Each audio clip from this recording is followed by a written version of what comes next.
Chapter 1752. Every 10 years, she would come out of seclusion on time and sit alone on the rooftop of the missing moon tower in the great snow plains. She would wear a purple robe and take out a jar of osmanthus wine from under the osmanthus tree, waiting for someone to fulfill their promise of 10 years. After the third time, it was the fourth time. That day, it was raining heavily, and he did not find her. She failed to fulfill her promise. There was only a jar of osmanthus wine on the rooftop, allowing the rain to beat against it. Outside the window, the rain was heavy and the wind was strong. The woman in purple sat in front of the dressing table. The woman in the bronze mirror already had white hair. It was better not to see her. Her skirt was tied in a small knot. Beside her feet was an umbrella that she had treasured for more than 40 years. She lay on the dressing table and fell asleep. She seemed to be having a beautiful dream. She was smiling. There was an old man who didn't look old. He entered the house without knocking. He put away the wet oil paper umbrella, stood at the door and asked with a smile, "It's raining heavily outside. A lot of fish are going to drown. Do you want to go take a look?" She slept and did not wake up. Everyone in Great Peace City saw an absurd scene. The woman in purple had clearly crashed into Chao Chongqing in West Chu, and had clearly passed by him. However, Chao Chongqing remained sitting in his original spot, while Xianyuan Qingfeng stood in her original spot a few dozen feet to the south of Chao Chongqing like an old monk in meditation. Chao Chongqing did not look sideways. He picked up a go piece from the go box and gently placed it down. He turned his head and smiled. "It's time to wake up." Xianyuan Qingfeng, who seemed to have been dreaming for 40 years, suddenly woke up. Her back was to the official in green. She did not know when, but tears had streamed down her face. She did not turn around. She stretched and wiped her face with her hands. Smiling, she said, "It really was a good dream." Hearing this, Chao Chongqing smiled and said, "That's good." Just as Xianyuan Qingfeng was hesitating about whether to turn around and thank him, Chao Chongqing slowly retracted his gaze and looked back at the go board that already had more than 90 go pieces. He smiled and said, "I'm fine. Just don't learn from me." The heavens and the earth were vast. Jiangnan's Guangling had the cool breeze, bright moon, and great river. Northwest Jiliang had the boundless yellow sand. Let's see everything first before deciding on life and death. Life and death were the most important things in life, especially when one was young. One shouldn't make careless decisions. Life wasn't easy and death was simple. Between life and death, there is also fate. A person's life has to be more exciting than a plant's autumn. Xianyuan Qingfeng nodded. "As long as I, Xianyuan Qingfeng, am alive, I will try my best to reduce the number of deaths among West Chu survivors." Chao Chongqing dismissed it with a smile. Xianyuan Qingfeng flashed past. At the end of that big dream, she clearly knew that she didn't wake up, or rather, she was already dead. However, she could see that bastard with the umbrella standing alone at the door. His lips moved slightly, but he couldn't say anything. Xianyuan Qingfeng suddenly threw his head back and laughed loudly. "Old bastard." The inexplicable abrupt departure of this purple robe did not delay Lu Yi from ordering the Ministry of Justice to go out of the city to kill the enemy. 68 Jianghu experts that the Ministry of Justice and Zhaogo had gathered from all over Great Peace City left the city together. They were like a flock of birds flying out of the branches. This time, Chao Chongqing placed a piece at the corner of the chessboard. Then he pressed 2 fingers lightly on the piece and pushed it forward. Therefore, between Chao Chongqing and Great Peace City, between the north and the south, a turbulent energy like the Guangling River appeared. 68 experts seemed to be crossing the Guangling River during flood season. It was difficult and slow. There were constantly people who used up their energy and fell to the ground. Chai Qingshan held his sword and flashed out. With one sword he cut apart that great river of energy. Chao Chongqing's right hand picked up a piece and placed it on his left hand. He lightly swept it to the right. Instantly, a wave of sword energy surged out from left to right. Chao Chongqing then placed a piece from top to bottom on the chessboard. In the air, a particularly majestic and resplendent pillar of light fell straight down from top to bottom. Between heaven and earth, one horizontal and one vertical, 2 waves of sword energy. They attacked Chai Qingshan of the Eastern Yu Sword Pool, and Wu Jian of the Wu family sword tomb. Chao Chongqing was not in a hurry to pick up a piece. He stared at the chessboard and said to himself, I, Chao Chongqing, also have the Haoran sword. Chai Qingshan held half of the broken sword and landed 20 zhang to the north of Chao Chongqing. There was a large pool of blood on his chest. Wu Jian stood 100 zhang in front of Chai Qingshan. The clothing at his shoulder was in tatters. The old man reached out with his right hand. There was a snow-white sword energy that seemed tangible in his hand. He said in a deep voice, Chao Chongqing, you will not hesitate to have your body and soul destroyed to finish this game? Chao Chongqing did not answer. On the city wall, the Minister of War Lu Yiyu pressed his hands against the city wall, his hands trembling. As a poor scholar from the Guangling Taoism, he recognized Chao Chongqing. He was not in West Chu, but in Liang, an enemy state of West Chu. He was in this Taiyan city. However, before Chao Chongqing and West Chu's Empress Jiangxi came to the capital in the first year of Xiangfu, Lu Yiyu, who no one cared about in the Ministry of Justice's Yamen, only knew a traveling Confucian scholar he met by chance, knew the scholar who would treat him to a meal of wine every time he entered the capital. Lu Yiyu couldn't afford a residence, so he could only rent a small, remote courtyard in the capital's southeast. During those years, whenever he saw that smiling middle-aged man in front of his deserted door, Lu Yiyu would always be pleasantly surprised and happy. In the officialdom, the taciturn Lu Yiyu liked to complain to this elegant and cultured senior scholar, to this Mr. Chow who he only knew his surname. After he got drunk, he said that his teacher was that Grand Secretary Great One who had students all over the world. He was clearly the top scorer in that year's examination, his essay not losing to the top 3, yet in the end, he was only a jinsher. He felt like it was Grand Secretary Zhang Jiulu who purposely looked down on Guangling scholars, which was why everyone only knew that Bai Yan had students like Yin Maochun, Zhao Yuling, Yuan Gua, and the others, not Lu Yiyu. Meanwhile, Grand Secretary Zhang Jiulu also never considered him his student, let alone the disciple he was proud of. Meanwhile, after that Mr. Chow heard his essay for the examination word for word, he laughed and said that this essay was exactly the same as Bai Yan Er's when he was young, deeply understanding the essence of avoiding the high and dispersing, avoiding the empty and distant, a good essay. However, it was precisely because of this that Grand Secretary Zhang had you sit on a cold bench for many years like him. That you Lu Yiyu must not be impatient. Afterwards, half of Lu Yiyu felt relieved, half of it was because he had given up. He knew his place, kept his feet on the ground, burying his head in his work as a small official in the Ministry of Justice. However, what left him completely disheartened was that even when the Grand Secretary's reputation was in tatters, when he risked universal condemnation to pay him a visit, all for the sake of a teacher-student relationship, that Grand Secretary not only refused to meet him, he even had the gatekeeper pass him a message. Who is Lu Yiyu? I, Zhang Jiulu, have this type of disciple? I don't remember. That evening, Lu Yiyu returned to his simple and crude small courtyard, dead drunk. However, after that Grand Secretary died, after he was promoted to Assistant Minister of the Ministry of Justice, Qi Yonglong found someone to give him an extremely ordinary scripture, only saying that it was something he accidentally flipped through in someone's house.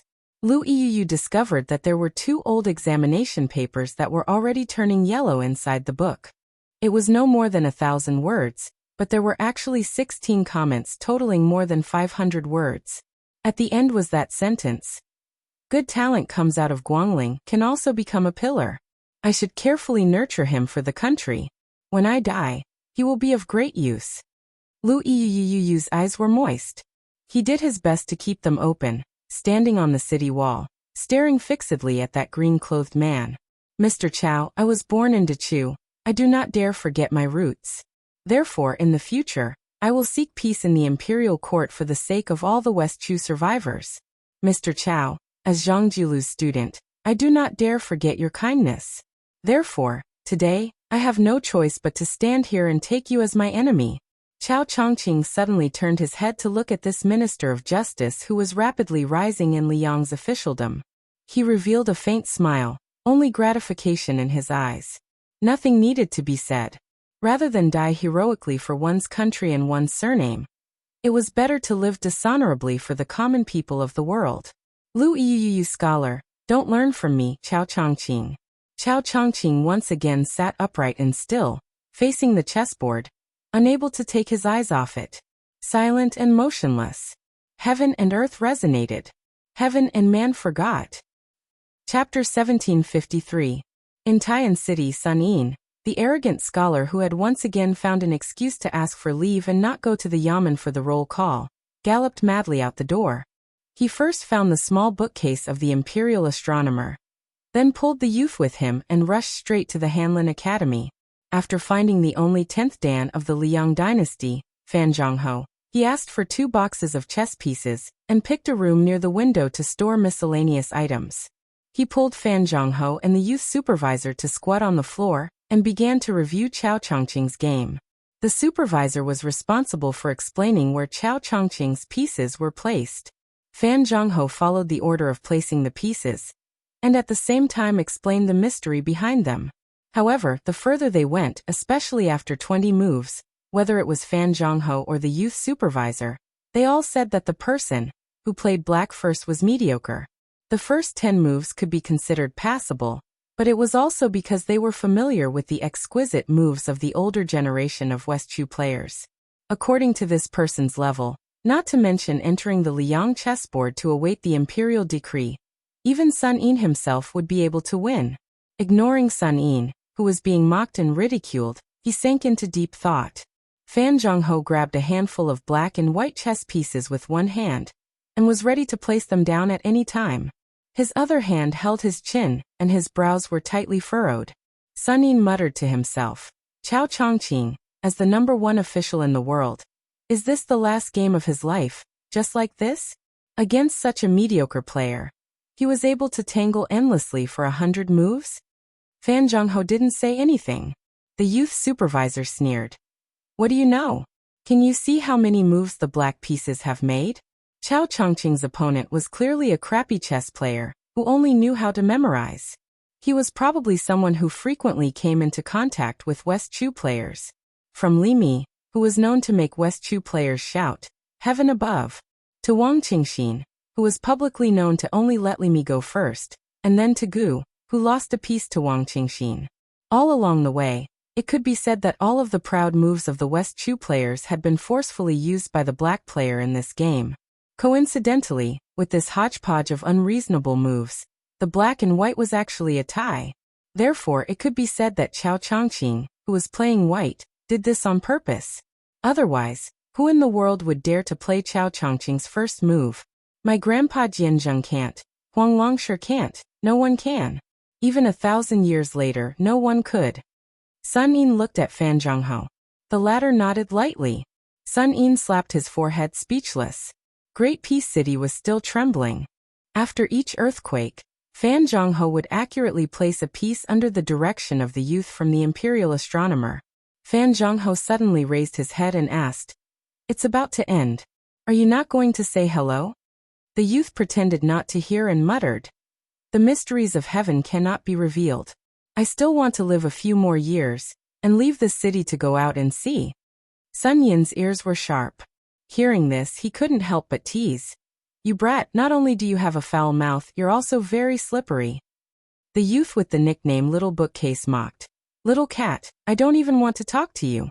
Kit Kat was an unconventional nickname given to Sun Yin by the young man.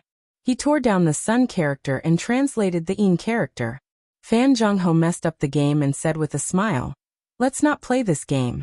Mr. Chao's chess skills can only be judged by old supervisor and, in any case, only 2 people can comment. As to how Mr. Chao is outside of chess, it's not something we can comment on. Sun Yin stared at the youth who was not wearing the robes of an official, but was dressed in white.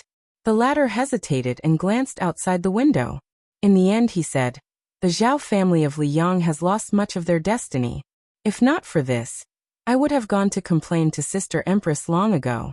Looking at the situation, that Chao Chongqing is showing signs of losing all of his destiny to Guangling Path. So boring. If I knew this would happen, I wouldn't have revived the country. Sun Yin's eyes suddenly turned red as he shouted angrily, Shut up. Fan Zhongho sighed softly and said, Little Bookcase, don't say any more. The youth became angry and left with a wave of his sleeve. Sun Yin squatted there, his chin on his folded arm. He said to himself, Chao Changqing wants to let Li Yong know that whoever wins Guangling wins the world. Fan Zhengho nodded. It's a good thing. Guangling Path will have fewer deaths. Sun Yin said with a wooden expression. Feelings naturally can't be eaten as rice. But without feelings, it's like cooking without seasoning. Every meal is plain white rice with tasteless vegetables. Over time, there really won't be anything to chew. Some tastes can make your eyes fill with tears, make your teeth chatter, and make your liver and gallbladder break. This is probably feelings. Fan Zhengho silently began to pack up the chess pieces. Sun Yin asked, Why do you mock those who have feelings? Fan Zhengho thought for a moment. People who are too smart don't like to have feelings. People who are too simple and stupid can't have feelings. That's why both don't like this thing. Sun Yin grinned. I should be the former. Fan Zhengho slowly put the chess pieces back into the box. He smiled. I should be the latter. Sun Yin's eyes suddenly became as sharp as knives. Then Huang Longshi? Fan Zhengho's expression was normal as he asked in response. Then Su Fengyan? The two smiled at each other. They did not overdo it. They were light. The sky shook and the earth shook. This time, the shaking was especially intense. The two people in the room fell to the ground at the same time, and then felt suffocated. Dust poured down from the roof beams. Sun Yin lay on the ground with his arms and legs spread out. Fan Zhengho continued to pack up the chess pieces. Outside Great Peace City, in front of Chao Changqing, in the black and white chess boxes, there was only one chess piece left. Wu Jian of the Wu family sword tomb, and Chai Qingshan of the Dongyue sword pool could not break through that one zhang of distance. Chao Changqing remained calm. Great Peace City was shaken again and again. There was no one in the cavalry outside the city who could ride on horseback. How could they charge and kill? The archers outside the city had spasming arms. There were no arrows in their quiver, so how could they rain arrows? Chai Qingshan was bathed in blood, even though that indigo robe had not intentionally attacked him. Wu Jian's palm was a bloody mess and white bone could be seen. Chai Qingshan spat out a mouthful of blood and grimaced. First I saw Su Fengyan receive that sword, and then I saw you, Chao Changqing, being as immovable as a mountain. This life is almost over. Chao Changqing, if you get up and enter the city now, I cannot stop you. I will not block the way here. Chai Qingshan turned and slowly walked back to the city gates. His back was bent and he looked old. Wu Jian, who had been standing between Chao Zhangqing and the city gate, made way for him. He sighed and said, Although I still have the strength for one sword strike, I definitely won't be able to block it. My Wu family's sword tomb has been extremely benevolent to the Central Plains. It's time to stand aside and watch. After all, if we keep the last bit of power, it may be useful in the future. As Chao Changqing stopped playing chess, heaven and earth fell silent. Chao Changqing smiled as he looked across. The last black chess piece finally jumped out of the box. It seemed that the person holding the black chess piece was somewhat hesitant. It swayed back and forth, unwilling to land. Or it could be said that it did not know where to land. Chao Changqing leaned forward slightly. He held the chess piece with 2 fingers on one hand, and extended a finger with the other to point at a certain spot on the chessboard. He said softly, You might as well place it here. Sure enough, the black stone landed on that spot. Chao Changqing put down the hand holding the chess piece. He smiled but did not say anything, as if he had admitted defeat. More than 200 black and white chess pieces hovered in the air. Chao Changqing closed his eyes. You won. But I, Chao Changqing, never felt that I had lost. This game of chess was the proudest game of my life, Chao Changqing. The corners of Chao Changqing's mouth curled up slightly. He suddenly waved the sleeve of the hand holding the chess piece. The chess piece went from south to north. After entering the city, it charged along the long imperial road, smashing through the gates of the imperial city, the gates of the palace, and the gates of the Hall of Martial Heroes. Only when it smashed through the dragon throne that the previous emperors of Liang had sat on did the chess piece turn to dust. Chao Changqing opened his eyes. His face was covered in tears, but there was no sorrow on his face. He slowly extended a hand in front of him. It was only at this moment that the old green robe was soaked in fresh blood. A cool breeze blew through the world. It blew away the stench of blood, and also blew away the wind. Chao Chongqing's fingers began to dissipate. Then his arm, and then his body. The black and white chess pieces also vanished. In the end, that blue robe could no longer be seen outside Great Peace City. There was no more Chao Guanzi in the world. Chapter 1754. The rain was the worst during the Qingming festival. On the Bailiang Post House Road in the drizzle, large groups of Yuzhou cavalry were constantly rushing to the Liangzhou Pass. In addition, the cavalry troops in Liangzhou who had come to reinforce Qingcang City had yet to return to their station, which meant that almost all the main forces of Bailiang, especially the cavalry, had surfaced and become the absolute main force in the next battle of Liangmang. It would evolve from a siege battle to an unprecedented large-scale cavalry battle. In the fierce collision between the nomadic civilization in the north and the agricultural civilization in the central plains, one was active and the other was passive. The former relied on the advantage of the number of warhorses to invade the pass, while the latter relied on the crossbows in the city to defend. In history, countless cities outside the Great Wall and near the border had been submerged in the tide of cavalry. In the sound of horse hooves in the north, the words, isolated city, and slaughtered city followed closely. As a result, in the past 20 years, countless civil officials would secretly daydream, in the imperial court, thinking that if the two elite cavalry troops of Liang, hundreds of thousands of Bailiang cavalry troops and nearly 100,000 border cavalry troops of the two Liao provinces, could sincerely cooperate to fight against the enemy and compete with the Beimeng barbarians on horseback, what a magnificent scene it would be. In Yanji County, which bordered Yuzhou and Liangzhou, on a muddy road, two horses stopped at a fork to make way for a caravan of merchants. The young man was wearing a green robe, with a cold saber hanging from his waist, and his mount was one of the few warhorses in the Yuzhou army. The woman in white was carrying a long cotton bag on her back and a saber hanging from her waist. The young man stopped his horse to make way for the caravan, and the woman of the same age next to him was as beautiful as a fairy. This made the head of the guards in the caravan, who was in charge of clearing the way, tremble in his heart. He hurriedly told his subordinates to pass a message to the arrogant guys in the caravan behind him, who were used to speaking dirty words, telling them not to be unscrupulous just because they had some connections with the Bailiang frontier army.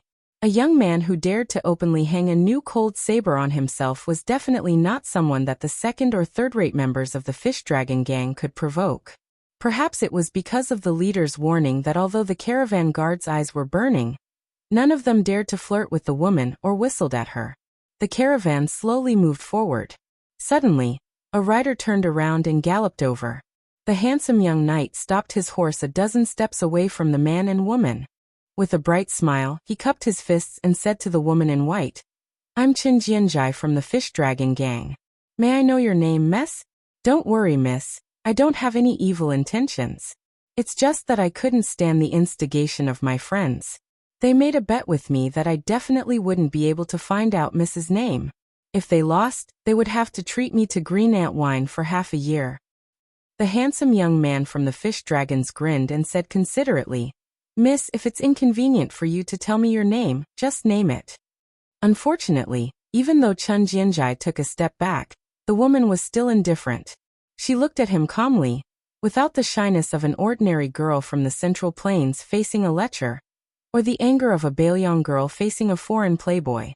In the drizzle, Chun Jianzhai, whose hair was slightly wet, smiled brightly and had no intention of backing down. The young man with the saber who was deliberately ignored by Chun Jianzhai said with a smile, "Her name is Jiang Cabbage, cabbage as in Chinese cabbage." The beautiful woman who was called Cabbage by her companion glared at him and said angrily, "You're Su Jizi, persimmon as in rotten persimmon."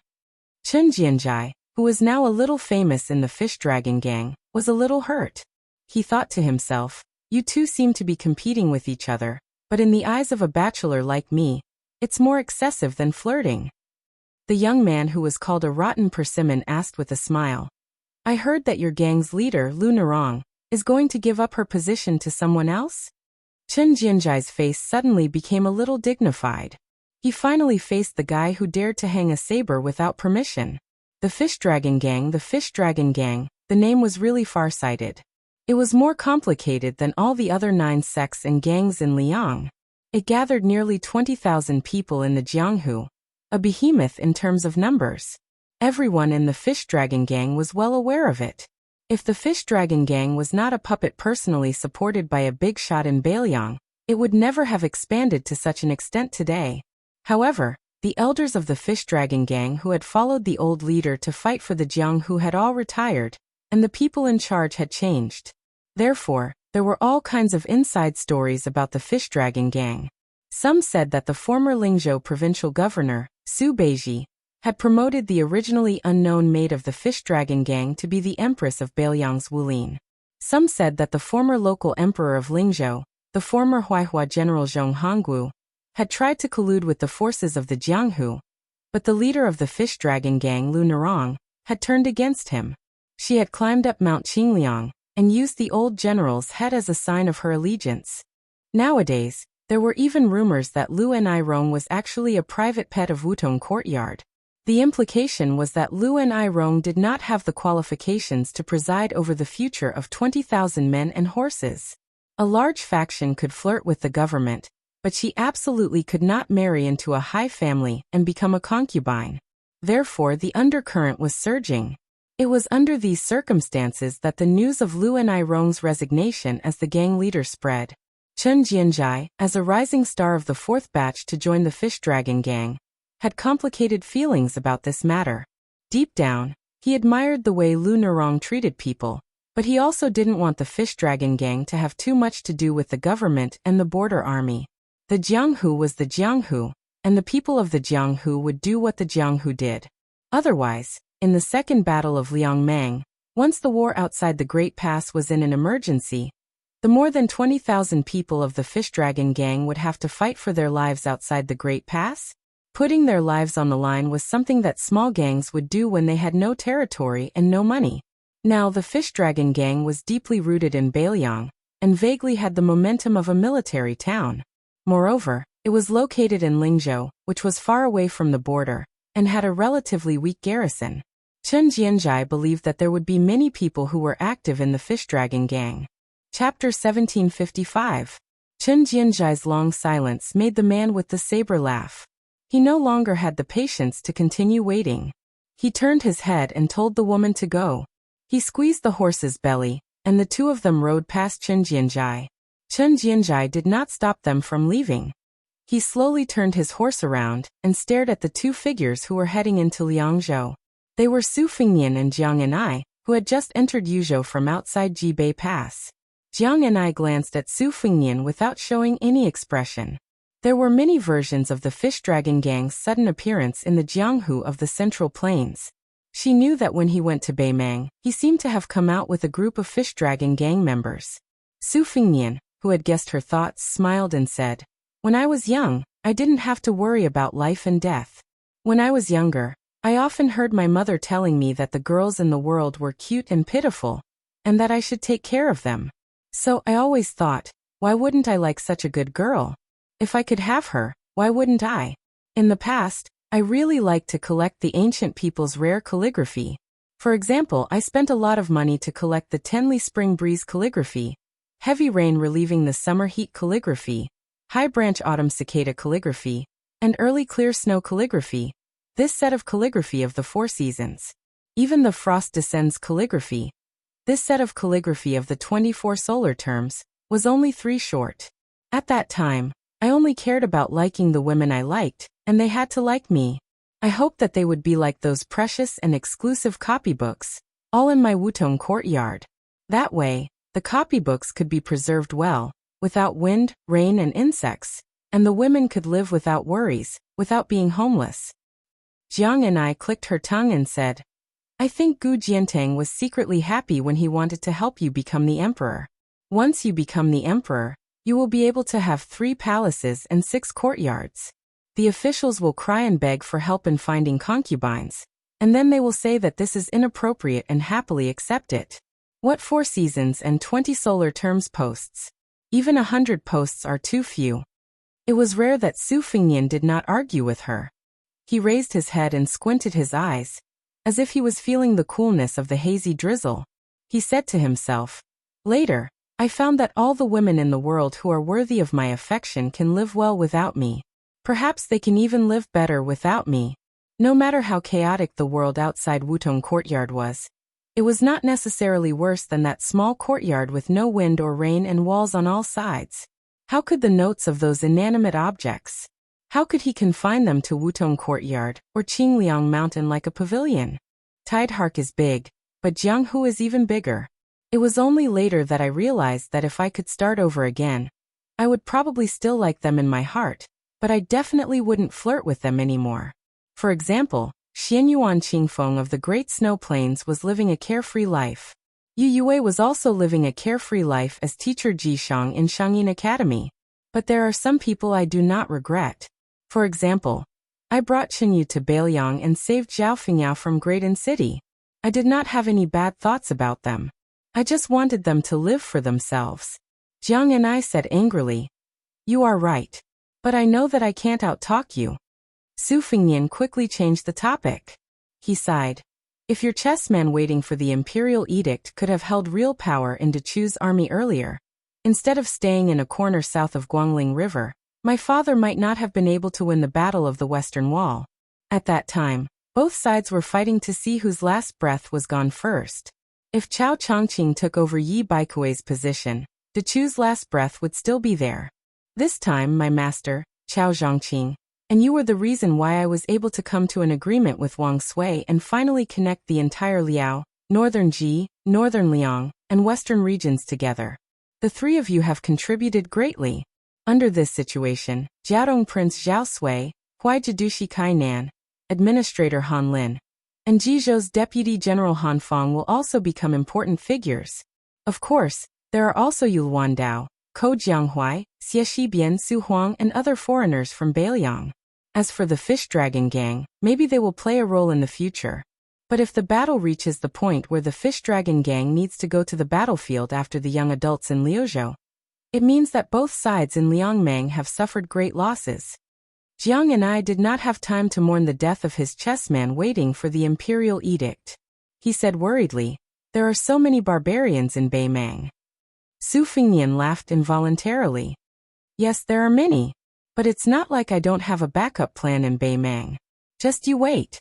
As long as Beimang can't take Beilu City in one go, I can set their backyard on fire." As a result, Jiang and I asked an irrelevant question. "That Qinyu, is she very beautiful?" Su Fingyan grimaced and pretended to be stupid. He did not answer this question. Some words were wrong the moment you opened your mouth. The more you spoke, the more mistakes you would make. Jiang and I seemed to be talking to himself. How beautiful is this woman who was called a beauty by Yanji, who was hiding a mistress in a golden house. If I have the chance, I must pay my respects to her. Alas, I'm afraid I'll feel ashamed when the time comes. Su Fingyan suddenly turned his head and said, "Although I know this request is too much and you won't be happy when you hear it, I still have to say it. If one day I'm not here, you take them away from Beiliang. The farther the better." Jiang Ni's face was full of anger. He said bluntly, "I can't do it." This answer was completely within Su Fingyan's expectations. As a result, he did not show any strange expression. Su Fingyan rubbed his stubbled chin and said self-mockingly, "When I think about how if I die on the battlefield, I won't be able to see you guys again, I feel very depressed." After teasing, Su Fingyan's expression gradually became serious. Wherever there were shining spears and armored horses, there would inevitably be corpses. After this year's spring, at most there would be a relatively peaceful summer. When the autumn wind gradually rose, there would probably be people dying outside Liangzhou Pass and all of Liuzhou. It would be too late to collect the corpses. Of the four grandmasters of martial arts, apart from the carefree peach blossom sword god Dong Tai, West Chu had Chao Chongqing, Beimang had Tuoba Bodhisattva, and Beiliang had Su Fingyan. The last three were all people who would die if they lost a great battle. At this time, Su Fingyan heard the little mud man say something that he would never have thought of even if he cracked his head. Her words were not very auspicious, but her tone was very resolute. If that day really comes, then wherever Su Fingyan's corpse is, I will stand there. Chapter 1756. Su Fingyan went back to Mount Qingliang alone. Jiang and I went to Mount Wudong, saying that he missed the vegetable garden there, and that it would be too late if he didn't plant something while there was still some spring rain. Su Weisheng probably thought that Su Fengnian would go to north resisting town outside Liangzhou Pass, so she specially asked Fu Shuirum to send him a letter from home. The meaning was very simple and clear. No matter how urgent the military affairs outside the pass were, Su Fengnian had to go back to Mount Qingliang first. This matter was non-negotiable.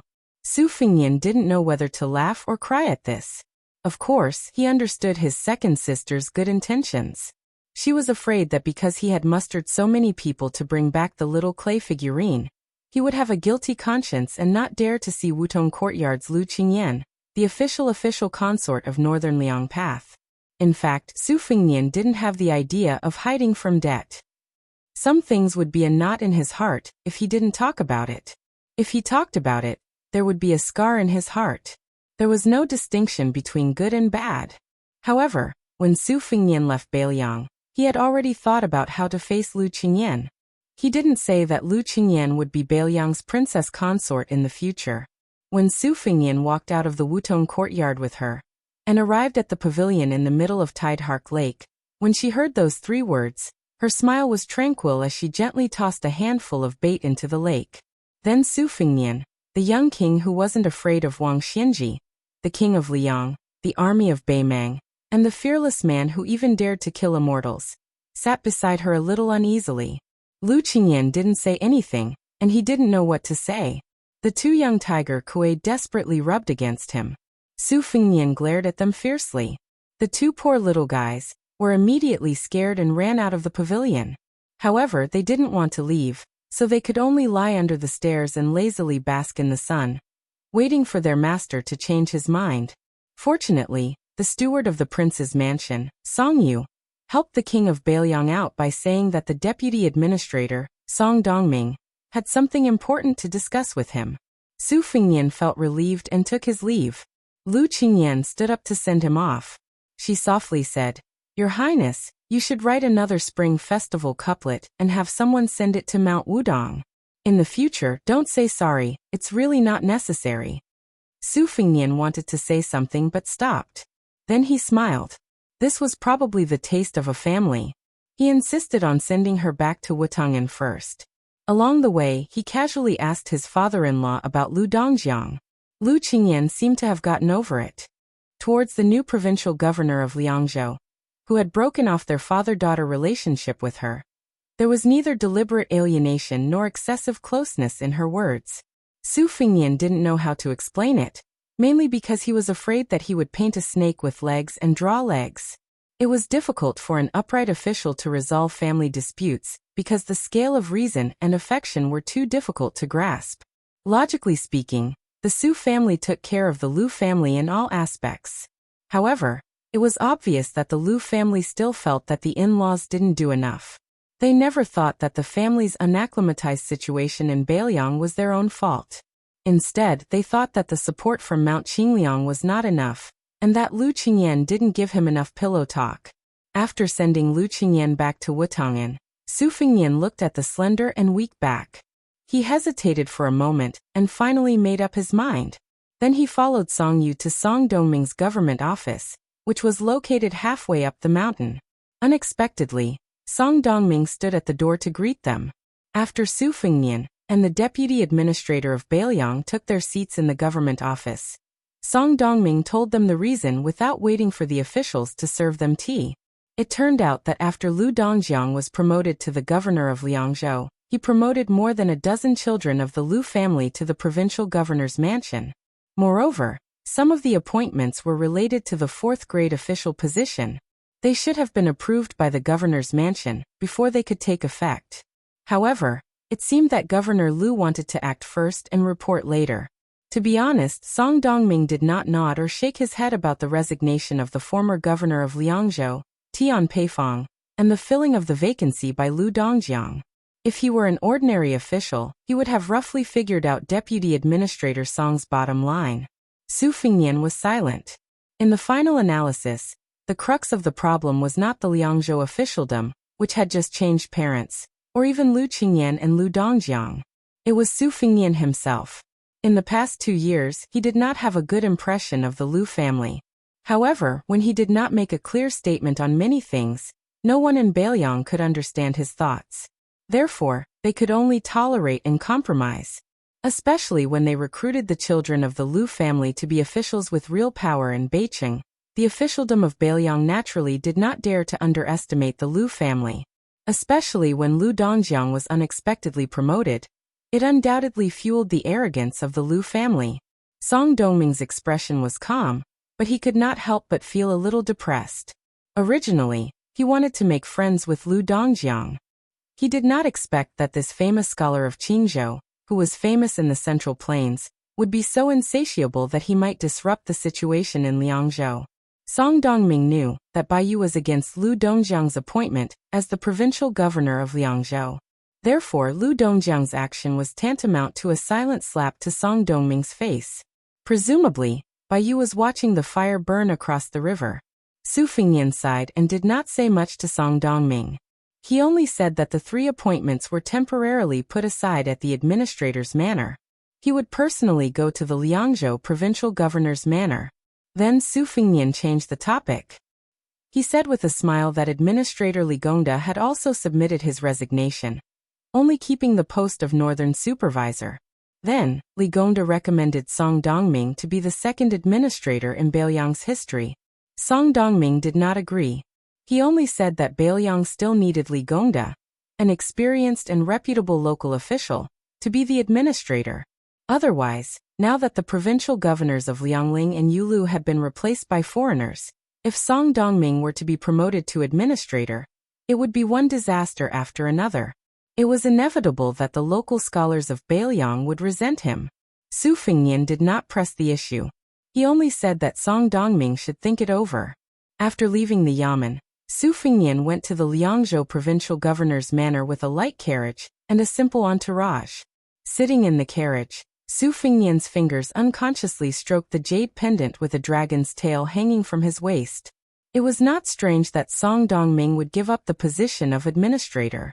Bai Yu, who had arrived in Bailiang later than Song Dongming, was now in a low position in Mount Qingliang. This Mr. White Lotus did not have a prominent official status, but he had gathered a group of like-minded young talents around him. Bai Yu only lacked a status. Once Song Dongming vacated the position of deputy administrator, there was no doubt that Bai Yu would take it. Obviously, in Song Dongming's eyes, the position of deputy administrator was like a dangerous pass. He could not give it to Bai Yu, who was eyeing it covetously. Otherwise, Bai Yu, who was justified, would truly rise in Bailiang's officialdom. Song Dongming was determined to sit in the position of deputy administrator for another 2 or 3 years. At that time, as long as the Battle of Liangmeng came to an end, Bailiang's civil and military officials would reward him based on his contributions. Bai Yu, who did not have enough status, would not be a threat to him in the future. Su Fingyan smiled knowingly. He had no intention of exposing Song Dongming's dark thoughts. In fact, this was a good thing. It meant that Song Dongming was showing signs of taking root in Bailiang. As for whether he would treat Bai Yu unfairly, Su Fingyan did not care. Speaking of which, if Song Dongming could really provoke Bai Yu's competitive spirit, it would be a great thing for Bailiang. Chapter 1757. When Su Fingyan's figure appeared outside the gate of the provincial governor's mansion, the officials were scared witless. They hurriedly opened the gate to welcome the king of Bailiang. Su Fingyan walked in quickly. Soon he saw 20 to 30 officials from the provincial governor's mansion, surrounding Liu Dongjiang, who was wearing a purple robe. Su Fingyan dismissed them with a smile. According to the law, the provincial governor of Liang was a grade 3 official. His official patch should be embroidered peacock. However, the provincial governor of Liangzhou of Bailiang had always been half a grade higher than that of Yuzhou and Lingzhou, which was a grade 2 official. This had long been reported and filed by the Ministry of Personnel of the Liang Imperial Court. However, none of the provincial governors of Liangzhou of Bailiang dared to openly wear the official robe embroidered with a grade 2 golden pheasant. This was the rule of the Liang officialdom. Therefore, there was an insurmountable gap between the purple-robed official robe and the red-robed official robe. In the Grand Peace City, taking the minister of Shangshu province as an example, The minister of the 6 ministries was a grade 2 official. However, most of the left and right assistant ministers of the 6 ministries were grade 3 officials, and were still not allowed to wear the purple robe. During the reign of Yonghui, only the left assistant ministers of the Ministry of Personnel and the Ministry of Army were grade 2 officials. After the Xiangfu incident, not only were the right assistant ministers of the 2 ministries promoted to grade 2, even the left assistant minister of the Ministry of Rights promoted to grade 2 this year. Lu Dongjiang could be regarded as the first provincial governor of Beiliang to wear the purple robe official robe. He was also one of the few high-grade provincial governors in the territory of Liang. If Su Fengnian remembered correctly, in today's world, only the top officials of Liangzhou of Beiliang, Qingzhou of Jinggan, Tangzhou of Nanjiang, and Yuezhou of the southern border of the capital region were grade 2 officials. Therefore, it was reasonable to say that Lu Dongjiang was the third person of the civil officials of Beiliang, only under the Minister of War and the Deputy Minister of War. The sudden meeting was full of laughter and joy. Whether it was the old faces in the Liangzhou provincial governor's office, or the dozen new faces with the surname Lu, they were all relieved to see the young vassal king with a gentle smile. If Great Peace City was the foot of the Zhao family, then Liangzhou was the door of the Su family. The position of provincial governor of Liangzhou had been vacant for many years. The position of provincial governor of Liangzhou was actually equivalent to provincial governor. The position of general of Liangzhou had always been held by the protector general of Beiliang. After Tian Peifong was promoted from provincial governor of Yuzhou to provincial governor of Liangzhou, she did not make any changes. She advocated non-interference governance. Lu Dongjiang changed the previous position and pushed out dozens of Lu family members at once. In addition, Shi Fu, who had been silent for many years, became the general of Liangzhou. Fortunately, after the Wang Ye's conversation today, both the new and old officials of the provincial governor's manor expressed his affirmation. He named 7 or 8 people and praised them. He had high hopes for the new people, and had an appreciative attitude towards the old people. As for the 2 sides that were at daggers drawn, there was no stick, only dates, and there was no favoritism. This made the old people of the provincial governor's manor shed tears of gratitude. They were really worried that after Lu Dongjiang became the head of the manor, it would not be enough to stuff a dozen people of the Lu family into the manor. He would not stop until they were all on the cold bench. Once the Wang Ye tacitly approved of this, then even the gods would not be able to save their official careers. For some reason, after seeing the king with their own eyes today, they were angry at the Lu family. As a result, the old officials of the provincial governor's office, who also had a lot of silent criticism of Mount Qingliang, suddenly felt their anger vanish. It was probably because the young king's appearance as he sat on the chair and talked cheerfully and wittily made people involuntarily revere him. In the end, Su Fengnian had a private chat with his father-in-law, Lu Dongjiang. Outsiders did not know what the young king said, but they only saw that the provincial governor's face, which was full of smiles, was becoming more and more radiant. Afterwards, Lu Dongjiang took the initiative to retract a few of the illegal orders and comforted the clansmen. He promised that in less than 3 years, each of them would have great wealth. Not only that, for the first time, Lu Dongjiang sternly warned everyone that they had to be more restrained in this period of time, and not bring disgrace to the Lu family's reputation.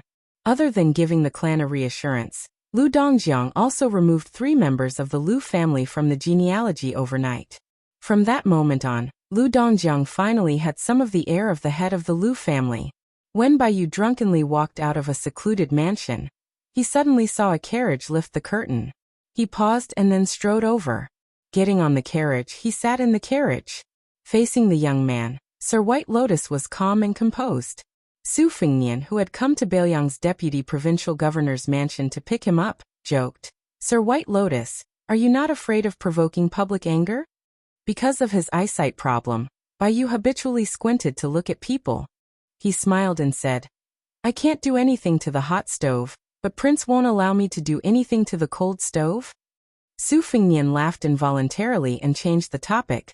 Li Gongda said that he wants to resign from the position of administrator and Yuzhou provincial governor, who Kuei also wants to enter the border army.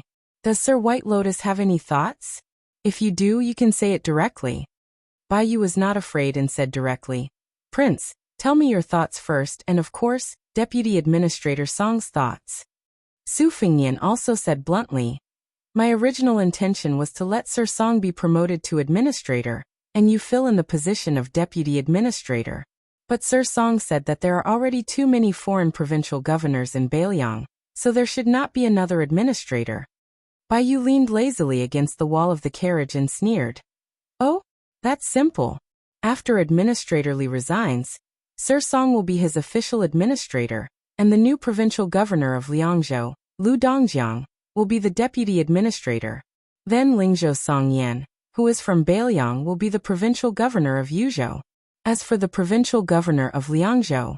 At this point, Bai Yu extended his finger and pointed at himself. "If not me, then who?" Su Fingyan was silent. Bai Yu smiled and said, "Bailiang's arrangement is to make things difficult for Sir Song. But if I ask for a smaller position and run to Yuzhou to be the provincial governor, and no longer be an official under Sir Song's eyes, it will make things difficult for Prince." Bai Yu stopped smiling. "In fact, the most suitable candidate to be the provincial governor of Liangzhou is not me, but the former provincial governor of Lingzhou, Su Beiji. Rest assured, Prince, no matter what, I will not be the deputy administrator or the provincial governor." Su Fingyan was puzzled. "Then what will Sir do?" Bai Yu raised a corner of the curtain and hung it on the hook. A cool breeze blew against his face and brought some coolness to the carriage. Bai Yu sighed. "The key is not what I think, but how bold Prince is." Su Fingyan was even more puzzled. "Sir, what do you mean?" Bai Yu said in a low voice, "Bailiang's land is narrow and is old history. Right now, it has the vast western regions, including the 4th province, Liuzhou. Adding on a 5th province outside Liangzhou, with Fongbei City as the fulcrum, it will be enough to accomplish great things." Su Fingyan's heart trembled. He said calmly, "The imperial court will not agree to Bailiang occupying 5 provinces." Bai Yu smiled. "Now that things have come to this, do we still need the imperial court to agree? I inadvertently saw some hastily changed border army deployments. Yuzhou, which was originally destined to be a spectator in the Second Battle of Liangmang, suddenly became important again. Why? Dare I ask the 2 Huaizkai, Nan Hanlin, the northern Mangs Wang Sui, and the 2 Liaos Gu Jiantang, how many of these 3 groups of people did Wang Ye see when he led his troops out of the border? How many people did you negotiate with? And how many people did Prince negotiate with in the north and south of Baimang?" The string of questions caused Su Fingyan's expression to change slightly. Bai Yu did not expect to get an answer. He seemed to be talking to himself. "A certain person is the emperor. I, Bai Yu, will be an official no matter where I am. It is all good." Su Fingyan did not answer the question. "Our scholars in Bailiang want to be an official, and they want it so righteously. I am very happy." Bai Yu's eyes widened slightly. He looked at the still blurry face and smiled slightly. "If Prince wants all the scholars in the world to not have to bow and scrape, I will be happy. I am also very happy." Su Fingyan said emotionally, "I am afraid the people of the world will not be happy." Bai Yu sneered and said, "Just one family will not be happy." Su Fingyan was shocked. Bai Yu said, "Maybe Prince will find it strange why I, Bai Yu, have changed my mind. It is actually very simple. I recently understood something. A certain person may be the emperor for 30 to 40 years, at most 50 to 60 years. But it may be enough for the world to have 200 years of peace and good weather. It is very impressive." Su Fingyan looked at this elegant scholar in white robes. Just like when Su Xiao saw Zhao Chongling in the past. Both of them wanted to support the dragon. Chapter 1758. Su Fingyan had an additional nameless young attendant by his side. He rode a horse and wore armor, but he did not carry a cold saber or crossbow. He was serious in speech and manner, and had a lot on his mind. Su Fingyan traveled all the way to the north. He did not deliberately win over this talented young man. It was not that he did not want to, but it was meaningless. Whether Su Fingyan talked to him about the national interest or high official position and generous salary, it all seemed ridiculous and comical. This was because his name was Xie Shibian, Chao Chongqing's favorite disciple. He was one of the twin jade annulus of Dechu who stood out during the Guangling Taoist War. Most of the students of Dechu were now placed in the major academies of Lingzhou, far away from the troublesome places. Only Xie Shibian proposed to go to Bailiang Pass to take a look. Of course, Su Fingnian would not refuse. He now somewhat understood the mentality of the late emperor of Liang, Zhao Dun, and Chen Jibao. Some people, even if they could not be used, as long as they were by his side, they would be like a devastatingly beautiful woman standing in front of his eyes, equally pleasing to the eye. And to be fair, compared to Ko Jianghuai, who was unruly and unbridled, the gentle, respectful, and thrifty Xie Shibian made Su Fingnian feel more at ease. Getting along with Ko Jianghuai was like drinking a large bowl of strong wine. It was delightful, but he had to worry about whether or not he would get drunk. Getting along with Xie Shibian was like drinking a small cup of tea. It did not hurt his stomach, and he did not have a headache. Along the way, Su Fingnian would only greet Xie Shibian when he received a spy report from the Fushui Fang. The spy reports were mostly from the higher-ups of the Liang imperial court. After Xie Shibian finished reading them, he kept them one by one. Every time he received a piece of paper, it often meant that Dechu had lost a battle line, or that several cities had fallen. Xie Shibian only became more and more taciturn, and there was no obvious change in his expression. One by one, familiar generals of Dechu were beheaded, and became the military exploits of Liang's leading generals. One by one, familiar names chose to surrender to Liang. The territory that Dechu controlled became smaller and smaller. Wu Zhongshuan, Lu Xingxiang, Songli, and even Su Gong and Yuan Tingshan appeared more and more in the court reports. Dechu's power was gone, and this was undoubtedly the end. The last court report was to inform the world that the Emperor of Liang would personally lead the army to the West Chu rampart in the beginning of summer. At the same time, he issued an edict that as long as the rebel armies of Dechu gave up resistance, the imperial army would not kill a single person on the battlefield. The people of Guangling Road would still all see them as Liang people. As they approached the North Jiebei city, Su Fingnian received a concise spy report from the Gerfalcon's Claw. This time, he did not pass on the military intelligence to Xie Shibian, but the latter rode his horse over with a gloomy expression. He wanted to say something but stopped. Su Fingnian did not wear any armor. Instead, he wore a simple and elegant scholar's robe. He only wore a cold knife and a dragon-patterned jade pendant. He slowed down his horse and turned to Xie Shibian, saying, "After Chao Chongqing died, he scattered his fate energy into Guangling Road. You are not a qi cultivator, nor a martial artist of the celestial state. Perhaps you do not understand the deeper meaning of this. To put it simply, from the moment of Chao Chongqing's death, Guangling Road's fate energy, which had not been completely extinguished by the Jiang family of Dechu, began to truly belong to the territory of Liang. If Liang did not deal with it properly and started a massacre on the battlefield, or continued to make things difficult for Guangling on the issue of taxes, then it was very likely that Guangling Road would retaliate. Although the possibility of Yan King Zhao Bing rebelling immediately was not high, it was not completely impossible for him to take over Guangling. Therefore, Chao Chongqing's death left a way out for the people of Guangling. No matter who they belong to, those who succeed must treat them well. Xie Shibian murmured, seeking benevolence and obtaining benevolence, seeking justice and obtaining justice. The two words obtaining justice sounded pleased. At this point, Xie Shibian lowered his head, his lips trembling. Su Fingnian could only somewhat awkwardly console him. General Xie, I do not dare to have extravagant hopes that you will enter the Bailiang frontier army. After all, in name, we are fighting against Beimang and guarding the country for the Zhao family of Liang.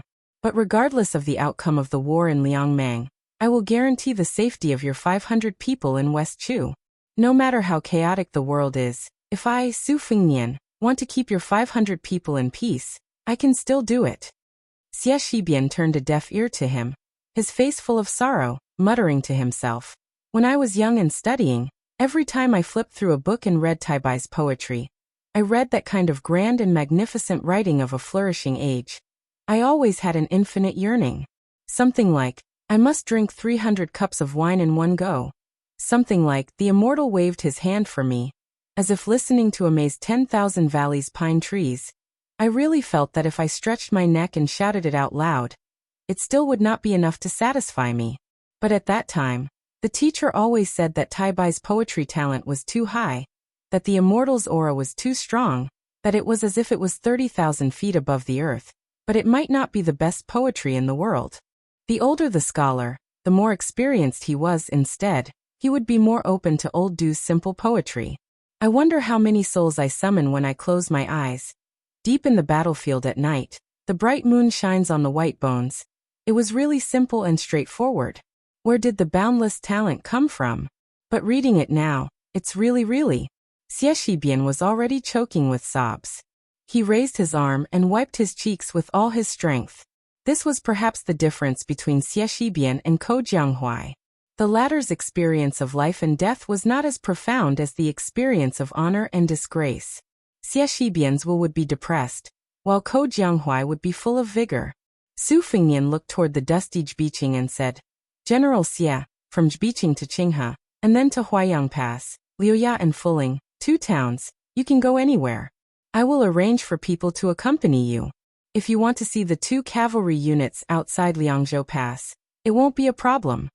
Xie Shibian had already regained his composure. He nodded and said, Thank you, Wang Ye. Chapter 1759. Su Fengnian dismissed it with a laugh. Suddenly thinking about the situation in the Liang court, Su Fengnian's mood was somewhat heavy. West Chu no longer had the ability to rise from the ashes. As a result, Zhang Jilu and Yuan Bunxi's inner court matter had come to an end. Song Dongming and Bai Yu both believed that the Liang imperial court would allow Wu Zhongshuan to return to Taiyan City, and that Song Li, who had previously been in charge of the Eastern Front, and one of Wu Zhongshuan's generals, would be promoted together, becoming the 2 new leaders of the Guangling military. Jizhou General Yuan Tingshan might not be able to return to the border, but would remain on the north bank of the Guangling River near Jinggan Road. His 10,000 Yanbao private elite cavalry would be used to intimidate the Yan King Xiaobing's southern army. As for the assistant minister of the Ministry of War, Su Gong, he would most likely lead his troops into Jizhou to help the administrator Han Lin impede Jidushi Kainan, and to a certain extent, monitor the Beiliang cavalry. However, Su Gong's subsequent official title was a bit more complicated.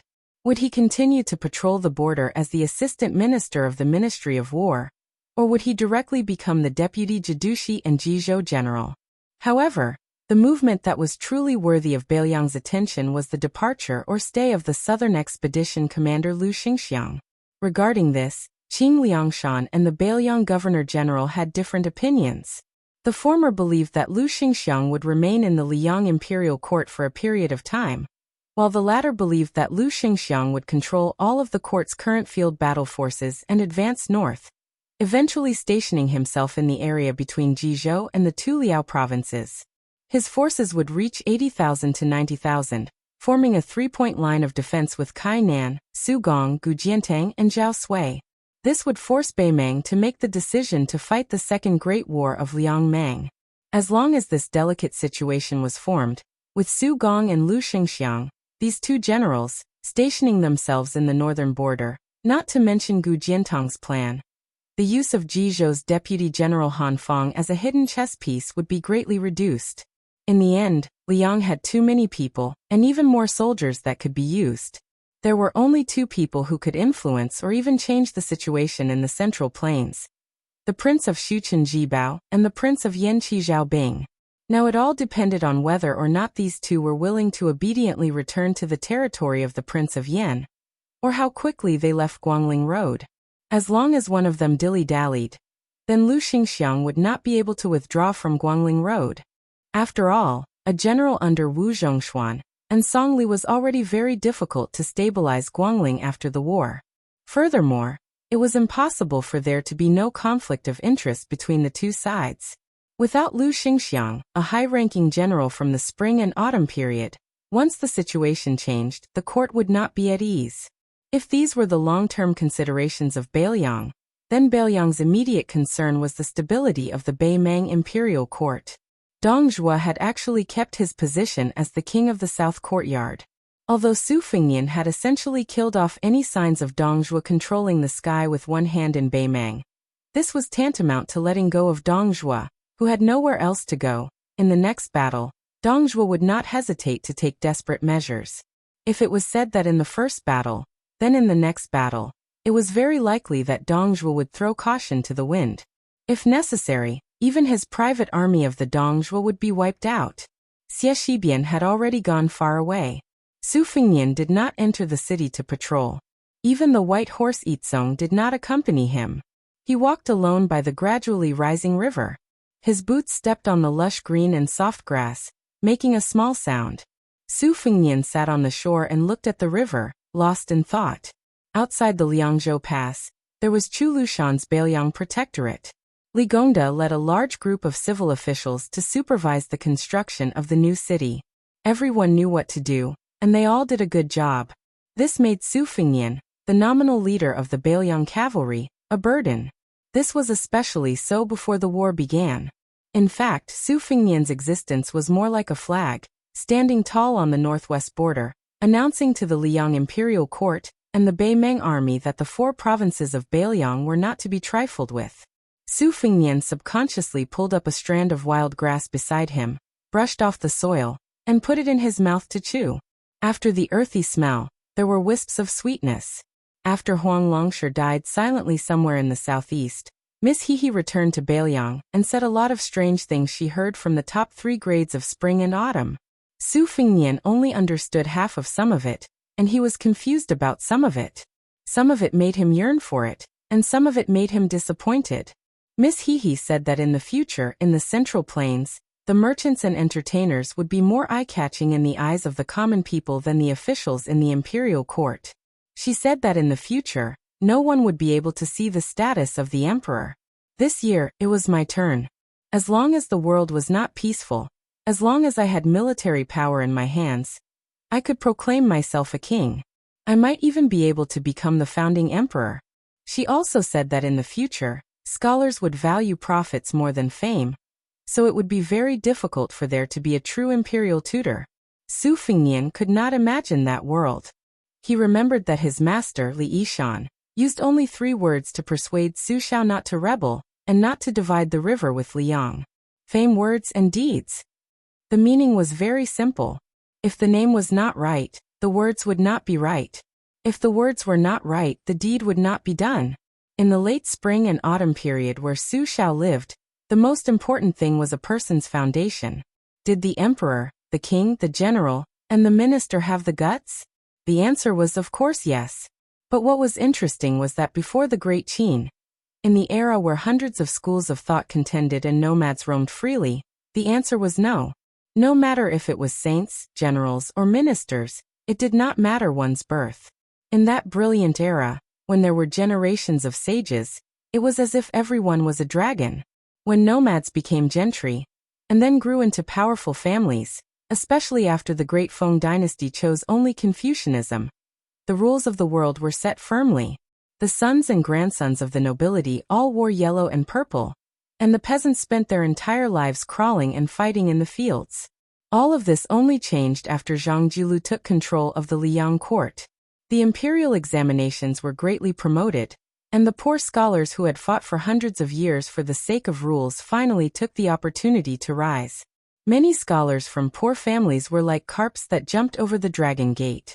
In the late days of the Great Feng dynasty, there was a system of entering the emperor's hall. The two were similar but also very different, because the latter could only speak for the master, while the former could speak for the world. So Su Fengnian remembered very clearly that even if his master, Li Yishan, did not talk about what he knew in the first half of his life, in the latter half of his life at Tide Listening Pavilion, he was not willing to compare himself with Zhao Chongling, Yuan Bunshi, and the others. Instead, he had always paid attention to the various reforms of that blue-eyed person from Liang. Su Fengnian had unknowingly chewed up the weed and spat out the residue. He stood up and exhaled deeply. Since he did not need to criticize the construction of North Qianbei City, he might as well loaf around for a while. Su Fengnian suddenly disappeared from the river and rushed north. During this time, he saw the main force of the right cavalry changing camps according to their deployment. He saw the silhouette of Huaiyang Pass. In the end, Su Fengnian appeared in the dilapidated Tiger Head City. This former first city of Liang Pass had suffered great damage after Dong Zhuo's wanton attacks for several months. Before retreating, most of the buildings in the city had been burned down. It was like a desolate tomb. The repair progress was extremely slow. Coupled with the occasional raid by Beimang's elite cavalry, even Chu Lushan, who had a special attachment to Tiger Head City, had to give up his energy. In the night, Su Fengnian sat cross-legged on the battlements of the city. He looked at the Longyan plain outside the city and closed his eyes. He could vaguely hear the whistling of giant rocks after 1,000 catapults were fired at the same time. He could vaguely hear the horse hooves of the cavalry charging to their deaths. He could vaguely hear the laughter and drinking of a large group of captains when he first entered the city, including Lu Jinu. The entire city had died in battle. Their fellow soldiers had died in the same cave. It was said that after Dong Zhuo breached the city, he did not whip the corpses of the Beimang soldiers to vent his anger. He also did not build a Jingguan temple. He only walked up to the top of the city and used his hand to lift the flag with the word, Su, that was already on the verge of falling. Later on, the Beimang Empress ordered Dong Zhuo to exchange Lu Jinu's corpse for Yang Yuanzhan's. Su Fengnian did not hesitate in the slightest. Not only did he agree to place Yang Yuanzhan's head and corpse in a coffin, he even handed over 5 or 6 more heads of Beimang generals. At the start, in Xiaoguang City's Yuzhou Conference Hall, there was an irascible general who was cursing on the spot. If it were not for Su Fengnian's secret letter and the young vassal king standing there, those generals probably would have cursed even if they had to lose their official status. Yan Wenwan's expression was also unsightly. She clearly thought that the king of Bailiang was showing weakness to the Beimang barbarians. How could there be a man in the world who would express goodwill to the defeated general after winning a battle? At that time, the entire Yuzhou border army was about to explode. Only after Chu Lushan sent a sternly worded secret letter to Xiaoguang City did the commotion subside.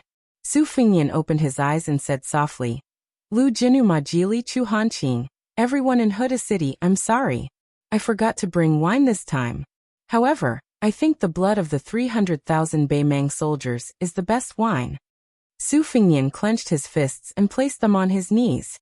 He leaned forward and gazed toward the distant north. He smiled and said, I, Su Fengnian, promise everyone here that Bailiang will offer you 1,000,000 cups of this wine. Chapter 1760. The Huairou enclosure was famous for its beautiful scenery in the southern Beimang dynasty. It had always been the first choice of summer vacation for the people of the spring and autumn period.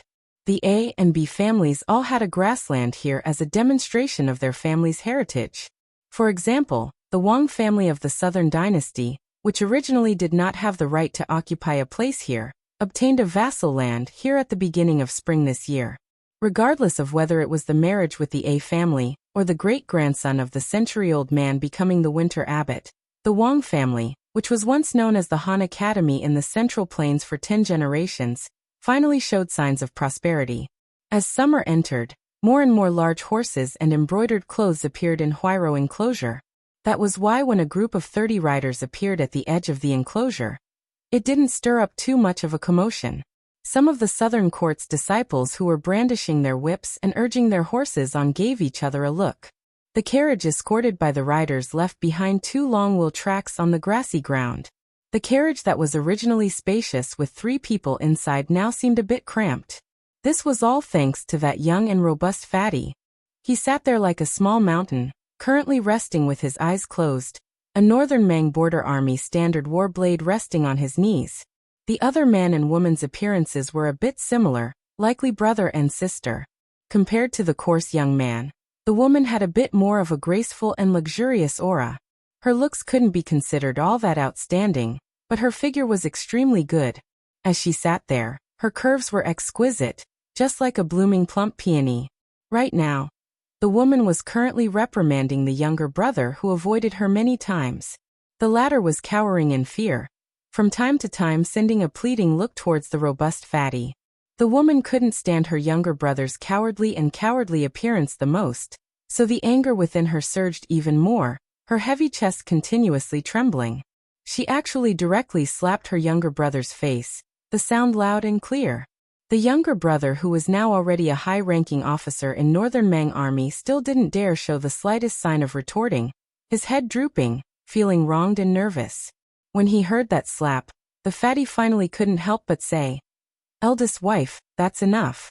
Since Yelu Honkai didn't die at the mouth of the gourd, he definitely won't die on Northern Liang's side."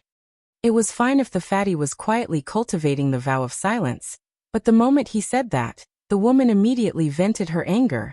"Dong Zhuo, you still have the nerve to plead for him. If you did not insist on him leading the Dong family's private army to the mouth of the calabash to rescue Yang Yuanzhan, would my brother be in danger? I have been running errands for you in Norland all these years. I helped you put in a good word for you in front of the governors and generals, just to let you send my brother to his death. If you have the ability, why don't you lead the Dong family's cavalry to intercept the 2 Bailiang cavalry units?" The king of the king's palace of the Beimeng South Courtyard, King, frowned and did not say a word. The fatty did not speak. For some reason, the unreasonable woman immediately felt a little guilty. The arrogance of a noble immediately disappeared. She turned her head and did not dare to look at her man. Yelu Honkai said angrily, "Sister, brother-in-law, why are you quarreling over me? It's not worth it. Sister, why don't you beat me up? Last time, it's not brother-in-law's fault." Brother-in-law said to ignore the Eastern Front army at the mouth of the calabash if the situation is bad. I was hot-blooded and led brother-in-law's cavalry into the mouth of the calabash, causing brother-in-law to lose thousands of men. The woman snorted and glared at Yelu Honkai. Her face was full of anger. "If you die at the mouth of the calabash in Yuzhou, do you want our father to give birth to another son? At that time, won't our father resent your brother-in-law? Your brother-in-law originally did not have a firm foothold in the Southern dynasty. After the war went badly, not only was the crown prince ready to make a move, but he also secretly roped in the civil and military officials of the Southern dynasty led by Huang Songpu, especially those remnants of the Northern dynasty who are not familiar with him. They are all relying on him. Now, even Yelu Dongchuang has returned to the royal court. In the circle of the grassland bigwigs, he is constantly hitting your brother-in-law when he is down. If you die, how good will your brother-in-law be?" Fatty Dong rolled his eyes. Yelu Honkai held back his laughter and looked up with a mischievous smile. "Sister, after all is said and done, you are still siding with brother-in-law. Those remnants of the spring and autumn period are indeed better at reasoning than us. No wonder they say that a married woman is like spilled water." The woman's face was slightly red. She raised her hand and was about to hit him. Yelu Honkai quickly leaned back against the wall of the carriage and made a face. Chapter 1761. Dong Zhuo sighed. During this period of time, he felt as if he was being roasted on a stove. Although the emperor had magnanimously tolerated his defeat and had no intention of changing his tune, Dong Zhuo was well aware that when he became the king of Shangnan Academy, he had already used up all of the affection he had accumulated over the years on the battlefield. If he had seized the opportunity to win the Battle of Liangmang, it would naturally be a great thing to return the favor. Over time, the affection he had for his subordinates would increase instead of decrease. Unfortunately, things did not go as he wished. Beimeng had suffered a crushing defeat outside the Bailiang Pass. In truth, the Battle of Liangzhou, where he had personally mobilized his troops, had been a situation in which his side had the absolute advantage. Liuzhou had been a Pyrrhic victory for Bailiang. Moreover, with the participation of Lu Gui and Tuoba, the loss could not be considered a loss. It could even be said that the regretful outcome of the Battle of Liuzhou had coincidentally served as a foil to Dong Zhuo's strength on the central front. However, the Bailiang cavalry had staked everything on one throw and caused the complete annihilation of great General Yang Yuanzhan's army, which had practically wiped out all of Dong Zhuo's painstaking efforts. Even now, Dong Zhuo still had to face the frenzied impeachment of Yang Yuanzhan's former subordinates, who did not know that at that time, Beimeng had viewed the Eastern Front as an expedition to the south to obtain military merits. With so many of the nobles of the Northern and Southern dynasties dead in one go, how could Dong Zhuo not become a rat despised by Beimeng? What worried Dong Zhuo the most was not the nobles seeking revenge for the deaths of their juniors, but the old woman's aging and discouragement. That aging was not only the advancement of age, but also the loss of spirit. Originally, when Dong Zhuo saw her, she was an old woman who still had the confidence to personally witness the annexation of the Central Plains. The last time he saw her, she had already become an old woman who no longer had the extravagant hope of seeing the Guangling River in Liang, fight Beiliang or the two Liao provinces. Previously, in all of Beimang, there were actually only 3 people who said that they wanted to fight Beiliang. Himself, Dong Zhuo, the emperor, and the Taiping decree of the chess and sword music school. But in the end it was still the old woman who had the final say. That was why Dong Zhuo had been on tenterhooks at that time. After the emperor had comforted this subordinate of hers, she had secretly summoned Wang Sui, who had appeared out of nowhere. It seemed that Wang Sui also insisted on conquering northern Liang first, then swallowing Xuzhou, and then entering the central plains in the east. This made the emperor decide to fight a second war with northern Liang. Dong Zhuo was rather glad about this, but he also felt a little uneasy. Wang Sui didn't want to fight Gu Jiantang, who had destroyed his country, but wanted to compete with Ren Tu's son. Dong Yue's son-in-law Wang Sui didn't have any relationship with Beimang, so it didn't make any sense. Dong Zhuo clenched his teeth out of habit, his face gloomy. At this very moment, that northern Mang Golden Branch and Jade Leaf who had previously flared up at him saw that her man was deeply worried. So she didn't dare to continue being unforgiving. In the end, she was on his side. Most women in the world were willing to follow their husbands after marriage. Moreover, in her heart, Dong Zhuo had always been an indomitable hero, a great flood dragon with the hope of becoming a dragon in the world. She had chosen Dong Zhuo back then, and the woman with the pseudonym Fan Bainu had flirted with the little Beiliang Tu Qin Jibao. The notorious Princess Hongyan of Yudo province seemed to have some connection with the king of Beiliang, Su Fengnian. Now, she was recklessly advocating going south to Liao. The carriage slowly came to a stop. Dong Zhuo alighted and looked at the elegant courtyard that made him feel like he was in Jiangnan of the Central Plains. The white walls, black tiles, and willow trees swayed gently. The courtyard wasn't big, and it wasn't famous in the Huairou enclosure. However, the 2 guests in the courtyard today held important positions in Beimang. Dong Zhuo and Dong Zhuo were both authoritative figures in the southern court, who could shake the officialdom with a stomp of their feet. Dong Zhuo had always minded his own business with the 2 of them, but now he had no choice but to come. It was obvious that Dong Zhuo was in an awkward position in the southern court. Dong Zhuo suddenly missed his wife, the 5th fox, and of course, that innocent little girl, Tao Manwu. Then Dong Zhuo, his wife, and Yelu Hongkai walked into the courtyard together. They saw Morong Baoding, who was appraising the half-faced Buddha, as well as the Zhong father and son, Zhong Shintong and Zhong Tan. At the same time, the Beimang crown prince secretly brought along the androgynous and handsome young man of unknown identity. Similarly, they were having a private meeting with a few important figures that couldn't be exposed. As for Yelu Dongchuang, who had returned to Beimang from Liang Lake with the broken spear Deng Mao, he was having a secret meeting with the leader of the Ruran cavalry, Hong Jingyan. As for the Beimang war god, Tuoba, he had once again rushed alone to the icy plains of the extreme north.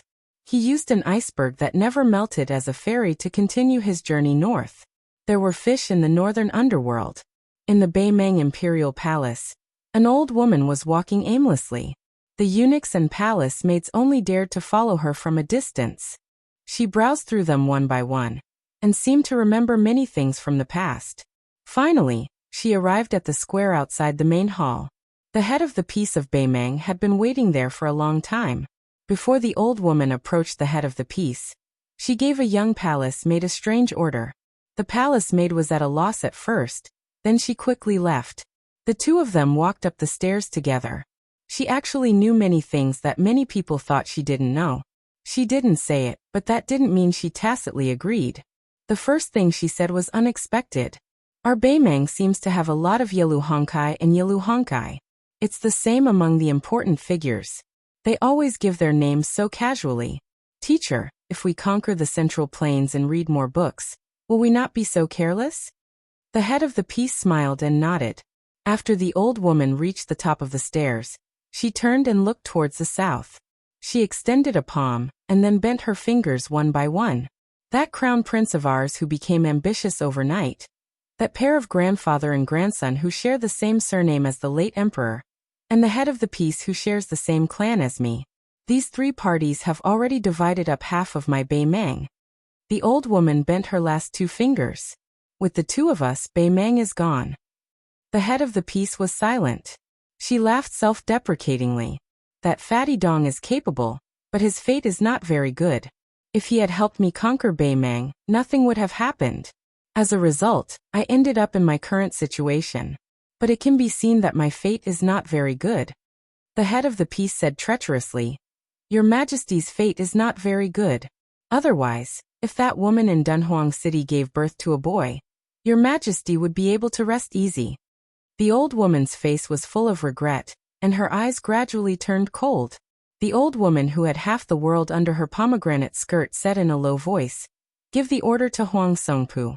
No later than autumn, the 2 fronts will go to war at the same time. He, Huang Songpu, will either walk out of the north resisting city alive or die in battle.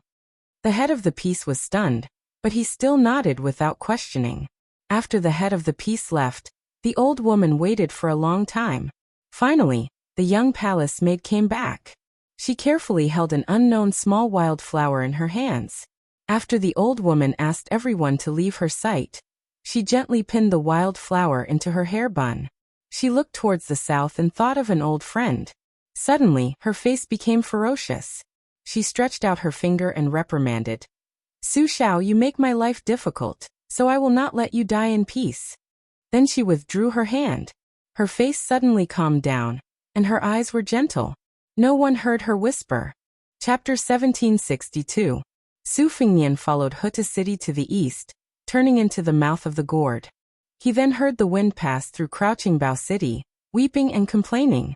After meeting Yan Wenwan, Chen Yinshui, and the other Yuzhou generals in Xiaoguang City, he entered Tuma Pass on the border. There, in the stone arena where the 2 Jianghu experts had once sparred, he once again heard the children of the private school playing and laughing together after school. Su Fengnian sat on the low yellow mud wall, thinking of Lu Narong and Wang Dashi of the Fish Dragon Gang, as well as the child Zhao Yuzong who lived on this land and had once borrowed a knife from him. He also thought of the little girl with frostbitten hands by Zhao Yuzong's side. He thought of the banquet they had held together, talking and laughing, never forgetting about it. Finally, Su Fengnian thought of that little girl who looked like a grass in the countryside. After she entered the golden thread weaving bureau in Lingzhou, after their meeting on Mount Qingliang, she had saved enough money and paid off that debt of 100 or 200 taels of silver. She then resolutely left Liangzhou and returned here. Ever since he had first left Beiliang to travel the Jianghu, 6 years had unknowingly passed. He had traveled to many places, gotten to know many people, seen many things, and remembered many names. The pedestrians at Tuma Pass saw a young man dressed in a blue robe and wearing a white jade ornament on his waist. He raised his head and stared blankly at the sky.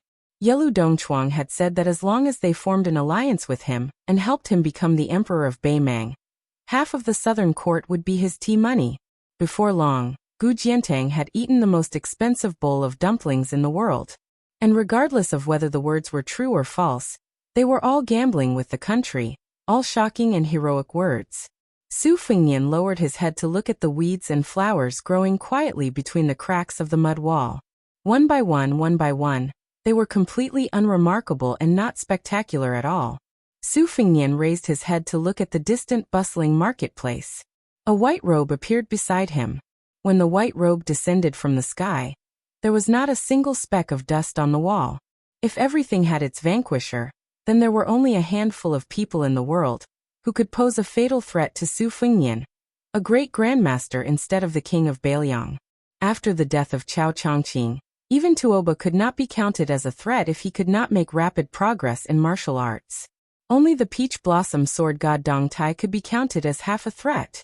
The reason why it was half a threat was not because Su Fengnian could easily defeat Dong Tai, but because Dong Tai was free and unfettered in Jianghu, and had no reason to fight Su Fengnian to the death.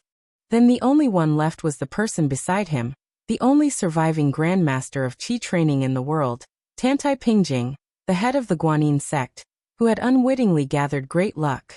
She stood beside Su Fengnian and said to herself, "A wildfire can't burn it out, and it will grow again when the spring breeze blows.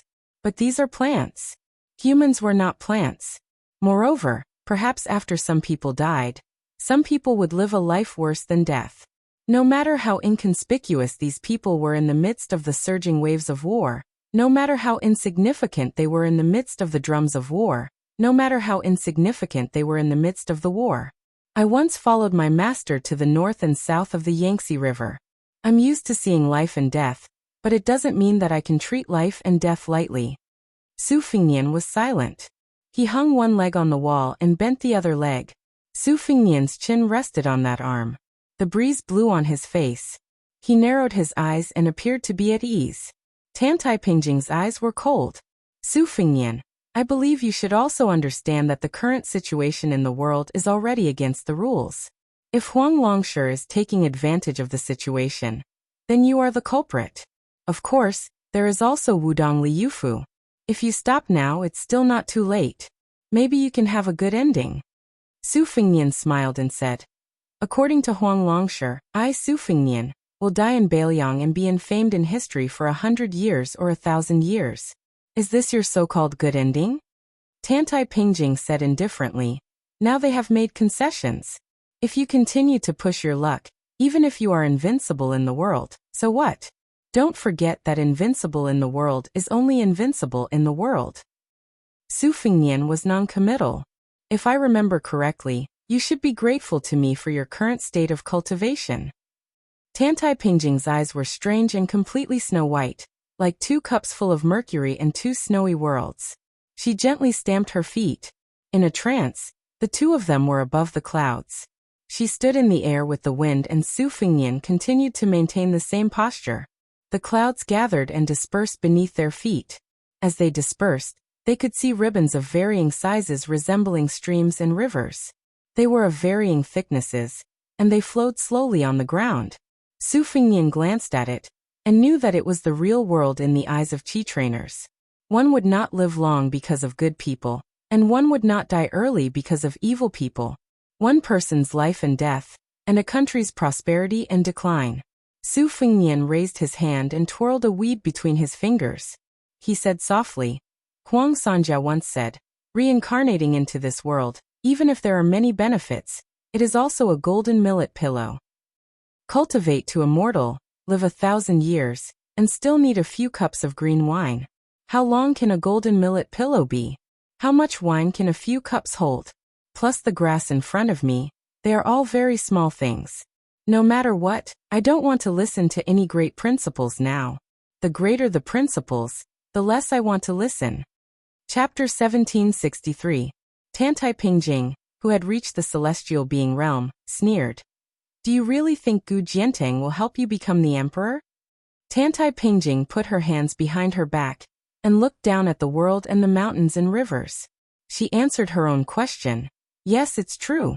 But no matter who becomes the emperor in the world, he will be able to be the emperor longer than you, Su Fengnian. Now Gu Jiantang, who has reached the realm of Deshang and can peek into the mysteries of heaven, has seen this, so he is so kind. Su Fengnian said calmly, I guessed it. Tan Taipingjing shook her head and said, in fact, you only guessed half of it. Do you think that after Li Yufu cut off the connection between heaven and earth, you will not be bound by the laws of heaven? But have you ever thought that since you and Li Yufu, 2 ordinary people, can cross the thunder pool, there are not many abandoned pieces in heaven who will perish together with you? For hundreds of years, thousands of years, many outstanding people have achieved immortality. Can you and Li Yufu really escape this disaster? Just when the 2 celestial beings were talking about the fate of the whole world above the clouds, Bailiang, Liang Yanji County Yuzhou, in the small place called Tuma Pass, there was a beautiful girl with a slender waist and a rather spectacular chest. After learning from the children in the village that the man appeared in the market, she plucked up her courage and trotted all the way there. She wanted to ask him if he could go back to his house to have a simple meal. She stood not far from the yellow wall, sweating profusely.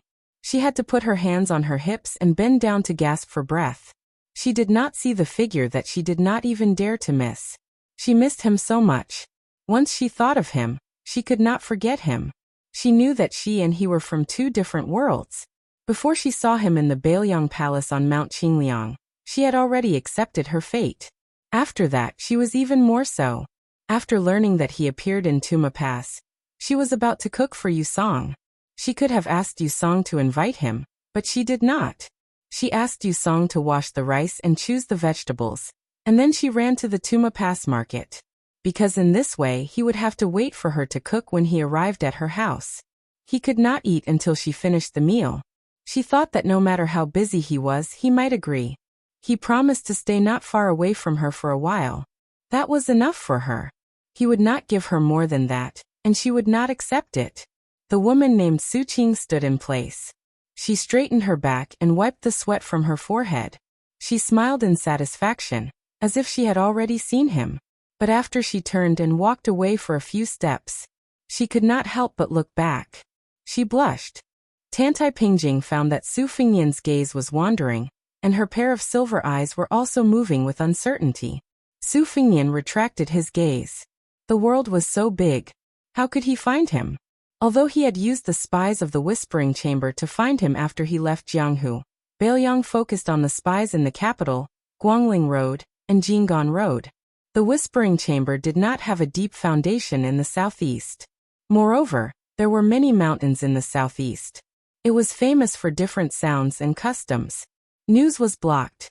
If he wanted to find a needle in a haystack, it would probably take a long time. Moreover, if he was really lucky to find him, he would definitely not want to come to Bailiang. Su Fingyan could not go to his hometown now. Even if they met, it would be many years later. Su Fingyan hoped that by then, not only would that guy be safe and sound, it would be best if he had a family. Su Fingyan had imagined the scene of meeting again after a long separation. Thinking about it, it was not very emotional. Perhaps the two would only raise their palms and give each other a light high five. It should be that simple. Between brothers, there was no need to thank each other. No need to say sorry. In the end, Tantai Pingjing did not make a move. Su Fingyan stood up. It's a once-in-a-lifetime opportunity. It seems that Master Tantai has no intention of putting all your eggs in one basket. Tantai Pingjing's eyes returned to normal. Why should I jump into such an obvious trap? Su Fingyan curled his lips and turned his head. Because of her tall stature, they only needed to look at each other at eye level. Su Fingyan smiled. That's how it should be. It won't be too late for you to make a move after I and Bei Meng have a life-and-death battle. Just as Su Fingyan was about to fall into the human world, he suddenly stopped. In this kind of battle of fate that has nothing to do with physique, as long as I'm near Bailiang, your chances of winning are not high. Tantai Pingjing raised her eyebrows. You want to ruin my state of mind with just a few words? Su Fingyan dismissed it with a smile. Tantai Pingjing disappeared without a trace. Su Fingyan stood in the sky and stretched his body. At this time, Su Fingyan didn't know if it was because his vision was broadened and his mind was broadened, but he felt a sense of heroism for no reason. He just remembered that when he fought in this life, whether it was a tie or a win, he seemed to be a little aggrieved. He had never really fought to his heart's content. Bei Meng, wait and see. Let me, Su Fingyan, fight 10,000 cavalry alone. Let me fight to the death for the only time in my life without any scruples. Not as the king of Bailiang, but as the great grandmaster of martial arts. Let's fight to our heart's content. Bei Meng's millions of cavalry want to enter the Central Plains, but they have to go through me, Su Fingyan. It was that simple. The figure standing between the sky and the earth, wearing a green robe and a jade pendant, hung a cold blade. Like a green grass. Su Fingyan, whose sleeves fluttered like an immortal, didn't know that. It was the heroism that filled his chest. Ancestor Lu, who passed the divine gate but didn't enter, had it. Li Chungang, who floated across the Guangling River with a sword, had it. Chao Chongqing, who became the Confucian sage in the West Wall, had it. It was also called the Great Spirit. Chapter 1764. A pair of travel-worn Taoist master and disciple arrived at the estuary of Guangling River. They watched the 15th tide and escorted the dragon carp through the river into the sea. They started their journey back along the river and finally arrived at the border of Liangyu. The two could already see the magnificent scenery of Wudong's 81 peaks. In the evening, the glow of the sunset hung in the western sky. The young Taoist master carried his exhausted young disciple and walked slowly. His steps were steady. The little Taoist who followed his master across half of Liang was sleeping soundly. When they arrived at the foot of Wudong Mountain, the young Taoist master saw an unexpected familiar figure. He wore a green robe and had a sword at his side. He walked forward quickly. Because he was carrying his disciple, he could not bow and greet him. He could only nod his head in greeting. The young man at the foot of the mountain also nodded his head in return. Without any warm words, they climbed the mountain silently. After walking past the 4-character memorial arch written by Lu Zhu himself, Hong Shixiang, or perhaps the reincarnated little Taoist Yufu of Lu Dongxian, suddenly opened his eyes. He lay on his master's back sleepily and turned to look at the handsome young man walking side by side with his master. For some reason, the child felt a natural closeness to him, but also an involuntary fear.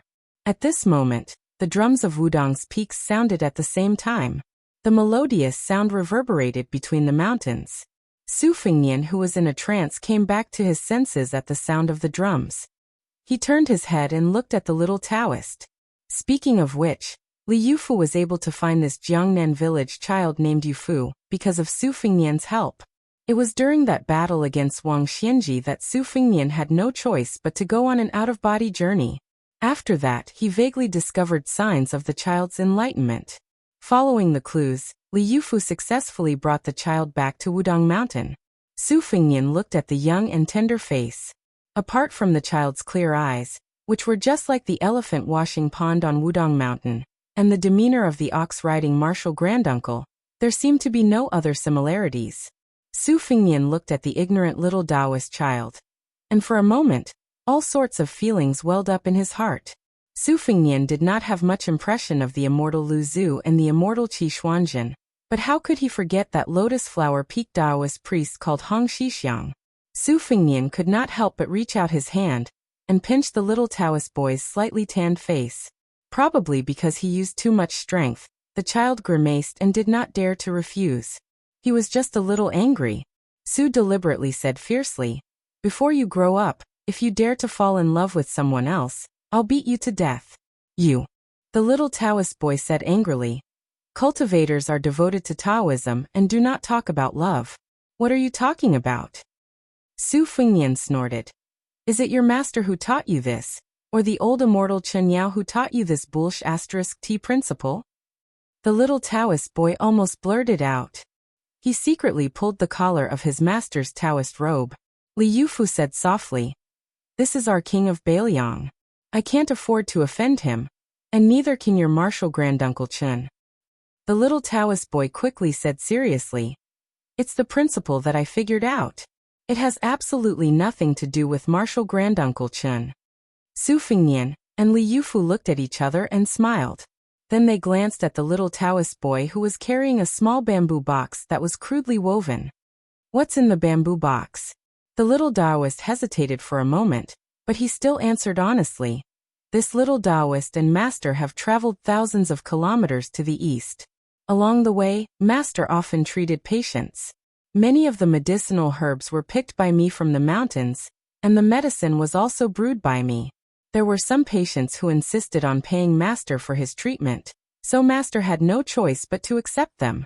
He would also give me some copper coins while he was at it, and this little Taoist saved them all up.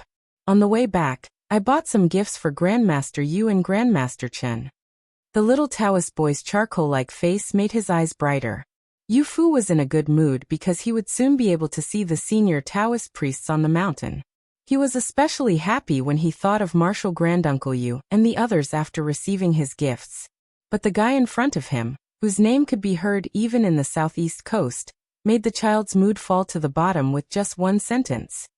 "Those little things in your box, if I received this kind of worthless gift, I would quickly throw them to the corner." The little Taoist boy's face suddenly became gloomy. He wanted to say something but stopped. He wanted to refute, but he couldn't be righteous, so he simply shut his mouth. Su Fengnian smiled and said, "Why don't you sell the box to me? I'll give you a few hundred taels of silver.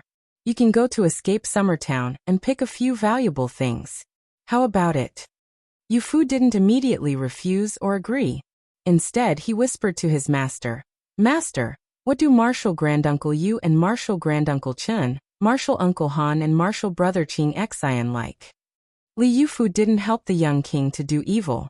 He smiled and said, "They all like the gifts you give them." The little Taoist boy said pitifully, "But the things in my box are really worthless." Li Yufu smiled and said, "Valuable things are often only valuable. We are cultivating on the mountain. It doesn't matter whether it's valuable or not." The little Taoist boy quickly smiled and stared at Su Fengnian. Su Fengnian also stopped teasing the naive little Taoist boy. He stopped smiling and said to Li Yufu, "Teacher Li, don't you want to think about it? After all, for you, you are different from the ordinary people in the world. Even if you have regrets in this life, you can use them to make up for them in the next life. Once you do that, there is really no way back." Li Yufu smiled and asked, "Isn't the prince the same?" Chapter 1765. Su Fengnian said helplessly, "But the two of us are still different. You came from the top of the mountain. I came from the bottom of the mountain.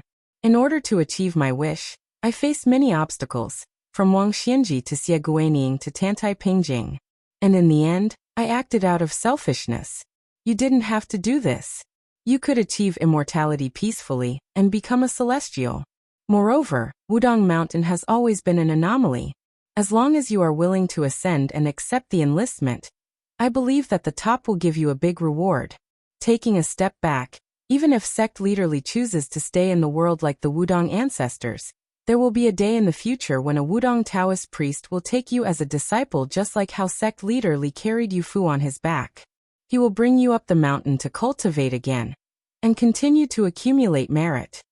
Yufu Li walked up the stairs with his disciple Yufu on his back and said slowly, "Since Ancestor Lu set the rules, Wudong Mountain is very similar to Bailiang today. To put it bluntly, it is like a frontier town in the human world. But because there is a bottom line, we have never crossed it. That's why we can barely survive until today. After I came up the mountain, I was ashamed that I cultivated my mind more than my strength. I looked through the handwritten letters of the previous headmasters, read the history books, and even read the Buddhist scriptures. In my spare time, I occasionally went to the big and small lotus peaks to look into the distance. Over time, I had some ideas that I shouldn't have." Su Fengnian laughed involuntarily and said, "Today I know that it's not only you and me, Bailiang and Wudong are also in the same boat." Yufu Li joked, "Why don't you use the phrase like-minded?" Su Fengnian glanced at the little Taoist boy Yufu and said softly, "If I'm not wrong, the next headmaster of Wudong Mountain after you should be Han Gui from the Green Mountain Taoist Temple. The Taoist priest who was praised by the old headmaster Wang Zhonglo as righteous and sincere. The further you go. After that, it will be this guy, Wang Zhonglo, Hong Shixiang, Yuhan Gui Yufu. In just a few years, I have seen 5 headmasters of Wudong." Li Yufu said regretfully, "Unfortunately, I'm afraid I'll only be able to see His Highness, the King of Bailiang." Su Fengnian and Li Yufu were resting in a pavilion located halfway up the mountain. In the darkness of the night, the lights of the escaped summer town at the foot of the mountain were dim. The little Taoist boy Yufu had fallen asleep again. Li Yufu said softly, "The fate of West Chu that Chao Chongqing carried has been scattered to Guangling Taoism.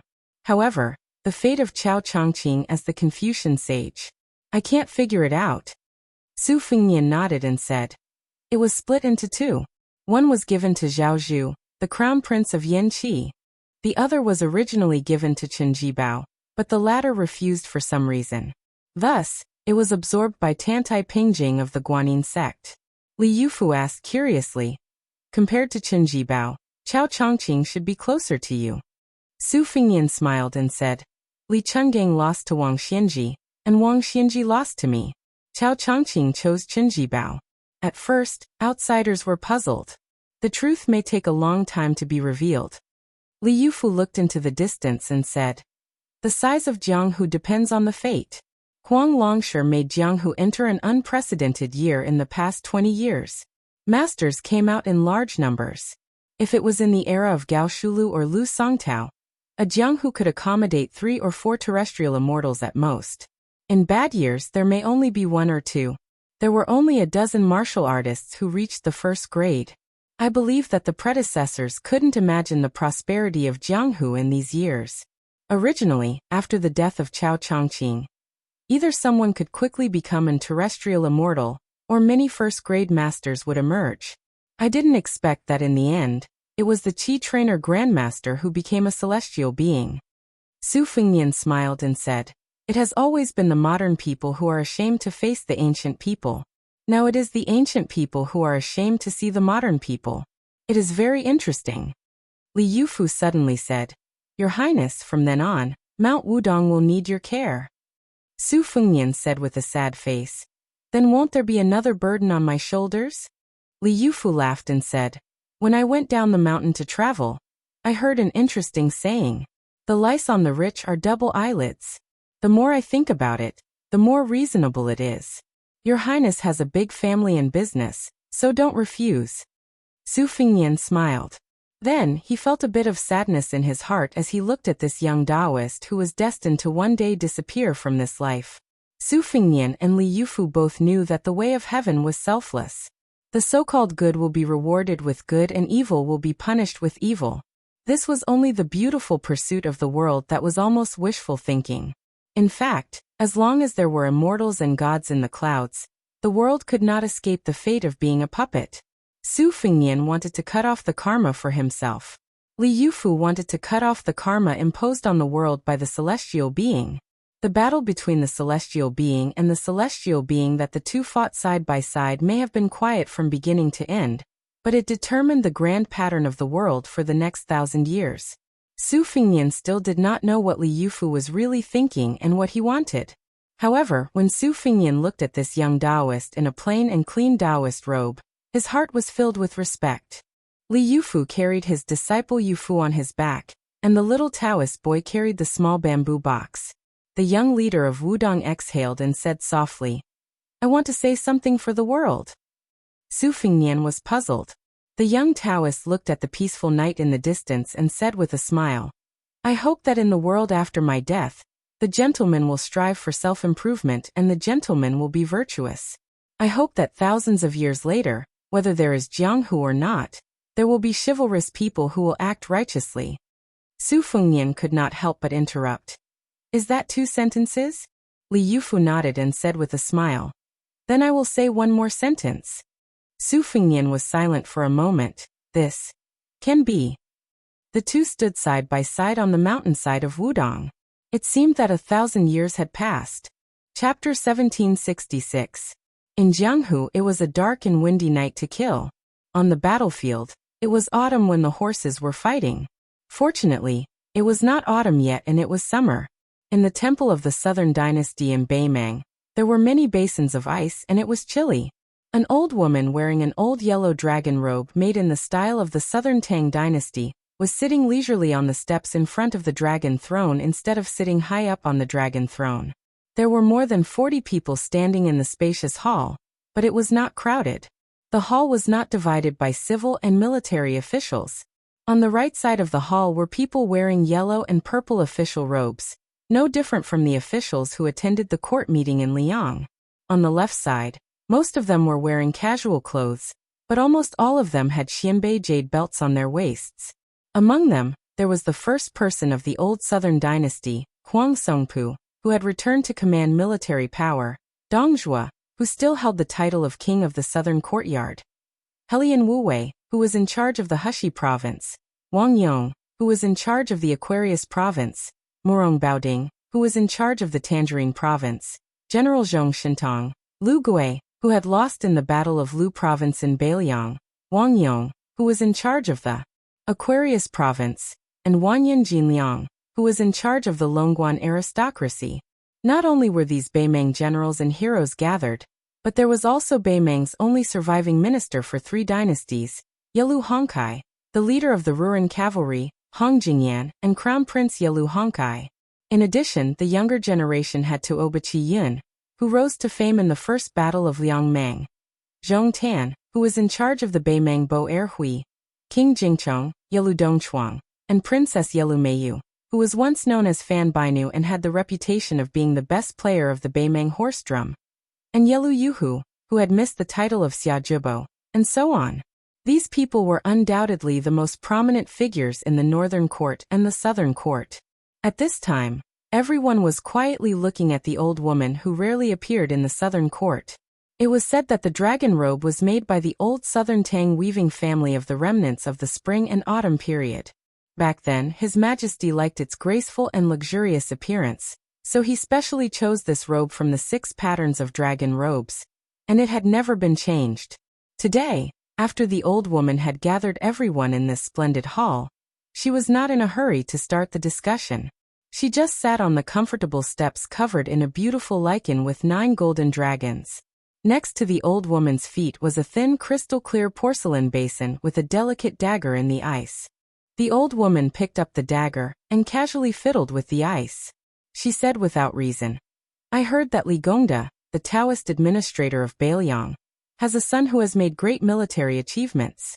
As a white horse crossbowman, he has been to the gentleman's pavilion?"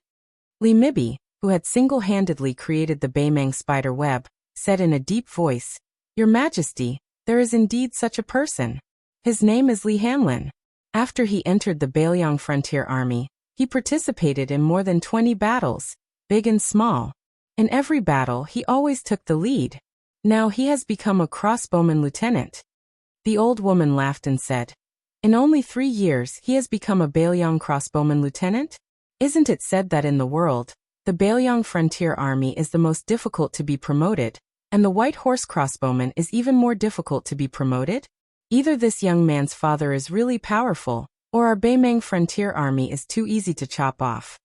When the Baimang empress said this, Dong Zhuo Lu Gui and the other people's faces were obviously a little ugly. However, the big shots like Zhong Shentong and Morong Baoding, who were not involved in the War of Liangmang, were much more relaxed. There was even a subtle smile on their faces. The old woman glanced at Li Mibi, who was standing apart from the others.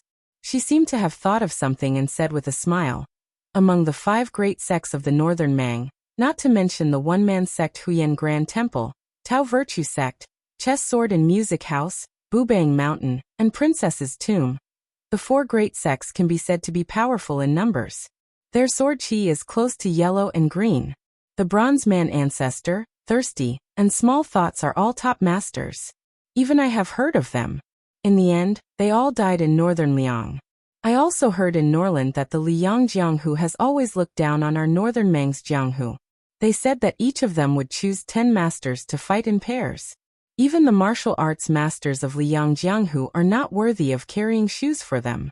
The old woman laughed to herself without a trace of anger. She found Hong Jingyan, who was born blind, in the crowd. She raised her head and looked at the leader of the Ruran cavalry, who had a mixed reputation. "Hong Jingyan, you were once ranked in the top 10 of the old martial arts evaluation. That demon Luoyang can be considered your junior in the chess and sword music school. Tell me, can you kill the king of Bailiang, one of the 4 grandmasters of martial arts evaluation?" Hong Jingyan cupped his fists expressionlessly and said, "I can't kill him." The old woman nodded. "Then what if you Morong Baoding and Zhong Shentong's younger brother, Zhong Liang, join forces?" Hong Jingyan still shook his head and said, "I can't kill him."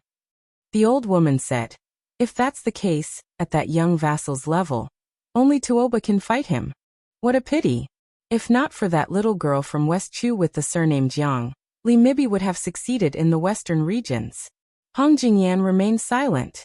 In the Battle of Heluku, the entire army, including Yang Yuanzan, had been wiped out.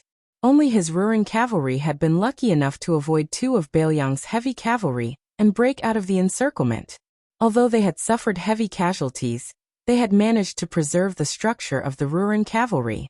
They did not fall to the point where they were completely wiped out.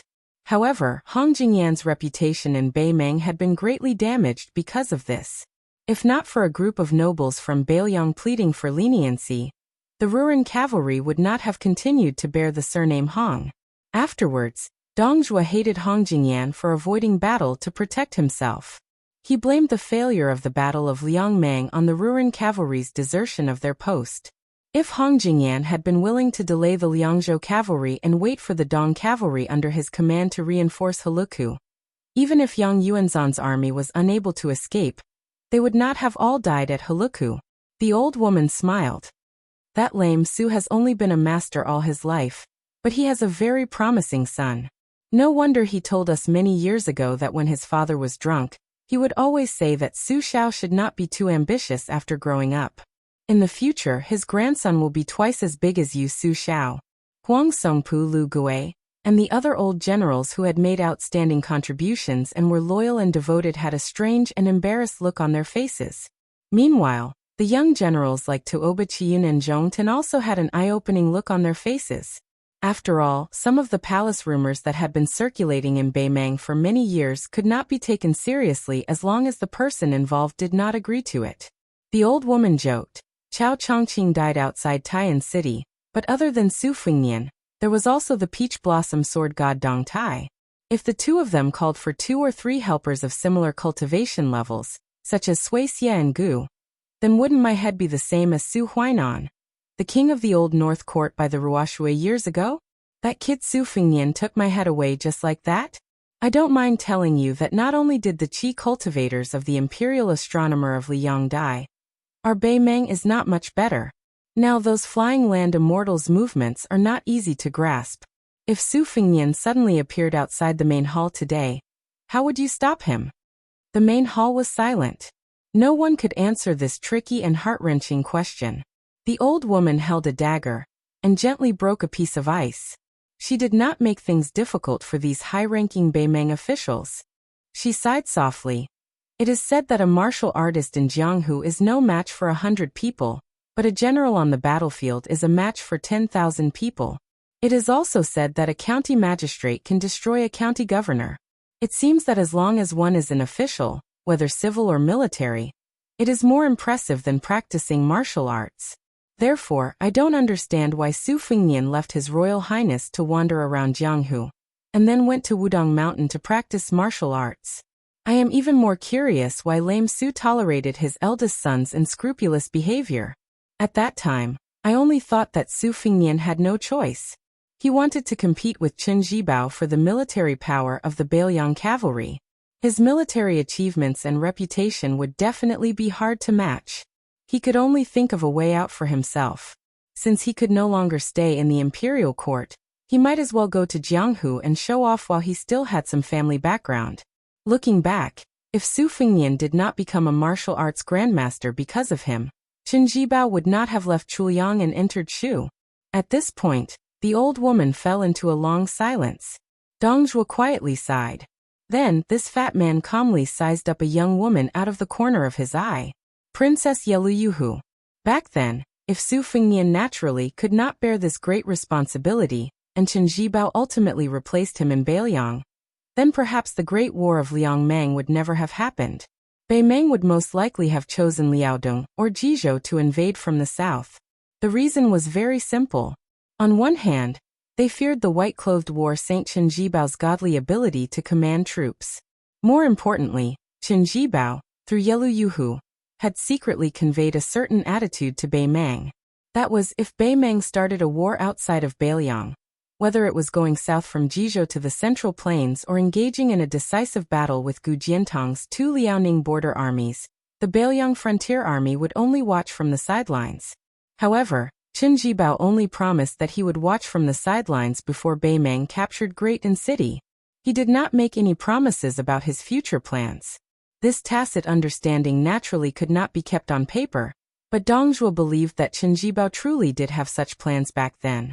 It was not completely absurd to say that it was Su Fengnian who had personally dragged Bailiang into the quagmire of war between the two countries. Of course, at the time, all of Beimang did not believe that they would lose. They only believed that even if they captured Bailiang, there was no profit to be gained. In the end, both Beimang and Liang were caught off guard. Now Beimang was riding a tiger and could not get off. Even the powerful officials of Beimang who had previously insisted on going down the 2 liaos to attack Great City, no matter how much they rejoiced in their misfortune, did not dare to show the slightest objection.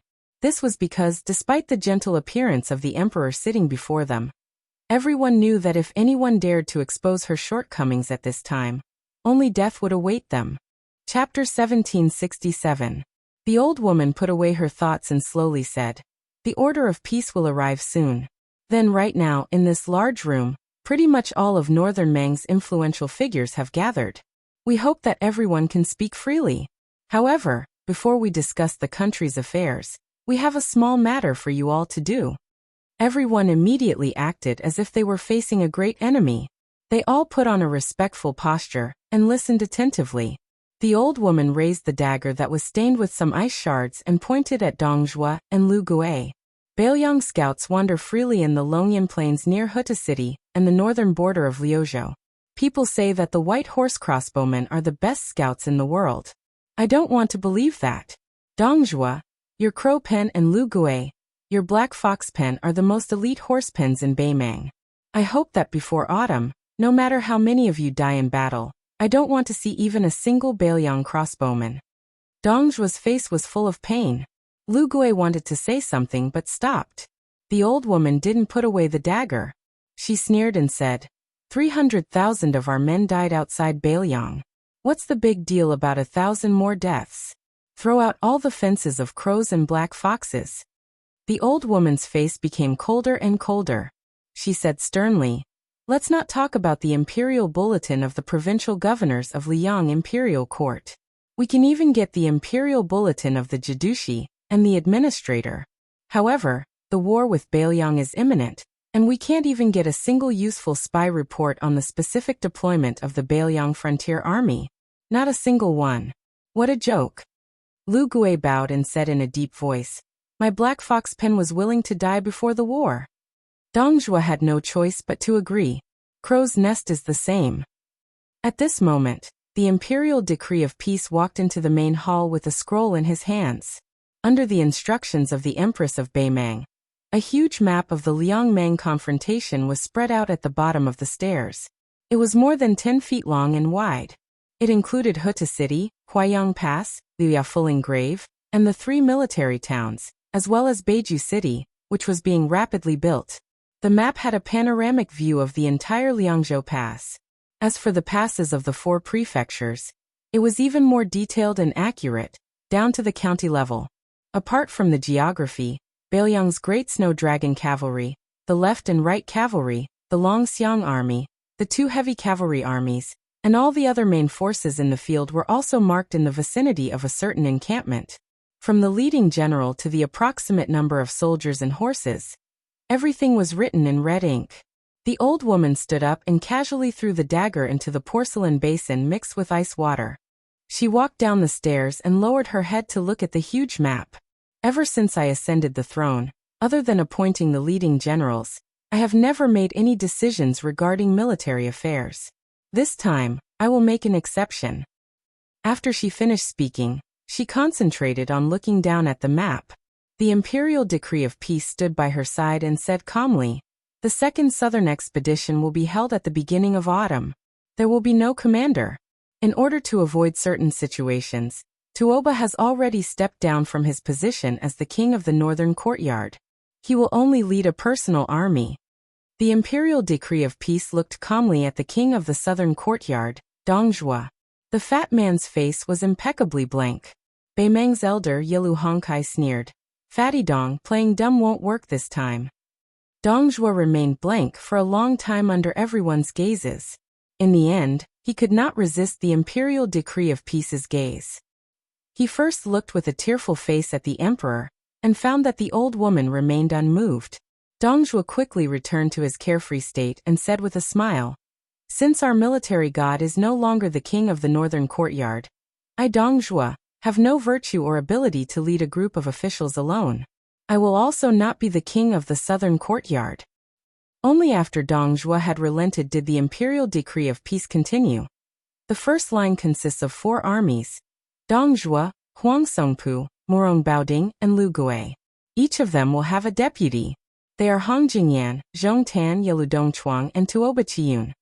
It wasn't strange to set up 4 armies, but the idea of a deputy general was worth pondering over. Dong Zhuo and Hong Jingyan had once been rivals in the fight for the king of the southern courtyard. The Dong family's private army and the Ruren cavalry were all top elites of Beimang. It could be said that enemies were bound to meet. Huang Songpu and Zhong Tan, this pair of old and young, were very exciting. There was no need to mention the old General Huang Songpu. In the past, he was nominally the leader of the officials of the Southern Dynasty. He was also one of the 13 generals of Beimang with real power. Zhong Tan had already proven in the first battle of Liangmeng that a tiger father would not beget a dog son. Although Bei Meng had suffered a great defeat at the Battle of Heluku, this could not deny Zhong Tan's brilliant achievements in the previous 3 sieges. As the eldest son of General Zhong Shintong, it was already a foregone conclusion that Bei Meng would have a father-son pair of great generals in the future. As for Morong Baoding and Yelu Dongchuang, just the 2 surnames alone were enough to make people's imaginations run wild. Great General Lu Gui and the head of the 4 great banquets, Tuoba Chiyun, were both leading the same army. This was enough to place high hopes on them. The Taiping decree said in a low voice, after Dong Zhuo and Morong Baoding's armies pass Huta City and head south, they will be in charge of the battle outside Liangzhou Pass. Huang Songpu will attack Qingsong City in Liuzhou and cut off the connection between the Longxiang Army in Liuzhou and Zbiqing City in Liangzhou. They will also need to involve the iron stupas of Qidong and Yuan Nanting's White Feather Light Cavalry. Lu Gui will station his troops outside Heluku in Yuzhou to prevent the Yuzhou cavalry from using this place as an exit. During this time, Zhong Tan will pay special attention to the movements of the Beiliang Cavalry General Chao Wei's troops to prevent them from breaking into our Southern Dynasty territory in the area of Linyao Army Town. Dong Zhuo's infantry must take Huaiyang Pass, where the Beiliang Protectorate is located, before winter. Morong Baoding, your mission will be to annihilate the Beiliang Cavalry in Liuya, Fuling, and the other military towns. The Taiping decree looked at the 8 generals with different expressions. Perhaps you all want to ask, if He Zhonghu and Zhou Kang's 2 main Beiliang cavalry forces head north, how should we deal with them? The answer is extremely simple. Other than the first line, we have a second line of battle that will coordinate with you. Similarly, there are 4 main armies: Zhong Shentong, Wanyan Jinliang, Helian Wuwei, Wang Yong. Each of you will lead an army. When the time comes, you will be stationed in the Longyan Plain north of Huta City, and wait for an opportunity to move. When He Zhonghu's left cavalry forces head north, Zhong Shentong and Wanyan Jinliang will head south. For the same reason, Helian Wuwei and Wang Yong will target Zhou Kang's right cavalry. Without waiting for the people in the hall to raise their objections, the Taiping decree continued. His Highness the Crown Prince and Tuoba will each lead an army as the 3rd line of reinforcements. They will follow the army of the 2nd line of battle and head south. As long as there is an accident on the battlefield outside Liangzhou Pass, they will definitely rush to the battlefield within a day. This kind of deployment of troops made people dumbfounded. It wasn't too unconventional, nor was it too high up in the air. Instead, it was too straight. It was like a fight between young children. They only knew how to use brute force. Punches and kicks were exchanged back and forth. There were no moves to speak of, so it seemed particularly ordinary.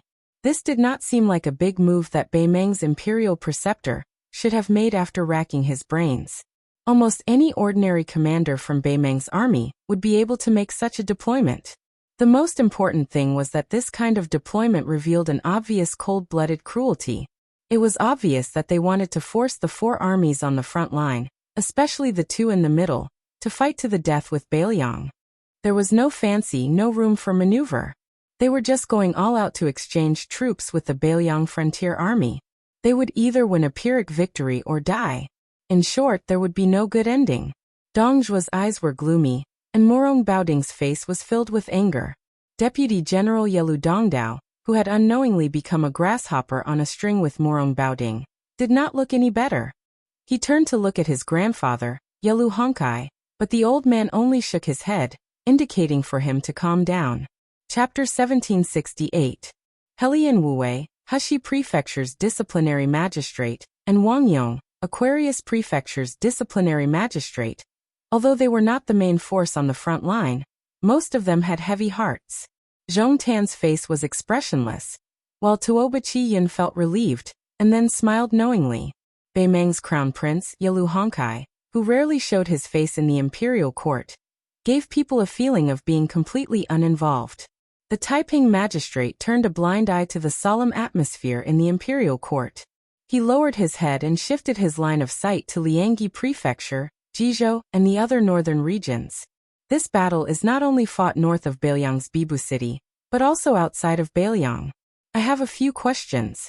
You are all pillars of Bei Meng, so why don't you answer my questions? The first question is about Lianghuai Prefecture's Jidushi Kai-nan and Administrator Han Lin's attitude toward Beiliang. Once the battle situation in Beiliang is not favorable, with Kai-nan's troops as the main force, will the Lianghuai border army stand by and watch them die? Or will they be willing to take the risk and advance west? For the first time, Helian Wue, who had always been taciturn, was the first to speak. Absolutely not. Liang Imperial Court has just conferred Kai-nan with the title of Marquis. No matter what kind of thoughts Kai-nan has towards Beiliang, he certainly won't dare to send troops without authorization.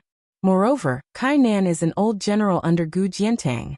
His actions can easily affect the whole situation. He is destined not to implicate Tang Taizuang and his group of colleagues. The Taiping magistrate nodded and said, "The second question is, after Ji Province's General Yuan Tingshan took away the Li family's Yen Castle cavalry, and now the Liang Imperial Court has already left him at Guangling Road to assist Wu Zhongshuan in cleaning up the mess together with Song Li. Under this premise, Liang will most likely send either Lu Xingxiang or Su Gong to Ji Province. Will their arrival have a decisive impact on the direction of the Huai and Huai border matters? In my view, not only will Lu Xingxiang enter the two rivers, the Assistant Minister of the Ministry of War, Su Gong, will also arrive at the same time. However, the use of these two people will not be of any benefit to the Battle of Beiliang. Instead, it will be of the same origin as Gu Jiantang's attack. It is just that Liang hopes that our Beimang Iron Cavalry will persist in attacking Beiliang. It will also prevent us from advancing to Great Peace City once Beiliang is defeated. With Kai-nan's army and these two famous generals of Liang personally coming to the north, in addition to Gu Jiantang's two Liao armies, I believe that only then will the emperor of the Zhao family be truly at ease. Therefore, the arrival of Lu Xingxiang and Su Gong will not change the situation of the Battle of Beiliang. The Taiping magistrate smiled at this rising star, and then asked. The third question is, previously, Chao Wei of Beiliang's 10,000 cavalry hid in the western regions and attempted to take a long detour to attack the hinterland of our southern dynasty. If it were not for the emergency situation at Qingtsang City and having no choice but to surface, it would have been a great disaster. Currently, the young men of Liuzhou and the tens of thousands of monk soldiers of Mount Lantua are all under Beiliang's command, and Liuzhou's military strength is increasing instead of decreasing. Furthermore, one of the twin jade annulus of West Chu, Ko Jianghuai, is the general of Liuzhou. Both sides and the Longxiang army are in a tripartite balance of power. Do you have any countermeasures? Zhong Tan said passively. Naturally, we cannot touch the young men of Liuzhou. But that Mount Lantua is not impossible to instigate a rebellion. The reason why Mount Lantua is leaning towards Beiliang is because of the king of Beiliang, Su Fengnian's goodwill towards the Buddhist sects of the world. And also because of that female bodhisattva. We can work on both fronts. If we cannot kill Su Fengnian, we can try to assassinate that six-jeweled guru. At the same time, we can also make contact with the other powers of Mount Lantua. It is true that our Beimang wants to exterminate Buddhism, but there is no harm in making the eminent monk of Mount Lantua our imperial teacher. However, this will require an imperial decree from your majesty. The Taiping magistrate nodded and said, The imperial decree has been prepared. Zhong Tan was not surprised. He cupped his fists and said, This general is willing to personally go to Mount Lantua in the western regions. After the Taiping magistrate agreed, he said, Fourth question, once the matter of Huai and the western regions is settled, can we add some firewood to Xu Zhao? Li Mixi smiled and said, That prince surnamed Zhao of Nanzhao, who caused the people under his jurisdiction to complain everywhere, has actually been our Beimang spy for a long time. In the western Xu Dao, there is also an important personage who has been carefully instigated by me to rebel, an official with the rank of administrator. If we say that these two people are helping to lead the troops to cross the border to attack Beiliang, then we are overestimating them. It's just that our Beimang is not enough to deal with major matters, but we have more than enough to deal with Liang. When the time comes, we can use them as sacrificial pawns and let the king of Beiliang, Su Fengnian, thoroughly turn into a notorious traitor of Liang. First, the great snow dragon cavalry left the territory of the prince of Beiliang without permission. Then there are two people who used the Beiliang banner to rebel. I believe that the intelligent people of Liang will understand, But the common people of the Central Plains will probably believe it to be true. Probably only when the Bailiang frontier army is wiped out and Su Fengnian is killed in battle will they suddenly realize that, oh, that guy surnamed Su actually did not rebel. Wanyan Jinliang snorted disdainfully. Helian Wuwei furrowed his brows. Not to mention the usefulness of this kind of sneaky trick, in the end, it was the same as Li Mixie's identity. It could not see the light of day, and it was also difficult for it to be displayed in the halls of elegance. The prefect of peace smiled and said, "The true meaning of this move is not to win the hearts of the people of the Central Plains, but to give the Liang imperial court an excellent reason to righteously and confidently restrict the supply of grain. In the hinterland of the Central Plains of Liang, from the king of Jing and Jiaosun to the administrator Wen Tai to the deputy provincial governor Ma Zhongxian, they have all accumulated grievances with Su Fengnian for a long time. I believe that they will be happy to see this happen. Even if Great Peace City eventually convinces the young emperor of the Zhao family to open up the supply of grain, it is still a good thing to slow them down a step and cause the Bailiang frontier army to lose thousands, or even tens of thousands of people." The Empress of Beimang, who had been looking down at the map at her feet, suddenly raised her head and asked, "I have a fifth question. That Bailiang claims to have 300,000 cavalry that is the best in the world, and the generals under Su Fengnian are said to be enough to make my Beimang and Liang feel ashamed of their inferiority. Then I would like to ask everyone one thing. Chu Lushan Yan Wenwan Yuan Zuozong, Chen Yun Chue Ancestor Gu, Hizhong Hu Zhoukong and the others. Just Bailiang has so many famous generals of this generation, so many great heads, so why don't my Beimang's million-strong army take them?" The old woman suddenly took several steps forward and stepped heavily on the map. She said in a clear voice, "I don't need you to answer the fifth question. I have a sixth question. Everyone in the hall, who is willing to open up new territory and be conferred the title of king." Everyone in the hall felt their hearts tremble. The old woman laughed loudly. "Listen well. Liang has 30 provinces. In the following battle, those who kill Bailiang's third-grade generals, such as Liangzhou's general Shifu, Lingzhou's general Han Laozhan, Yozhou's general Huang Fuxi, Yozhou's general Yu Luandao, Liuzhou's general Ko Jianghuai, and the others will all be conferred the title of Marquis. Those who kill Bailiang's third-grade civil officials such as Li Gongda, Song Dongming, Yang Guangdou, Chang Sui, Su Beiji, and Chen Shiliang will all be conferred the title of Marquis. Those who kill Chen Yunchue Ancestor Gu, Hizhong Hu Zhoukong, and the others will be conferred the title of king.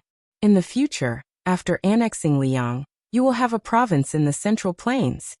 Those who kill Chu Lushan Yanwenwan Su Longxiang, and Yuan Zuozong will be conferred the title of king, and have 2 provinces in the Central Plains of Liang." The old woman's face was ferocious.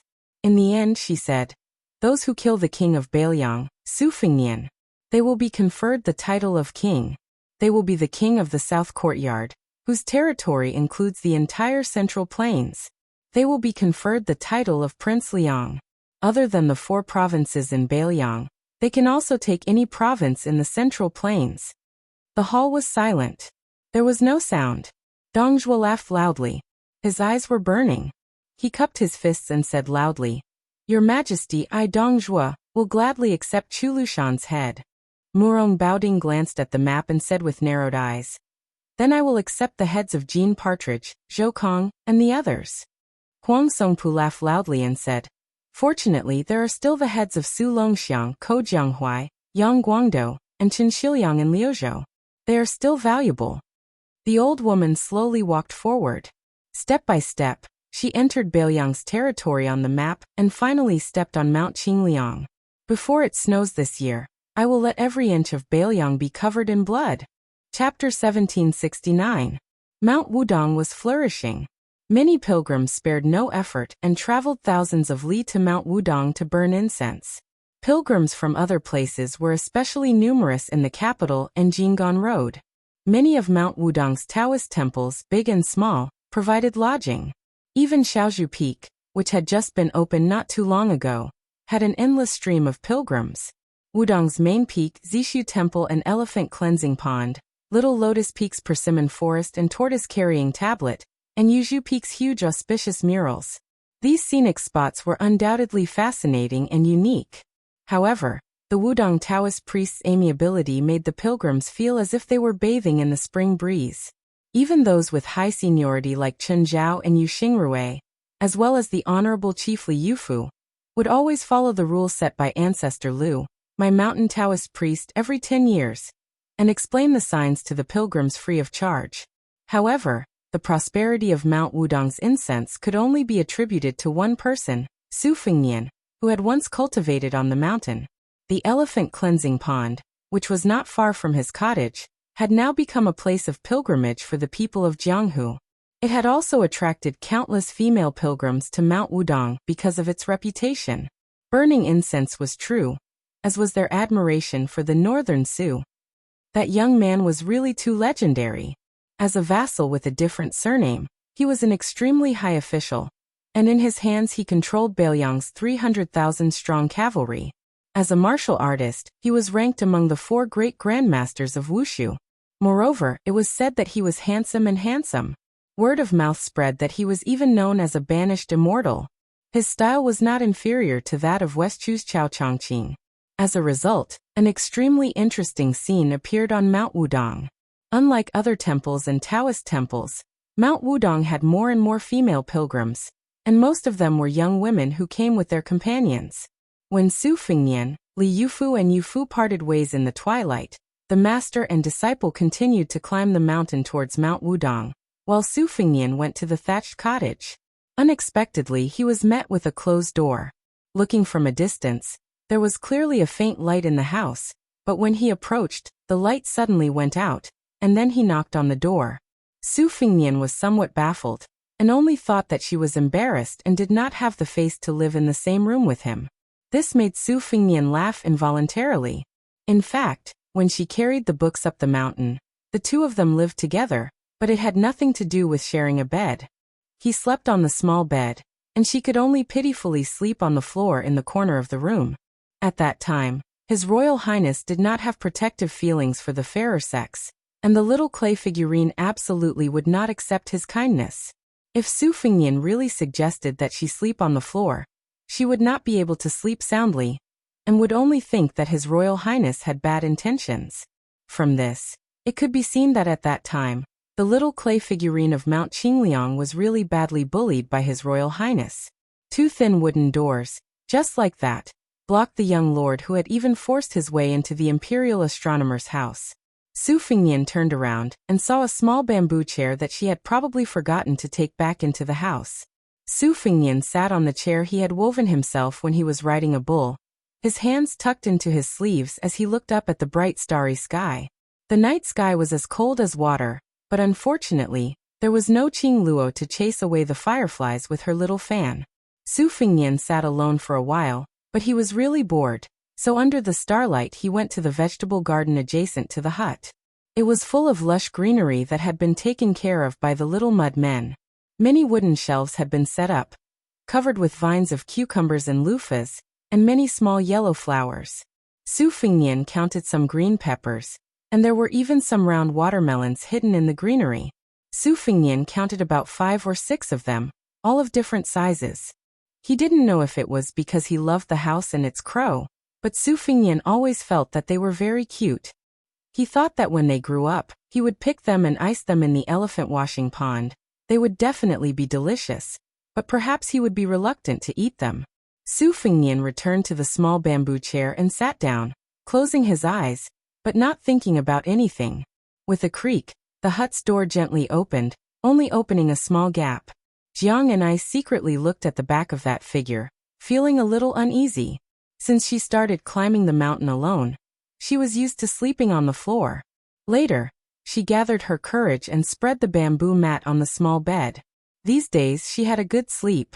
Previously, when she heard Su Fengnian's familiar footsteps, the first thing she did was to jump off the bed barefooted, close the door, and throw the bamboo mat on the floor.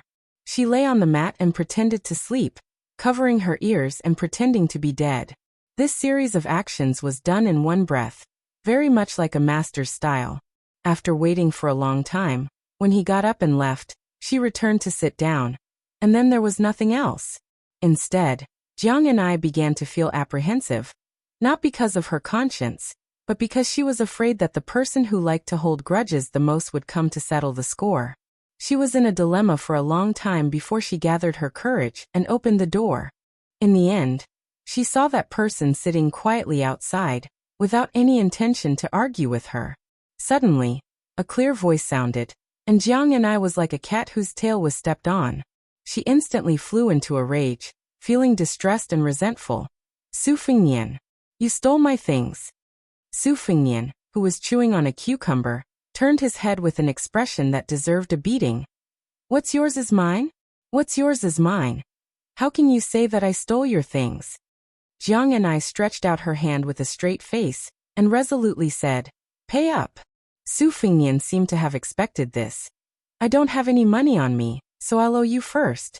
Tomorrow, I'll borrow some copper coins from Headmaster Li and the others. How many copper coins do you charge me for a cucumber? 1 copper coin or 2 copper coins? Jiang and I hesitated for a moment and confidently said, 2 copper coins. Su Fengnian smiled gently, biting on the cucumber, and vaguely said, You don't know how to bid 3 copper coins? Jiang and I was stunned at first, and then became angry out of humiliation. If you say 2 copper coins, then 2 copper coins. She quickly added, But it can't be the 2 copper coins of the eternal emblem Tongbao.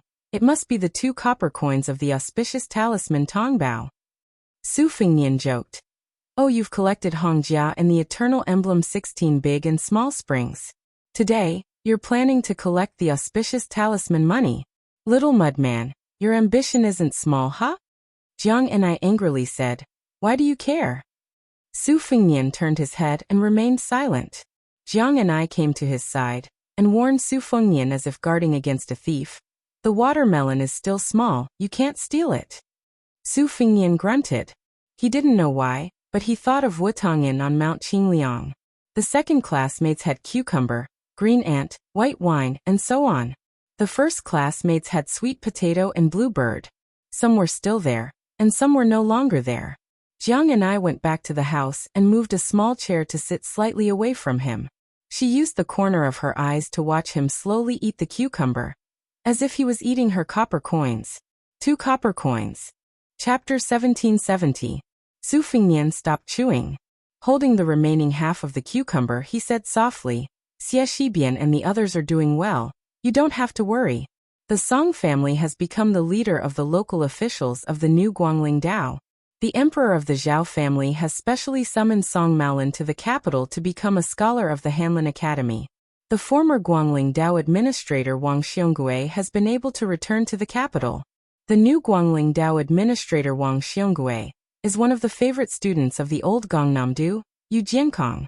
He is naturally close to the scholars of the Guangling Dao. Once he arrived at the Guangling Dao, he did not immediately go to the yamen to take up a post. Instead, he held a large banquet and called for hundreds of famous scholars of Jiangnan to chat. Additionally, he invited more than 20 Jishang from the Shangyin Academy. It can be said to be a rare literary event. Song Li, one of the main generals of the Guangling Dao, immediately married a woman from a powerful family of the Guangling Dao. All these signs indicate that Taiyan City does not wish for the Guangling Dao to have any more waves. Jiang and I did not speak. Su Fengnian turned his head to look. Looking at that beautiful face, he said softly, In this world, there are some things where no one is indispensable. Your luck has always been good. You are also within this usually. Jiang and I said lightly, There is no need to comfort me. I have never felt that West Chu needs me that much. Su Fengnian smiled and said, I am relieved that you can think this way. Jiang and I suddenly asked, Then what about Bailiang? Is it impossible without you? Su Fengnian met her gaze and said seriously, Of course it is impossible without me.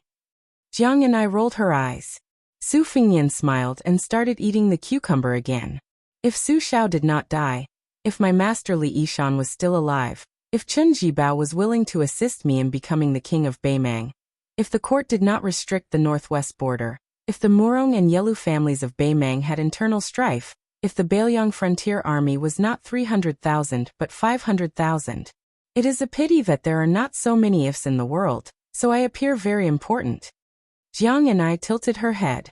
Are you complaining to me? Su Fingnian rolled his eyes at her. I am not bitter. I am clearly showing off to you. Do you still remember?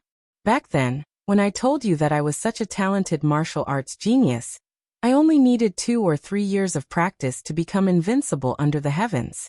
My life was as lonely as an avalanche. What did you think of me then? At that time? And now? Jiang and I did not refute with words, but showed a disdainful look as if he had stepped on dog shit, and it was a big dog shit hole. Su Fengnian raised his hand and threw the cucumber but high, his face full of pride. I have taken 3 disciples. If there is a martial arts evaluation in Jianghu in the future, then Wang Sheng, Yu Dilong, and Lu Yinchang will definitely be in the top 20. That little bastard Yu Dilong is even expected to be the first. Jiang and I said, Yu Dilong? The child who was a scout in the Yuzhou cavalry? Su Fengnian nodded. He did not expect that the power of Jiang Ni's next sentence was no different from a flying sword taking a head. Even I heard of the famous story of leaning against the wall on the Wudong mountain. He is really the most powerful person in the world. Su Fengnian was stunned. Then Jiang and I heard the master of leaning against the wall murmuring, "Clean up the family." Jiang and I looked up at the Milky Way hanging in the sky. After going to Guangling Road with her uncle, she had always heard the people there call it the Guangling River in the sky. Su Fengnian followed her to look at the river in the sky, murmuring, I heard that there are hundreds of thousands of mountains in Nanjiang. I heard that the snow in Liaodong is heavier than in the northwest. I heard that there is a butterfly spring in Nanjiao. Countless colorful butterflies are connected head to tail, hanging from the trees to the water. Jiang and I listened to his murmuring and said softly, Those places that make you yearn for. Will you go to see them in the future? Su Fengnian narrowed his eyes. Of course. Jiang and I withdrew her gaze. Tomorrow I want to go to the Purple Void Temple on the top of the mountain to burn incense. Su Fengnian wondered. Pray for blessings and make a wish? Or ask for a lot from someone? Jiang and I said unhappily, It's none of your business. Su Fengnian dismissed it with a laugh. If I remember correctly, tomorrow there will be Wudong Taoist Master Chen Yao personally interpreting the lot. No matter how late you sleep in, I can have the old Taoist immediately interpret the lot for you. Who told me to be Wudong Mountain's heavenly great pilgrim? How could they dare to neglect me?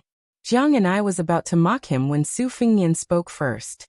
That year, Dongtai gave me 12 pocket flying swords. Later, in those deadly battles with Han Shengxian, Wang Xianji, and Tuoba, many of them were destroyed and could no longer be assembled into a set. Later on, I had the Mahis master craftsman at the back of Mount Qingliang forge a new set of 9 swords, each of which is compatible with my different sword intents. The names of the 9 flying swords are Fengdu, Yishen, Yu, Shujing Lao Jiao Meizu Qiaochu Wild Fox and Yangji. How about it, doesn't it sound very interesting? Jiang and I bluntly said, Sour, really sour. Su Fengnian laughed loudly.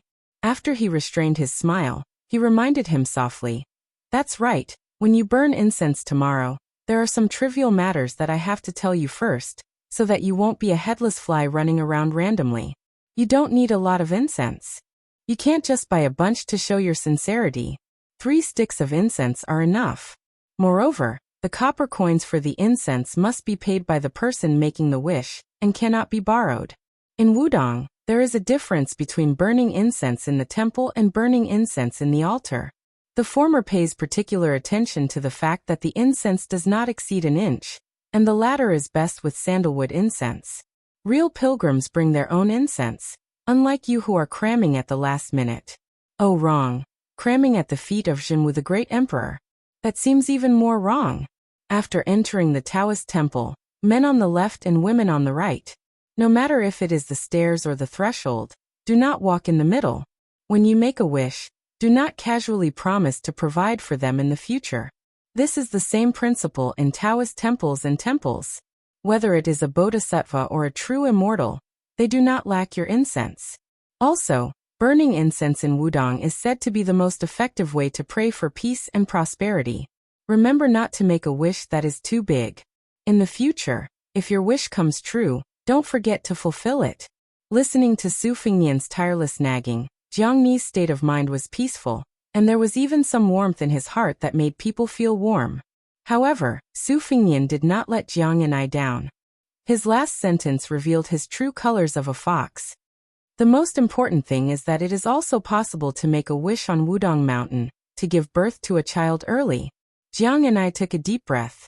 She thought of the great gung horn under the moon swearing to kill post. At the end, Jiang Yanai swore to kill Su Fengnian.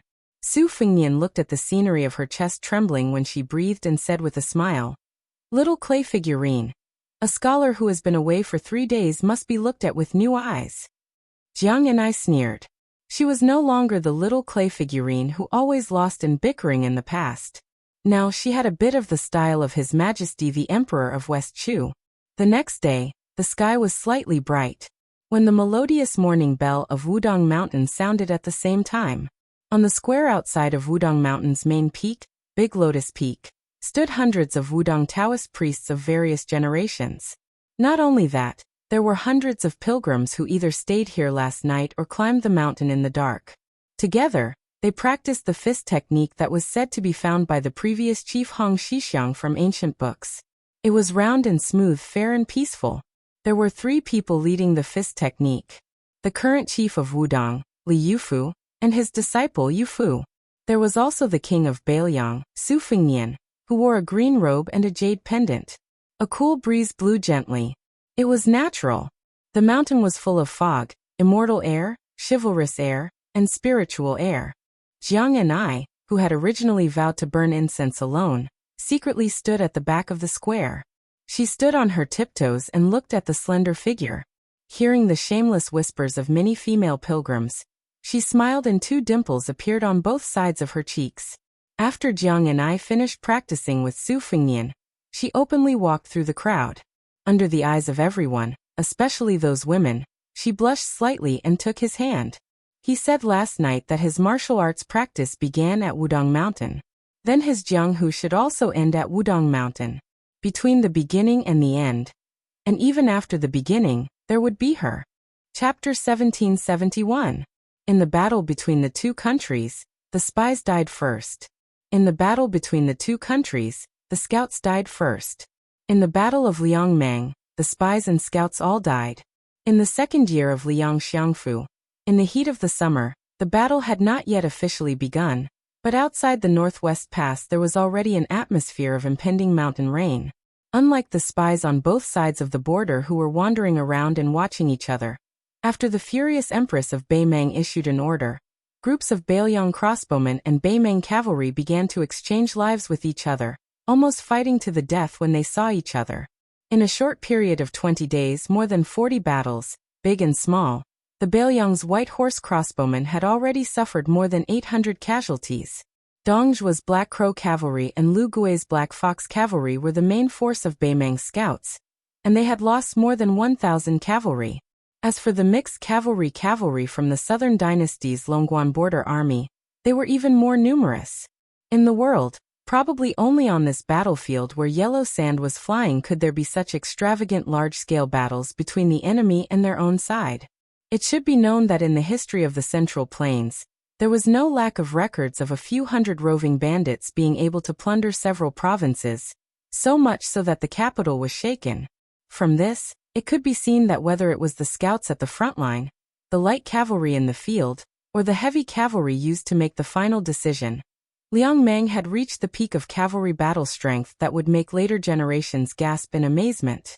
As the situation of the scouts on the border around Huta City became more and more desperate, this also meant that their military strength was even greater than the previous Beimeng army, and they were about to stake everything on one throw and move out in full force. When the time came, the grassland would be empty, and they would mobilize all their troops and horses to the south and kowtow to Liangzhou. Before autumn, a battle decided that most of the scouts on both sides of Liangmeng were unable to last until autumn. Yelu Chukai, the brother-in-law of the previous southern courtyard Great King Dongzhua, the commander of the Black Fox Bars, and Lin Fu, the trusted aide and favorite general of the great General Lu Gui, the commander of the Black Fox Bars, used 200 Qilong Pass horse bars to lure the enemy deep into the Dragon Eye Plains, with a total of 1,400 elite cavalry. They lured Sun Ji, one of the 3 captains of the Liangzhou White Horse Crossbowmen, into charging alone into the hinterland of the Dragon Eye Plains, about 160 li north of the Huta city.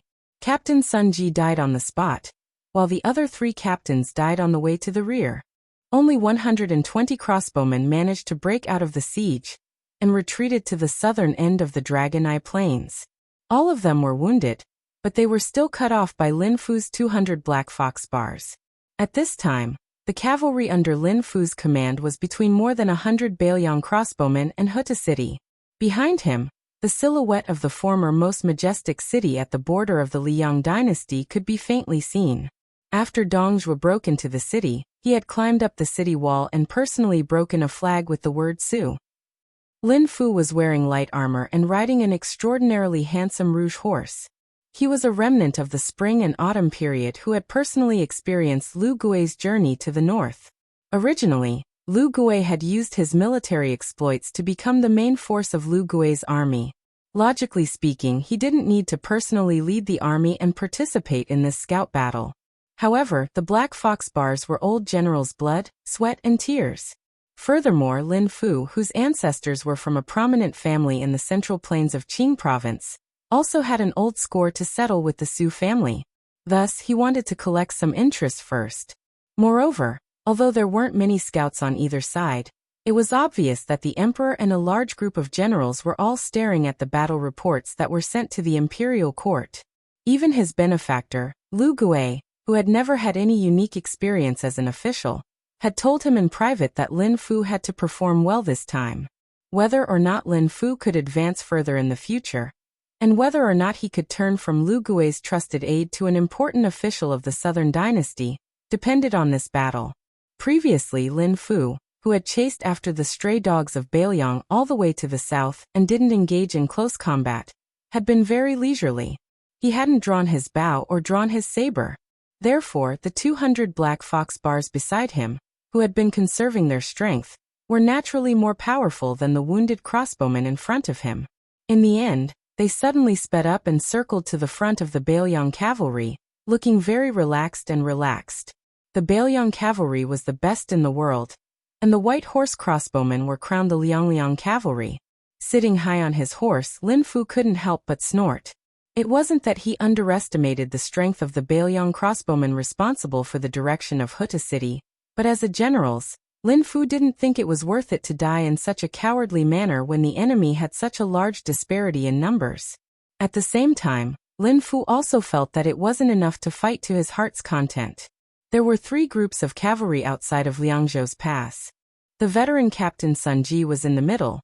Wei Tumu was stationed at the border of Liangzhou's Liangyu region, where the 2 heavy cavalry groups of Bailiang had quietly exited the pass, and the new young captain Li Hanlin's 600 cavalry mainly roamed to the north of the Qingyuan military town in Liangzhou's west gate. This time, in order to take down all of Sun Ji's crossbowmen in one go, Lin Fu had no choice but to invite the royal descendant Yilu Chutsai's crowbars to participate in this hunt. He really didn't have any confidence in the useless horse bars trained by the nobles of Longguan in the south. They were practically a disgrace to the name of Beimeng's horse bars. In a battle of equal numbers, they had no chance of victory against the Bailiang's White Horse cavalry. No wonder they were laughed at by the Bailiang frontier army as donkey bars. Chapter 1772. One of the deputy captains glanced at the 100 or so Bailiang cavalry that were fighting and retreating at the same time. His eyes burned with desire. He patted his horse and came to Lin Fu's side. "General, what should we do next? We can't just give all our military merits to that outsider named Yelu, right? General, look, that guy named Sun Ji's head is hanging on the back of Dongzhuo's brother-in-law's horse. Our brothers are all jealous." According to His Majesty's words, a crossbowman's head is very precious. If you add on the head of Wei Tumu or Li Hanlin, you can almost be made a marquis. "Hey, General, are you really not tempted?" Lin Fu looked around, hesitated for a moment, and then gave an answer that greatly discouraged his deputy. "There's no rush. Let's waste some of the Bailiang cavalry's spirit. We'll continue to retreat. We just need to block their retreat." With this order, the Black Fox guards followed the movements of the Bailiang crossbowmen, and continued to retreat slowly. like a pack of wolves on the grasslands waiting for an opportunity to strike. Lin Fu had a keen intuition that had been nurtured by many years of war. Sun Ji, who had taken the bait and lost his life, was of course a big fish. However, there might not be only one big fish that took the bait. If he pulled the rod too early, the fishing line would break. Yelu Chukai, who was leading the chase, suddenly tilted his head slightly and easily dodged a crossbow bolt. Behind him, the crow rider was frightened and broke out in a cold sweat, but he still used his bow arm to deflect the bolt. This crow rider, who used to be a horse catcher, was furious. He whipped his horse and spun the lasso, accurately wrapping it around the neck of a white horse crossbowman at the back of the enemy cavalry. With a strong pull, he pulled the crossbowman off the horse. The Baelyang rider who fell heavily to the ground tried to stand up, but the crow rider had already bent down and slid his blade across the neck. Just as the head was about to fall into his hands, another crow rider extended his blade and stabbed the head. He brushed past the head and laughed loudly, skillfully hanging the head on the side of his saddle. The crow rider who had been riding earlier couldn't help but curse. However, when he lowered his head and saw the 4 or 5 heads on both sides of his saddle, he didn't care anymore. Yelu Chukai grinned. The most valuable head of the Baelyang crossbowman was hanging on the side of his horse. After a long chase, it no longer looked like it was dripping with blood.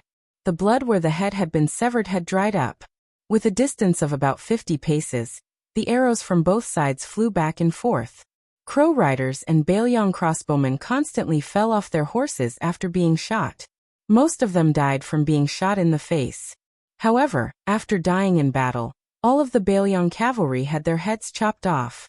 There were even some Baemang horsemen in the rear, who didn't gain much battle merit, who would vent their anger by shooting a few arrows at the headless corpses. Otherwise, they would directly drive their horses over the corpses on the ground. Crow riders and Longguan scouts, who had the absolute advantage, slowed down and sped up through tacit understanding. They constantly rotated. Many of the horsemen roamed around the Baelyang crossbowmen's flanks and shot at them. Some of the horsemen even waved their blades and shouted loudly, showing off their might. In particular, when someone used the fancy method of hiding in the belly of a horse to avoid the Baelyang crossbowmen's arrows, it even drew the strange cries of a large group of horsemen. Their momentum was like a rainbow. Yelu Chukai suddenly felt a bit dispirited, because the number of Baelyang crossbowmen decreased as he killed more and more. There were less than 100 of them left. More importantly, the 2 groups of people in charge of breaking out of the enemy's encirclement and bringing up the rear, these 2 groups of cavalry who would definitely die in front of their fellow soldiers, seemed to always be the most important figures among the crossbowmen. From Lieutenant Sun Ji to the 3 senior captains and several deputy captains, to the few remaining crossbowmen's captains, they were all like this. Yelu Chukai narrowed his eyes as he looked at these elite soldiers of the Baelyang frontier army who, from beginning to end, had fought silently and died silently. A wave of anger rose in his chest for no reason. This valiant general who had participated in the first battle of Liangmang's Great War had a gloomy expression. He squeezed his horse's belly and charged forward, quickly passing by a few crow's fences. In an instant, the distance between the enemy and his warhorses was shortened to less than 10 paces. The crossbowman who turned his head and saw this scene silently threw away his light crossbow and pulled out his cold blade. Blood flowed from his arm. Before he could kill the enemy, the blade in his hand was already dyed red. The large rouge horse under Yelu Chukai was already running neck and neck with the enemy. Without waiting for the crossbowman to swing his blade, Yelu Chukai viciously sliced off the head of the crossbowman. With a flick of his wrist, the head was lifted high into the air. Then, it was shot through by an arrow from a crow-riding soldier with sharp eyes. The head that rolled on the ground was then stabbed by a soldier behind Baemang with his blade, becoming a battle achievement. The scouts of both sides were running all over the long border. For a cavalry of more than 1,000 to move without anyone noticing was as difficult as ascending to the heavens.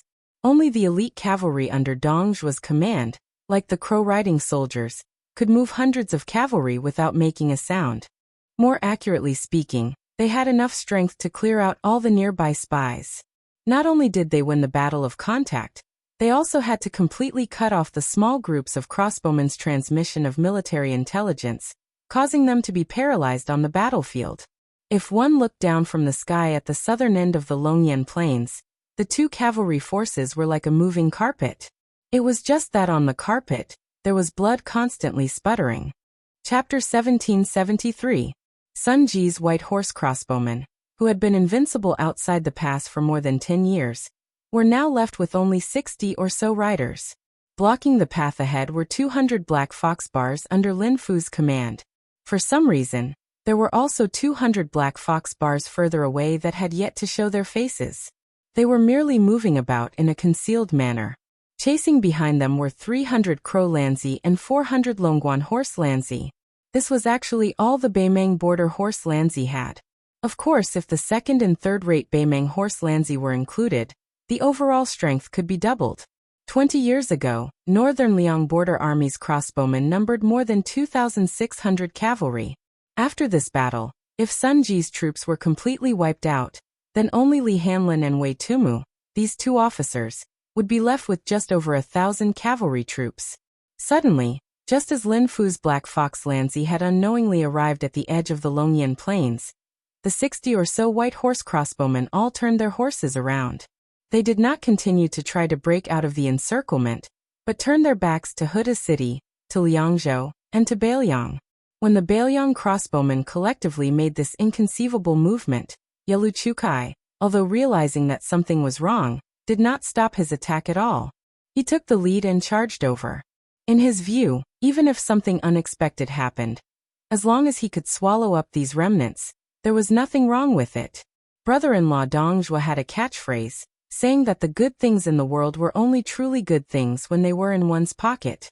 Otherwise, no matter how good something was, as long as it was not in one's hands, it was useless. In a close-distance cavalry battle, the Liangmang cavalry all drew their blades in tacit understanding. At this time, two bugle horns sounded from different places, vigorous and solemn. It was as if they were paying tribute to the dead, to the comrades who had lost their heads. In a battle of scouts, the bugle horn should not have appeared on the battlefield. Lin Fu and Yelu Chukai, the two commanders of the Horse Lanzi, followed the sudden bugle horn, and looked in different directions. Lin Fu looked into the distance to the right, where a cavalry troop covered in blood was charging over. A tall and sturdy Bailiang cavalry general raised the head of a Beimang Horse Lanzi, roaring angrily. "Bailiang crossbowman Wei Mushing is here. The 200 Black Fox Lanzi are all dead." Meanwhile, in Yelu Chutsai's line of sight, a cavalry troop numbering around 500 solemn, breaking through the yellow sand and dust, galloping over. The cavalry general in the lead silently said, "Sun Ji, Commander I Lin Hanlin, will wipe out the Crow Lanzi." The riders at his side were all comrades who had slaughtered their way into Southern Dynasty's Gentleman's Pavilion military town, uprooting countless Northern Mang beacons along the way. Zongpuzi Ludo Li Shuriwe, Fong Hutu. At this moment Lin Fu and Yelu Chukai understood that even without mentioning the Longguan scouts, just their Crow Lanzi and Black Fox Lanzi, even if they encountered other large-scale Bailiang cavalry, even if there were tens of thousands of Bailiang light cavalry troops, the two Horse Lanzi would still be able to safely retreat. Unfortunately, they encountered those two white horse crossbowmen. Unable to escape, unable to retreat. Yelu Chukai turned his head to look at the strange Horse Lanzi mixed in with the cavalry on his side. They did not carry bows or sabers, and did not even wear armor.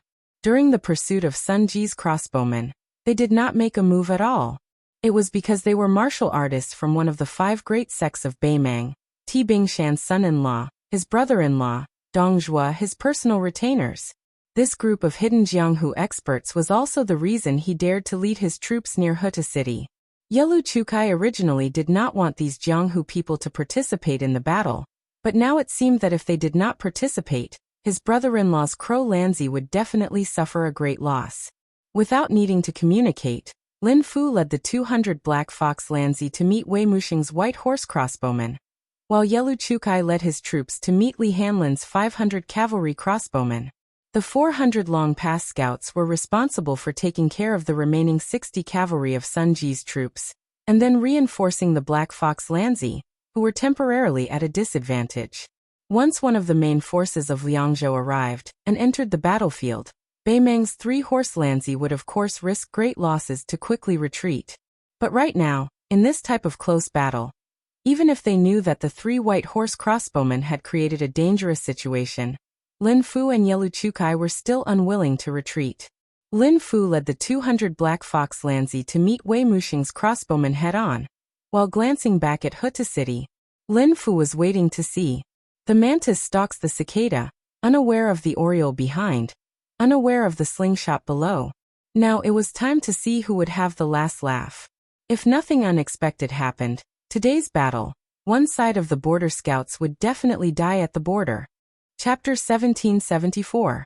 Lin Fu's benefactor Lu Gui, as one of the 4 leading generals in the Second Battle of Liangmang, stationed his troops outside Gourdmouth in Yuzhou, far away from the battlefield in Liangzhou, in order to prevent the same mistake from happening again.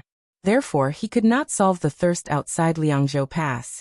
The reason why Lin Fu dragged Yelu Chutsai's black crowbar into this hunt was because firstly, he wanted to wrap dumplings and eat Sun Ji's crossbowmen. Secondly, Lin Fu was ambitious.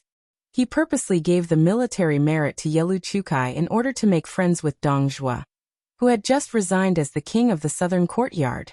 He also wanted to persuade Fatty Dong, who would not act unless he saw a rabbit, to mobilize 8,000 of the Dong family's private cavalry to follow behind the horse bars from afar.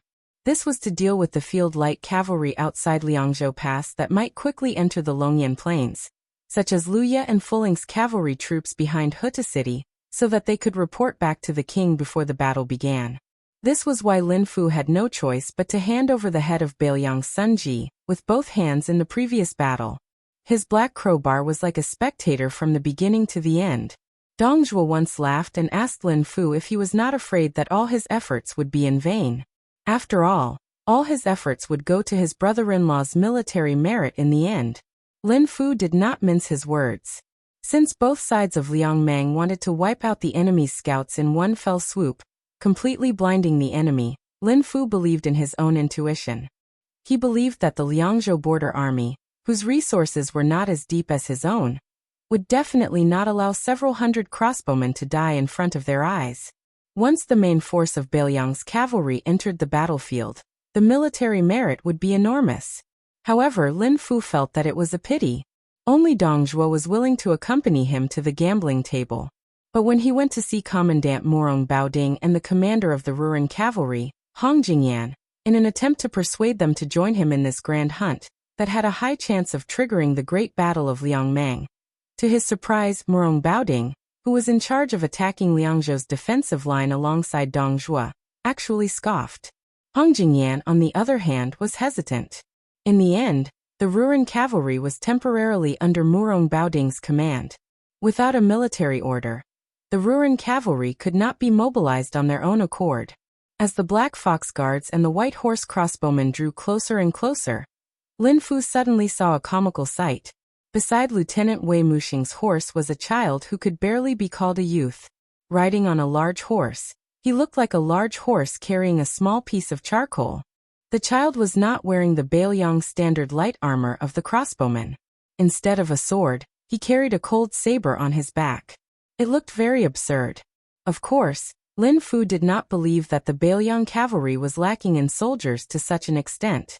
This was because in the first great battle of Liangmang, it was said that a young rider had followed the king of Beiliang, Su Fengnian, to battle outside Gourdmouth of Yuzhou.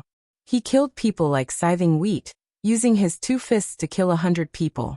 Lin Fu suddenly understood. It was no wonder that not a single person from the Black Fox Guards had survived to report back. There was an 80 to 90% chance that they had been killed by this person. Lin Fu did not dare to lower his guard in the slightest. As if he was facing a great enemy, he intentionally or unintentionally avoided the saber-carrying child in his charge. On Yelu Chutsai's side of the battlefield, a group of 50 or so Tibing Mountain Wufu led the charge, and killed the crossbowman Lieutenant Li Hanlin in one fell swoop. Li Hanlin did not change his route, and continued forward in a straight line. In the past, the young man who was cursed together with His Royal Highness, Yin Qiji, and Kong Wuqi as one of the 4 evils of Beiliang. The one who thought that he would spend the rest of his life fooling around among the flowers. His face was still as handsome as ever, But it was no longer sickly white. Instead, it was slightly tanned and angular. In these 3 years, he had risen from the lowest level of crossbowman outside Liangzhou Pass to squad leader, squad leader, squad leader, vice captain, and commandant. Step by step, he had become the lieutenant of today, the commander of the world's most invincible 800 white horse crossbowmen. His fellow soldiers, his old squad leaders, and commandants had all died in battle before the eyes of this young man whose father was the Bailiang prefect of Taoism. The only familiar faces who had joined the army at the beginning were Lu Dou, Li Shiyue, and Feng Hetu. Li Hanlin remembered the first time he met Brother Nian, who had returned from Liangjiang Lake to Mount Qingliang. At that time, Li Hanlin was still very much looking forward to Jianghu. He listened to Su Fengnian talk about the anecdotes of the Wulin world, about the strength of heroes, the charm of fairies, and the style of grandmasters. Li Hanlin considered the fact that he had never experienced Jianghu as his greatest regret. Later, he left the rich Lingzhou and Jiangnan, and came alone to the unfamiliar Liangzhou Pass. As far as his eyes could see, there were only military forts, yellow sand that blotted out the sky and covered the earth, the boiling hot Gobi Desert, the stubborn vegetation that was hard to see, and the unbearably smelly horse dung. Beside him, there were only 3 things he could rely on. Li Hanlin exhaled heavily. Lu Dou. The heavy-eyed Lu Dou nodded. Expressionlessly, he led the charge out of the cavalry formation. At the same time, a rider followed him out on a fast horse. It was a young female swordsman who did not fit in with this group of white horse crossbowmen. She was full of heroic spirit, the type of girl whose beauty was not too outstanding, but could still make people's eyes light up. The young girl carried many swords on her back. Ever since she became the personal retainer of Captain Li Hanlin, she naturally attracted a lot of attention. But when they heard that she was the eldest disciple of the prince, none of the white horse crossbowmen dared to joke around. No one dared to call her the nickname Sword Girl. Some of the younger crossbowmen were even somewhat disheartened. The young female swordsman called Wang Xing turned her head and glanced at Li Hanlin. Li Hanlin responded with a smile. His eyes indicated that he would not forget her master's warning. After the old woman of Beimeng declared that she would exterminate all the crossbowmen of Bailiang, and especially after it was rumored that she had specifically mentioned his name, Li Hanlin, in front of all the civil and military officials in the imperial court, Su Fengnian very quickly had Wang Xing enter the crossbowmen as a temporary scout. He also sent a message to Li Hanlin. That message had nothing to do with heroic words, nothing to do with soul-stirring emotions. Do not die so easily. The meaning of these words was that he, Li Hanlin, could die when he needed to, but he had to die a worthy death. Li Hanlin did not feel that there was anything wrong with these words. On the contrary, as a crossbowman captain who was used to a military life and had seen many deaths, he felt that only such words were worthy of their 20 years of brotherly love. Sunji, I, Li Hanlin, will collect your corpse today. If I die, Brother Nian, there is no need to trouble you to collect my corpse. Pull one hair and the whole body will be affected. Liang Meng used their own scouts as bait. Yuan Nanting led 10,000 white feather guards and Qi Dang led 6,000 iron stupas. Based on the strategy of the Huaiyang Pass, they entered the battlefield of the Dragon Eye one after the other. The 8,000 Dongzhuo elite cavalry and the 6,000 Ruren cavalry of Hong Jingyan, who had changed his mind for some reason, also entered the battlefield one after the other. This encounter, which had been planned by both sides long ago and was full of variables, happened so abruptly that no one was prepared for it. Murong Baoding's army could not send reinforcements in time. The Bailiang cavalry of Liuya and Fuling were also unable to send reinforcements. In the dilapidated Huta city, the brand new Sioux flag on the city wall flapped in the wind. The summer grass that had spent a spring in the cracks of the city was still green, but the autumn wind did not arrive and did not wither. Chapter 1775. The carpet that previously seemed to have been laid out on a desert of yellow sand seemed to have been pulled up into a satin. Only, there was still blood splashing out. Every dog has its day. Right now, it was the white horse crossbowman chasing Beimeng horse bars. A Longguan scout with cracked lips could already clearly feel the exhaustion of the horse beneath him. Around him were his sorry-looking comrades who had their backs to Bailiang's Tiger Head city. Even further ahead were the Crow and Black Fox elite cavalry, that had pulled some distance away from them. Great General Lu Gui's trusted aide, and favorite General Lin Fu and Dong Zhuo's brother-in-law Yelu Chukai were both on their way north. The former had a ghastly bloody wound on his face during the battle, his skin and flesh lacerated. The latter wasn't much better off. 4 or 5 crossbow arrows pierced through his armor but didn't fall, making him look like a hedgehog. His entire body was covered in blood. It seemed like his muscles and bones had been injured. This Longguan A-ranked generals couldn't understand how they ended up becoming the prey of the Bailiang crossbowmen. As a top-level scout at the border, it wasn't that he couldn't tell that the Crow and Black Fox troops weren't that weak. If they were willing to fight to the death and not retreat, they still had a chance to fight to the death against the 2 groups of Bailiang crossbowmen. However, those generals with real authority and the imperial relative surnamed Yelu chose to retreat. That was why when he was shot in the neck by a crossbow arrow and fell off the back of his horse, he seemed to have thought it through. Perhaps it was because those 2 people's lives were too valuable, compared to the tyrannical actions of the Baimang scouts when they chased down Sun Ji's crossbowmen, such as bending down to cut off heads, riding horses to trample on headless corpses, or using the corpses on the ground as targets. Li Hanlin and Wei Muxing's crossbowmen similarly chased down without hesitation. If a Baimang scout dismounted from his horse, regardless of official status, the nearby crossbowmen would all raise their arms and point their crossbows downwards, accurately adding a crossbow arrow to ensure the death of the scout. Lu Do, who had astonishing martial prowess, led 100 mounted crossbowmen, and was responsible for patrolling the left flank of Baimang's defeated army to prevent their formation from dispersing, which would be detrimental to their side's victory. On the right flank, there were only 2 riders keeping watch, but their deterrence to Baimang's cavalry was no less than that of Liangzhou's 100 cavalry.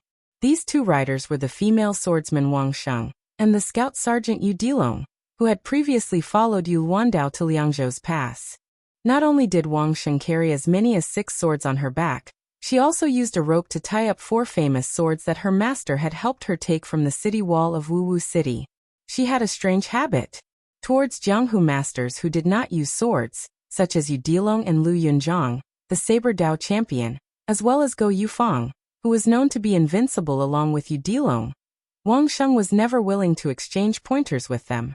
Even if they met by chance and were close at hand, she was never willing to use her sword. Wang Sheng defeated dozens of Jianghu masters who were renowned throughout the world. Only Dongyue sword Pool's Shan Baoi, who had forged a sword for herself, did not have any other sword. They became mortal enemies for the rest of their lives. They were each other's victims, and this became a long-lasting Jianghu story. Wang Sheng had defeated dozens of Jianghu masters who were renowned throughout the world. Wang Sheng had defeated dozens of Jianghu masters who were renowned throughout the world. Only Dongyue sword Pool's Shan Baoi, who had forged a sword for herself, did not have any other sword. They became mortal enemies for the rest of their lives. They were each other's victims, and this became a long-lasting Jianghu legend. Wang Sheng had defeated dozens of Jianghu masters who were renowned throughout the world. She had defeated dozens of Jianghu masters who were renowned throughout the world. Only Dongyue sword Pool's Shan Baoi, who had forged a sword for herself, did not have any other sword. They became mortal enemies for the rest of their lives. They were each other's victims, and this became a long-lasting Jianghu legend. Wang Sheng had defeated dozens of Jianghu masters who were renowned throughout the world. She had defeated dozens of Jianghu masters who were renowned throughout the world. Only Dongyue sword Pool's Shan Baoi, who had forged a sword for herself and had no other sword. Wang Sheng's master was never known for his unparalleled swordsmanship. Later generations remembered Su Fengnian because of the female sword saint Wang Sheng. At this time, Yu Dilong secretly turned his head to look at the girl. He originally thought that she would not be used to fighting on the battlefield. Previously, he only knew that she had once accompanied White Fox Face, who had a deep relationship with his master. The 2 of them traveled together in Baimang. He only knew that her swordsmanship had improved by leaps and bounds. The girl's clothes were stained with blood. As she spurred her horse forward, her hands pressed on the hilt of the sword at her waist. Her hands were stained with blood. She raised her head and looked forward. Her hair gently fluttered in the wind. She was in high spirits. His master had told him in private that as long as one was a girl, There was no girl who did not like rouge and face powder. The reason why Yu Dilong asked his master for the reward money for his military exploits, other than sending it to Auntie Pei to repair the small courtyard, was that he wanted to secretly save some money. However, Yu Dilong was still young. He felt that even if he bought those feminine things, he might not be able to give them away. What do you mean by extreme love for the sword? My life is devoted to the sword. In the next 100 years, he would be honored as the most powerful man in the world. He did not use weapons his entire life. He defeated all the heroes in the world except for Go Yufeng with his bare hands. It was said that he did not have a girl he liked, but year after year, he would personally buy a few boxes of rouge. In the end, he would pile them up in a house like a mountain. Many years later, an old man who had lived for nearly 2 decades opened the door of the house. The old man with snow-white hair and brows sat alone on the threshold. He looked back and seemed to see a dark-skinned girl with her hands behind her back, picking and choosing in front of the rouge mountain. Wei Mushing, who was bathed in blood, rode his horse to Li Hanlin's side. He said in a hoarse voice, "Captain Li, these barbarians are unwilling to fight with all their might. Something is not right. Crow Lanzi and us crossbowmen are sworn enemies. They have never been soft-hearted. It seems like they have a backup plan like us. Be careful of ambushes." Li Hanlin casually spat out a mouthful of blood and raised his head to look at the sky. He then nodded and said in a low voice, "Captain Wei, your troops have suffered heavy casualties. Leave the pursuit to us for the time being. If you can take the opportunity to change horses, then change horses. There is no need to worry about wasting time. Once you encounter a large group of Beimang cavalry, you will need to stall for time. You must hold on until Yuan Nanting's White Feather Light Cavalry arrives on the battlefield. According to previous intelligence reports, I believe that with the current deployment of Beimang's Dongjua and Morong Baoding, they will not be able to transfer too many cavalry troops to deal with this battle. We still have Qidong's Iron Stupa. When the time comes, whether we fight or retreat, we will have room to maneuver." Chapter 1776. After pondering for a moment, Wei Mushing said with a murderous look, "Dongjua, that bastard, is determined to compete with our Yuzhou army with infantrymen after all. The number of cavalrymen under this fatty's command is small. With General Yuan Nanting and General Qi Dangua supporting us, even if there are some unexpected changes, we will still be in an invincible position. We can fight this battle with all our might." Li Hanlin revealed a bitter smile. Wei Mushing hesitated for a second before saying, "Now that we want to lure the snake out of its hole, Beimang barbarians are not all idiots." At that time, Sun Ji proposed that we 3 draw lots. Whoever gets the first one will be the bait. To be honest, when Sun Ji got the first one, I felt lucky. It's not that I, Wei Mushing, was afraid that my 500 to 600 brothers would die with me. Captain Li, you don't have to blame yourself too much. Old Wei's heart is actually clear. You were the one who suggested this plan to the Protectorate Manor, and you were the one who wanted to be the bait the most. No one can be blamed but you. If Sun Ji wants to blame someone, he can only blame his bad luck and his blindness for having such a disloyal brother like me." Li Hanlin shook his head and raised his arm to wipe off the blood at the corner of his mouth. Sun Ji was the one who suggested the drawing of lots. He also prepared the objects for the drawing of lots himself. In the end, Sun Ji was the first to draw the lot. "Lieutenant Wei, do you really not understand?" Wei Mushing stared blankly for a moment before he smiled sadly. "What a good general, Sun Ji. What a good general, Sun Mingho.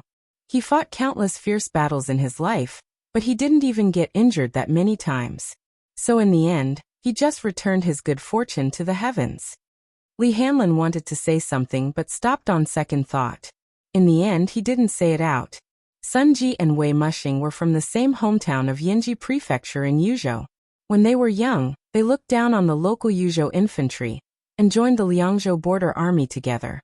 They were both once low-level soldiers in the Torch Battalion, the predecessor of Beiliang's crossbowmen, and were highly valued by Hu Kuei. Later on, the two brothers' advancement was roughly the same. Eventually, they both became crossbowmen captains and became the 2 most glorious captains among the dozens of captains in the Beiliang Frontier Army. However, when one of them became a captain, there was a conflict between the 2 brothers, Qin Jibao, the protector general of Bailiang, and Zhong Hongwu, the cavalry commander. After all, the captains of crossbowmen were an official position that the Bailiang frontier army would not change even if it was called the general of the three provinces. It was not simply a special position that could be explained by the words, high official and generous salary. In the end, Sun Ji, who had the backing of the old Huaihua great general Zhong Hongwu, was the first to become a captain. When Zhong Hongwu had yet to retire in a fit of anger, his power in the frontier army was at its peak. As a result, Wei Mushing, who had a slightly better military exploits, continued to hold the position of captain for 2 more years. As a result, one of the two brothers went to his hometown in Yuzhou to celebrate the new year, while the other stayed in the frontier army. After Li Hanlin had drawn lots at Fuling military town, he and Sun Ji walked together on the street. The two people who were not familiar with each other did not talk much. Sun Ji had always been a ruffian in the Bailiang frontier army, but he was also popular.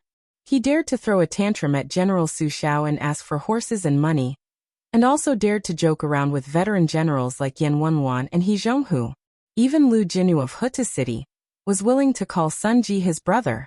In contrast, the taciturn Wei Mushing was much inferior, especially after his backer Qin Jibao betrayed Bailiang in the past.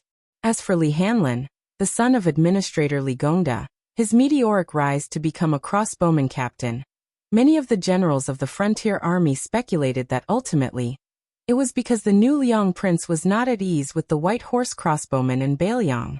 During the conversation on the street of Fuling military town, Li Hanlin had told Sun Ji why he had become a crossbowman in the frontier army. He was very open and honest, and Sun Ji did not feel that it was a matter of 300 taels of silver being hidden here. Sun Ji talked about Hu Kuei and Zhong Hongwu, these two important people in the officialdom. He also talked about his old brother Wei Mushing, who was gradually drifting away. He talked about the old and new Liang princes, and he talked about Lu Jinu, who had died in battle at Huta City, and whose corpse had been exchanged by Su Fengnian for the heads of Yang Yuanzan and several others. In the end, Sun Ji said something that was very appropriate for the hot summer. He made fun of Li Hanlin, the son of one of the few officials in Bailiang. He said that in the summer, the wealthy people of Lingzhou not only had resorts to avoid the heat, they could also enjoy quite a few luxurious foods to avoid the heat. He said that in the early years of his life, he had always had a dream, which was that in the future, when he could no longer fight, he would bring his family to Lingzhou to retire. When that time came, he would definitely let Li Hanlin, this rich person, do the honors of being a host. At the time, Li Hanlin did not know what to say. He could only smile and say that in the summer, every rich person in Lingzhou would have a food called immortal grass. It was a local thing that was sent from the distant Nanjiang Road to Lingzhou and Bailiang. After it was ground, it was added with ice and made into a large bowl of cold jelly. With one bite, it was truly cool like an immortal. At the time, Sun Ji was walking on the street in armor. Under the scorching sun, the stocky middle-aged man was sweating profusely. He closed his eyes and smacked his lips. With a brilliant smile on his face, he muttered that in the future, his most beloved daughter would definitely be able to eat that thing every year. Before Li Hanlin parted ways with Wei Mushing, he said without any reason, "Lieutenant Wei, I've long heard that you and your old brother Sun Ji have been competing for your whole life. From the time you fought in the military and became an official, to the time you married a wife, and in the end, you didn't even miss out on having a few children. Is that true?" Wei Mushing was ashamed and resentful as he said, "Sun Ji is a lucky guy. He gave birth to 3 sons in one go. Last year, his family had another little daughter. Old Wei, my wife's belly was disappointing. She only gave birth to daughters for Old Wei. Up until now, there hasn't been a single child. I've never lost to Sun Ji in anything in my life. Only this matter, I have no choice but to accept it." Li Hanlin smiled and said, "Old brother Wei, if you don't blame me for being meddlesome, then I'll have to say a few more words. If sister-in-law gives birth to a son for you in the future, why don't you arrange a child marriage with Sun Ji's youngest daughter? A girl 3 years older than your son is a golden brick. Don't despise the girl for being older than your son. Knowing how to dote on others is better than anything else." The burly man who was called Old Brother Wei by Li Hanlin, and not Lieutenant Wei was in a daze. No one knew what he was thinking. In the end, Wei Mushing laughed loudly and said, "This matter, I think it's fine. Later on, if I don't die on the battlefield, I'll personally ask Sun Ji.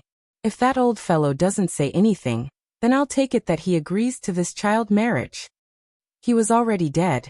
How could he open his mouth to speak? In that case, this impromptu betrothal was most likely set in stone.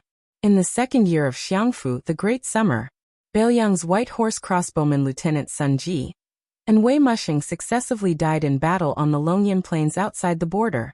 On this day, Bei Meng's Yelu Hongkai also died in battle. Old Liang's Prince Su Zhao's adopted son, Qi Dang, also died in battle.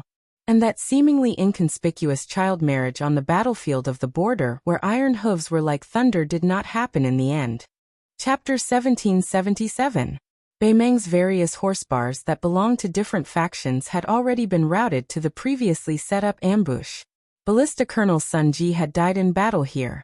The white horse ballista soldiers chased after them like a hot knife through butter. Their casualties were extremely low. Occasionally, a rider would be injured by an arrow and unable to continue fighting. They would dismount and search for the headless corpses of their fellow soldiers who had died in the retreat, and place them on the back of their horses. Along the way, many of the Bei Meng horse bars' ownerless mounts paced back and forth around the corpses lying in pools of blood on the ground. From time to time, they would lower their heads to lightly touch the corpses in an attempt to wake up the Beiliang Frontier Army soldiers who had fallen off their horses after being shot down by the Bei Meng cavalry. Meanwhile, most of these war horses had one or two heads of Sun Ji's ballista soldiers hanging near their saddles. Li Hanlin and Wei Mushing's two wounded ballista soldiers silently turned around and headed south. Along the way, they collected the corpses and retrieved the heads. They continuously gathered up the lonely Beiliang war horses that were scattered all over the place. If there were war horses that were still breathing, the ballista soldiers wouldn't ignore them either. They would squat down and pat their heads, and then quickly stab their blades into the horses' necks to give them a quick death. The Beiliang Frontier Army Iron Cavalry. Almost everyone believed that the war horses that they viewed as their wives in this life would definitely be reincarnated as humans in the next life, and become part of the Beiliang Frontier Army like them. They would be able to fight side by side again. In operas, it was always said that a jar cannot escape breaking by the well, and a general will not leave the battlefield until he dies. However, no matter how soul-stirring an opera was, it would never be able to express the sorrow of the battle on the battlefield. Crow Ballista Commander Yelu Chukai and Black Fox Ballista Commander Lin Fu rode side by side. Behind the two, there were no longer any Longguan scouts in sight. Most of the ballista soldiers had already died under the ballista and cold blades of the white horse ballista soldiers. Lin Fu, who had a bloody groove on his face, was gasping for air. Every time he breathed, he would pull at the wound that was so deep that his bones could be seen. Yelu Chukai casually broke a crossbow bolt that was nailed into his shoulder. Looking back, he saw that all of the Longguan ballista soldiers had fallen on the Longyan Plains. Crow and Black Fox ballista's fighting strength was also less than 40%. Yelu Chukai suddenly frowned. Why are the ballista soldiers behind us slowing down their horses? Could it be that Li and Wei Mushing have begun to realize our intentions? As long as they advance another 30 miles to the north, my brother-in-law's 8,000 cavalry will be able to form an encirclement. Lin Fu, this time, whether or not we can wipe out Beiliang's 3 ballista soldiers will depend on whether or not the Beiliang is willing to let us continue the 30-li journey. Do you have any ideas? Lin Fu endured the pain and laughed. How could I not have any ideas? Just kill them. It depends on whether or not you, Yelu Chukai, are willing to pay the price. Although Yelu Chukai had always been scolded by Dong Zhuo as an idiot, he was after all an experienced commander. But Lin Fu didn't want to expose him, so he still had a compassionate heart. Yelu Chukai took a deep breath and made a hand gesture, summoning one of the Crow ballista soldiers. Without needing Yelu Chukai to say anything, the valiant lieutenant who had fought alongside Dong Zhuo since his youth grinned at Yelu Chukai. He didn't say anything and simply nodded. He turned his horse around and shouted a few words. Then he led the 80 or so elite Crow ballista soldiers to slow down and quickly fell behind. At the same time, Lin Fu's Black Fox ballista soldiers also did the same. Both sides were determined to completely cut off the pursuit of the ballista soldiers. When Li Hanlan's men, who were in charge of the pursuit, slowed down, Wei Mushing immediately rushed to Li Hanlan's side. With a hint of condemnation, he asked anxiously, "Lieutenant Li, if your men are tired and unable to pursue, just let me know in advance and let my men kill the enemy instead. Why did you let the enemy escape?" Li Hanlan stared at the signs of the Northern Mang horse bars. When he saw the movements of the 140 Northern Mang barbarians' elite cavalry, he raised the war blade in his hand and pointed forward. With a sunken voice he said, "From the looks of it, it has already been confirmed that there is an ambush in Northern Mang. Moreover, the enemy's cavalry army definitely isn't too far away. Otherwise, Crowbar and Black Fox Bar wouldn't have sent those 100 or so cavalry to their deaths on purpose. Old brother Wei, your troops still shouldn't make a move. Continue to preserve your strength. The real battle to the death is yet to come. Yuan Nanting's White Feather Light Cavalry will arrive soon. I'd like to see who will eat who." The reason Northern Mang headed south was to pass through Northern Liang and annex the Central Plains. Every single one of Northern Mang's soldiers fought with their lives on the line for military merits and rewards.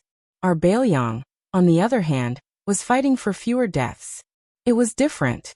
Wei Mushing followed the direction of Li Hanlan's sword, and indeed saw the 100 or so Bei Mang elites blocking the rear. It looked like they were trying to buy time for their commanders to escape the battlefield. Li Hanlan's face was suddenly filled with hostility. "It's not hard for you to die. 10th Monthly, Tiger Head Fong, each lead 100 riders and charge with me. This time, there's no need to conserve your strength. Just focus on killing." In the distance, Lu Do shouted, "Count me in." Both sides had used up most of their crossbows and arrows, so they could only fight with their sabers. Bei Mang ballista waved their swords. Bailiang's crossbowmen tightened their grip on their swords. The 140 or so Black Fox cavalry clashed fiercely with Li Hanlan's 200 crossbowmen. Then they crossed the line between life and death. The two cavalry forces didn't have many people to begin with, so they didn't spread out too far. It could be said that they met on a narrow path. Each side tacitly moved in a row with only 4 or 5 riders side by side. In this kind of situation, the one leading the charge was most likely to die. Li Hanlan, Lu Do, 10th Monthly, and Tiger Head Fong, 1 lieutenant, 1 commandant and 2 deputy commandants, charged at the front. Li Hanlan's attack was the cleanest. He directly cut off the neck of one of the Black Crows. Lu Do, who was born with astonishing physical strength, attacked with great force. Not only did his blade cut off the enemy's swords, he even cut off the Black Fox's upper body. 10th Monthly's blade was the most exquisite. He twisted his head to avoid the enemy's slash and stabbed the Black Crow's throat with his cold blade. Tiger Head Fong was the only one who didn't kill the enemy. He only clashed heavily with Ma Lan's swords. After Li Hanlan and Lu Do each killed 3 enemy riders, 10th Monthly killed 2 Bei Mang scouts in succession. However, he was about to be stabbed in the neck by the 3rd enemy rider in a straight line. Chapter 1778. Li Hanlan and Li October were separated by Lu Do. They saw this scene from the corner of their eyes and yelled, "Old Lu!" Almost at the same time, Lu Do turned to the side and grabbed the corpse of the enemy rider that had not fallen off his horse. He pulled it over and smashed it on the body of the scout that Li October was facing. Lu Do was still in the mood to smile at Li October, who had just dodged a bullet, and seemed to say 6. Li October snorted coldly and ignored him. What Lu Do meant was that Li October already owed him 6 lives in this life. According to the agreement between the 4 brothers, when they returned to Lingzhou in the future, Li October would have to treat Lu Do to 6 of the most expensive courtesans. However, everyone was well aware that their reward money had long been given to their fallen comrades. Therefore, the 4 of them were actually paupers who could not save a few taels of silver. When the 2 cavalry forces were about to clash, Fong Hutu was chopped off his horse by an enemy rider, and was about to be trampled on by the next horse. Li Hanlan was about to save him when Lu Do shouted, "Let me do it." He jumped up from his horse and jumped over Li Hanlan and his horse. He bent his legs and landed on the yellow sand and pounced forward. His hands hammered heavily on the abdomen of the Bei Mang warhorse, sending both rider and horse flying to the side. Lu Do lightly kicked Fong Hutu's shoulder, and kicked him out of the battlefield. At this moment, the Beimeng cavalry had already charged over. Lu Dou laughed sinisterly and did not dodge. Instead, his body was as agile as a snake. His body curled up and his hands and feet stuck to the ground as he moved forward. When the Beimeng warhorse was about to pass under its abdomen, he suddenly stood up. That Beimeng warhorse was lifted up by Zhong Tongzi's shoulders. Ma Lanzi, who was on the back of the horse, was caught off guard and lost his balance. His head was cut off by a crossbowman who brushed past him. Li Hanlin couldn't care about anything else, and could only focus on killing the enemy. When he realized that Li October, the only one left beside him, hadn't appeared from the corner of his eye, he took a moment to look back. He saw that Li October, who had fallen behind a dozen steps behind him, had just killed a Beimeng barbarian and his face was covered in blood. Li October, the son of a wealthy official, happened to see Li Hanlin looking back. He smiled brightly and nodded in greeting, telling Li Hanlin not to worry about him. Li Hanlin smiled knowingly and turned back to continue fighting. However, when he was the first to break through the enemy formation, he took a breather and waited patiently for October Li to appear. Unfortunately, October Li did not appear. In this lifetime, he did not get to see her again. At that time, Li Hanlin's eyes were red. He turned his horse around like a madman and rushed away. Finally, when the 140 Beimeng elite scouts were all dead and the crossbowmen under Li Hanlin's command continued their pursuit, Li Hanlin finally found Li October. He lay in a pool of blood, staring at the sky with his eyes wide open. October Li's breathing gradually weakened. Li Hanlin sat on the ground and hugged him gently. Lu Dou and Feng Hutu, who were covered in blood, sat across from Li Hanlin in a daze. Among the four of them, Feng Hutu, who was burly but had the most gentle personality, suddenly hugged his head and wailed. "It's all my fault. If I wasn't useless, old Lu wouldn't have had to save me. As long as old Lu kept an eye on October Li October wouldn't have had to die. It's all my fault." A man who had suffered more than 30 wounds on the battlefield, but had never shed a tear, was sobbing uncontrollably. October Li's lips quivered as if he wanted to say something, but also as if he wanted to shake his head. The pale Li Hanlin looked up and said softly to Feng Hutu, "Hutu, don't say such things if you're a brother. Do you want October Li to die uneasy?" Feng Hutu struggled to stop crying. He raised his arm to cover his mouth and looked at October Li with tears all over his face. Lu Dou hurriedly wiped off the blood on his face. As a result, his face was now covered with blood. Lu Dou gently held October Li's hand and said, "In Qingzhou province, we're very particular about keeping accounts with our brothers. It's natural for us to repay our debts. You October Li owe me 6 lives. Don't try to deny it. Even if you can't pay it back in this life, you'll have to pay it back in the next life. Therefore, let's continue to be brothers." Li Hanlin's lips trembled, but he didn't cry out like Feng Hutu. He looked at this youngster who had once said that studying was even more unbearable than being stabbed, looked at the 2 scars left on his chest by the Northern Mang warblade, looked at this youngster who had once said that the fortune teller said that he would die in the 10th month. Li Hanlin squeezed out a smile. He lowered his head and said softly to October Li, "October, you used to say that there was a beautiful girl at home, and that she was the best girl in the world. You also said that you wanted me to be your brother-in-law. But after you came to my house, you never mentioned it again. At that time, we went to Feng Hutu's house, and also went to your house. After I met her, to be honest, your sister's looks were average. Compared to the women I, Li Hanlin, had seen when I was drinking and debauchery, she was much worse. However, her personality was really good. I actually liked her very much. I believed that if I married her, she would definitely be a virtuous daughter-in-law. But when I thought of calling you brother-in-law, I couldn't open my mouth. I'm telling you now. Don't think it's too late." October Li slowly closed his eyes. Li Hanlin rubbed his eyes and exhaled softly. He turned to Feng Hutu and said, "Hutu, accompany October Li and send him back to Qingyuan Army Town." Feng Hutu wanted to say something, but Lu Dou shook his head at him. Li Hanlin and Lu Dou exchanged for a Liangzhou horse. Li Hanlin looked into the distance and said, "I'll make up for October Li. You take over for Hutu?" Lu Dou nodded silently. Lu Dou suddenly said, "Hanlin, do you really like October Li's sister?" Li Hanlin smiled without hesitation and said, I didn't say those words because of October Li. I really like her. I fell in love with her at first sight. It's an unreasonable kind of love. Lu Dou's eyes were gentle as he looked into the distance. October Li and Hutu only know that I'm from Qingzhou. But Hanlin, you should know more. You know that I was once a death warrior raised by Lu family in Qingzhou. I was also the retainer of King of Beiliang's concubine, Lu Qingyan. Li Hanlin grunted and said, The girl you like is also worthy of your love. That's enough. Lu Dou laughed for the first time and said, She likes that person. I admit defeat wholeheartedly. I, Lu Dou, have you three as my friends in this life. That's enough. Li Hanlin turned to look at Feng Huda's horse gradually disappearing into the distance. He whispered, October Li is most afraid of ghosts. You don't have to be afraid anymore. Chapter 1779.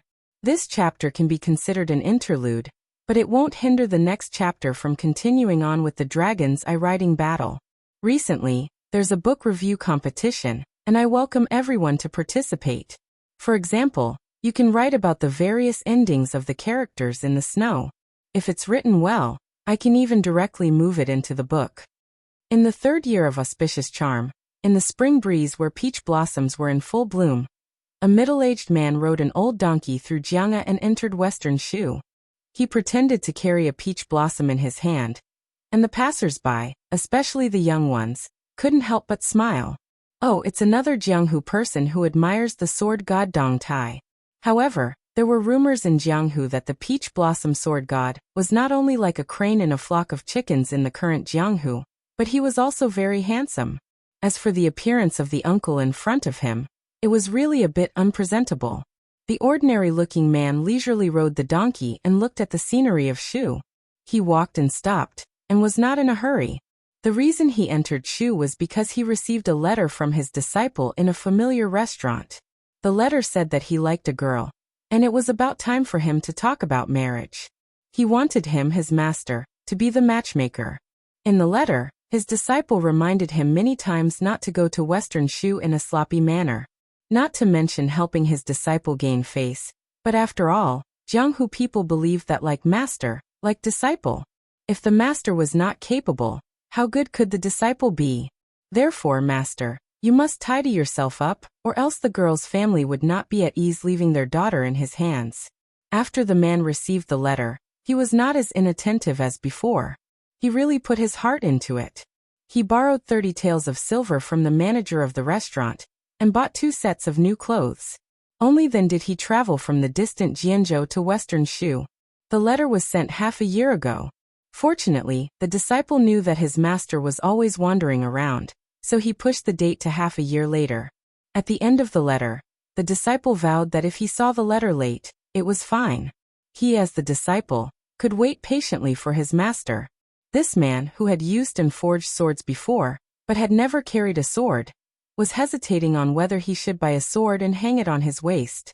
This was because his disciple's letter said that the girl he liked was from a wealthy family in Western Shu. Everyone in the gang, from the leader to the odd-job disciples, used swords. Even the names of the swords were very charming.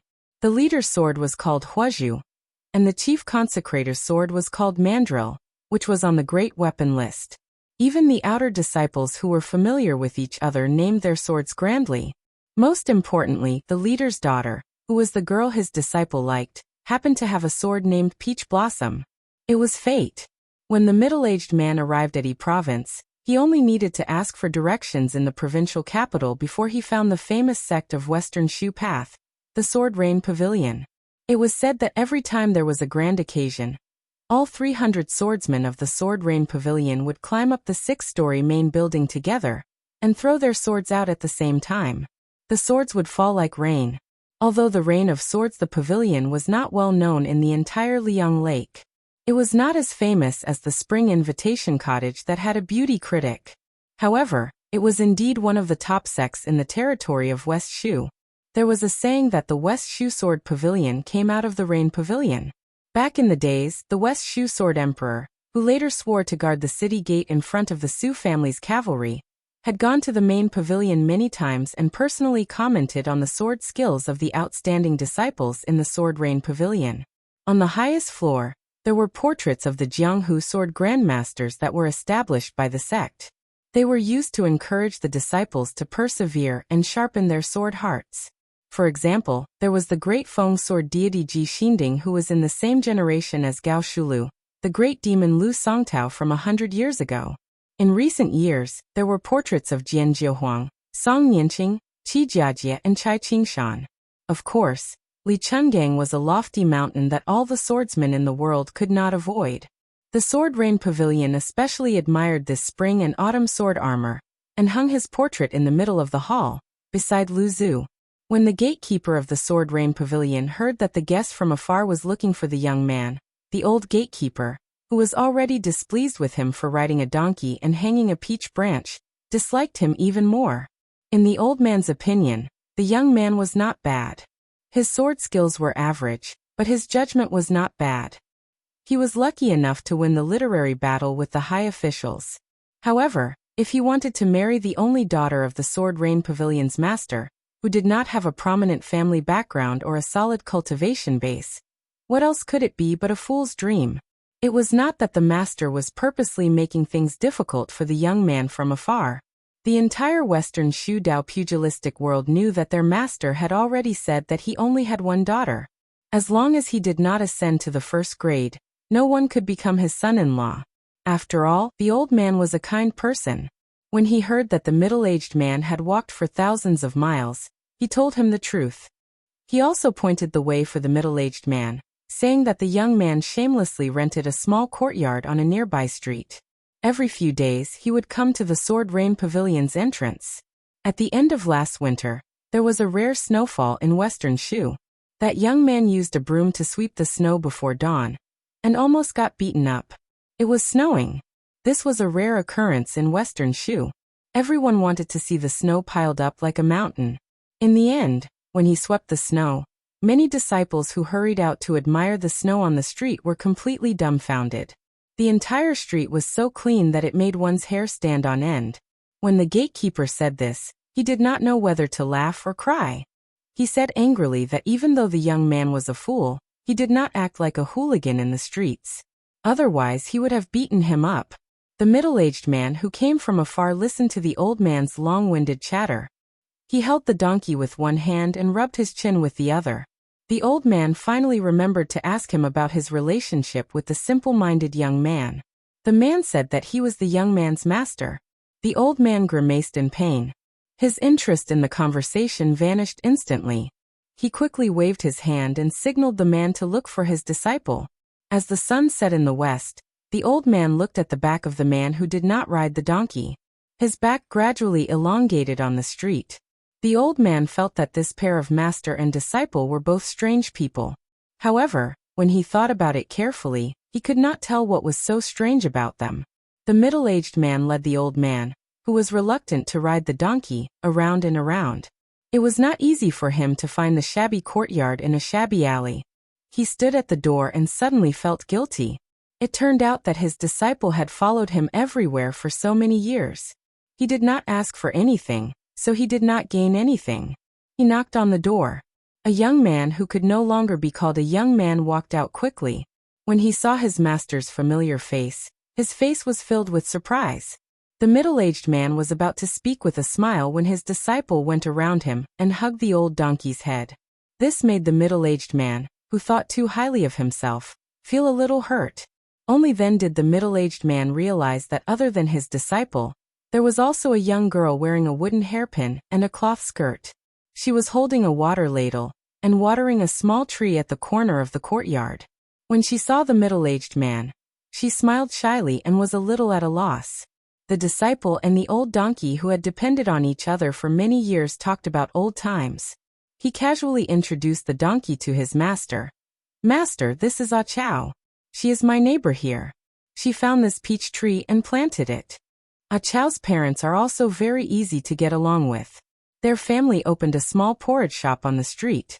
Ah Chow usually goes to the downtown market to sell flowers. She sells apricot flowers, peach blossoms and orchids. Master, if you go to Ah Chow's house, you can smell the fragrance of flowers in the courtyard. The middle-aged man listened to his disciple's nagging and felt gratified for no reason. No wonder he always felt that something was missing when he traveled alone in Jianghu for a year after they parted. It turned out that he was not used to not having his disciple's nagging. He took a few more glances at the thin young girl from a poor family. Her back was facing the pair of master and disciple, and her ears were red. He smiled and turned his head to ask, "Master has also called you here. When will you come?" The disciple suddenly looked sad and forced a smile. "Master, I'm sorry. I might have made you come for nothing." He frowned and asked gently, "What happened?" The disciple scratched his head and said awkwardly, "It's just that. Master, don't ask too much." He smiled and asked, "Was it that girl's parents, the owner of the Tingyu Tower, who broke up the couple? Did they look down on you because you are a wanderer, so they bullied you?" Unexpectedly, the disciple shook his head. "The owner of the Tingyu Tower did not only look down on me. He is infatuated with the sword, and is a chivalrous person. He has a good reputation in the Western Shu Dao martial arts world. In his eyes, only the young disciples of Jianghu who are second-grade master could be a good match for his daughter. It's just that the girl's mother and a few brothers were a little unreasonable. They said some unpleasant things and did some. In short, they did not want me to continue staying in this city." The middle-aged man smiled. "So you were afraid?" The disciple hurriedly said, "That's difficult. But later on, that girl's heart belonged to someone else. I could not be shameless and pester her. Between a man and a woman, there should be mutual love. I still understand the principle." The girl with the wooden hairpin gathered her courage and said, "That group of people once." The young man quickly stopped the girl's complaint. The middle-aged man's expression was normal, but in an instant he grabbed his disciple's arm. "You don't have enough qi in your words. I thought you were not acclimatized in Western Shu, but it turns out that you have suffered internal injuries. For months ago, someone used a sword to stab your shanzhong, juk and qihai acupoints. What a good technique. It seems that the wound is not serious, but it actually injured your foundation. A swordsman of this level must be a well-known Jianghu person in Western Shu Dao. Tell me his name, and let me talk to him personally." The young man shook his head and said, "Master, forget it. I wanted to leave this place long ago, but I was afraid that you would not be able to find me in Western Shu, so I did not leave." After hearing this, the middle-aged man who did not show any anger suddenly became gloomy, as if his reverse scale had been touched. The middle-aged man who had always been calm and collected raised his voice slightly with a hint of blame. "You didn't tell them what your master's name is?" Chapter 1780. The young man was stunned. He lowered his head and said, "At that time they came to me aggressively and wanted to kill me. I accidentally forgot." The middle-aged man snorted. "I think you don't want to say it." The young man smiled foolishly and said, "How embarrassing would it be if people knew that master found such a useless disciple?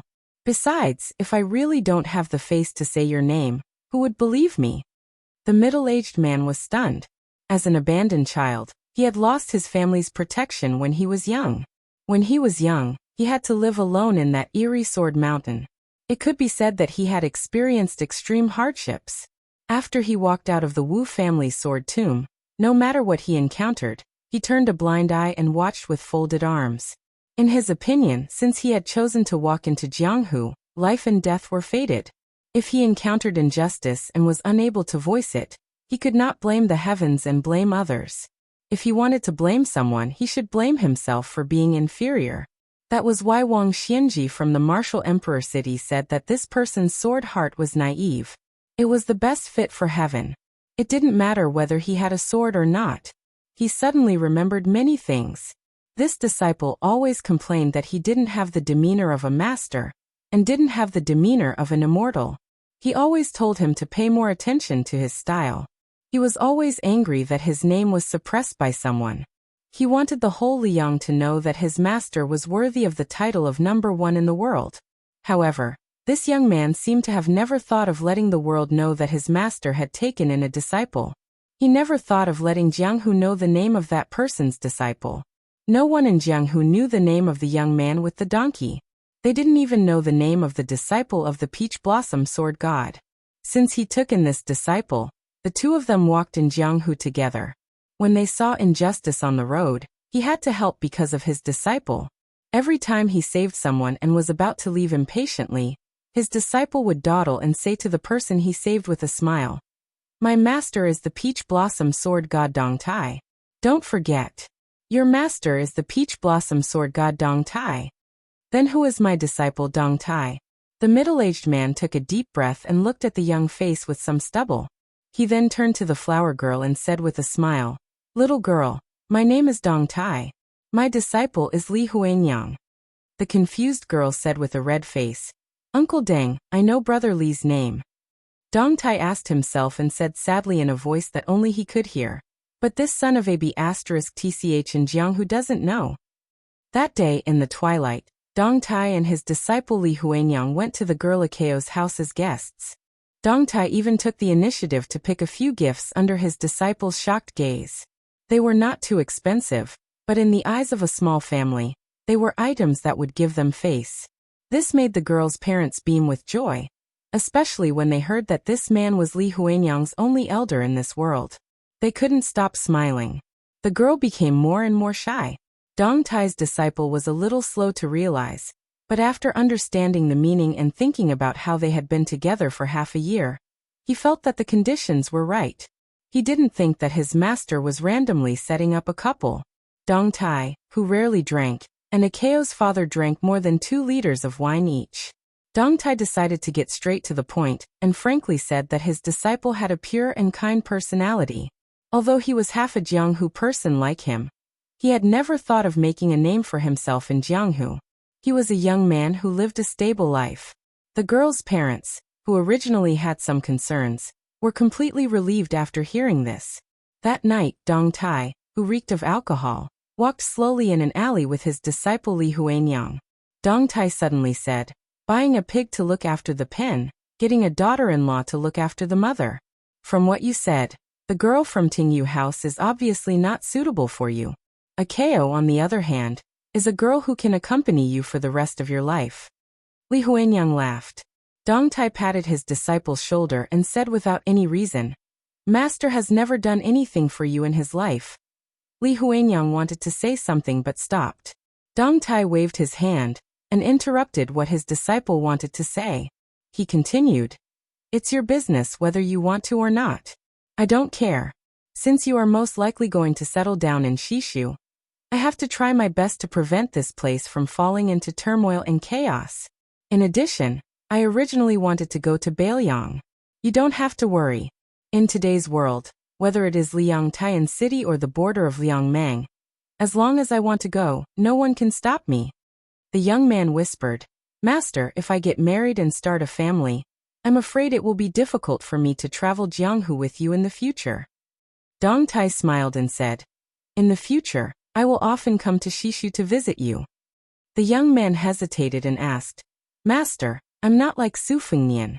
I'm sorry that I can't let you have a disciple who won't disgrace your reputation."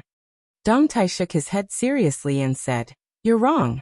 It's already the best to have you as my disciple. Liang Jianghu has Chao Chongqing and Su Fengnian.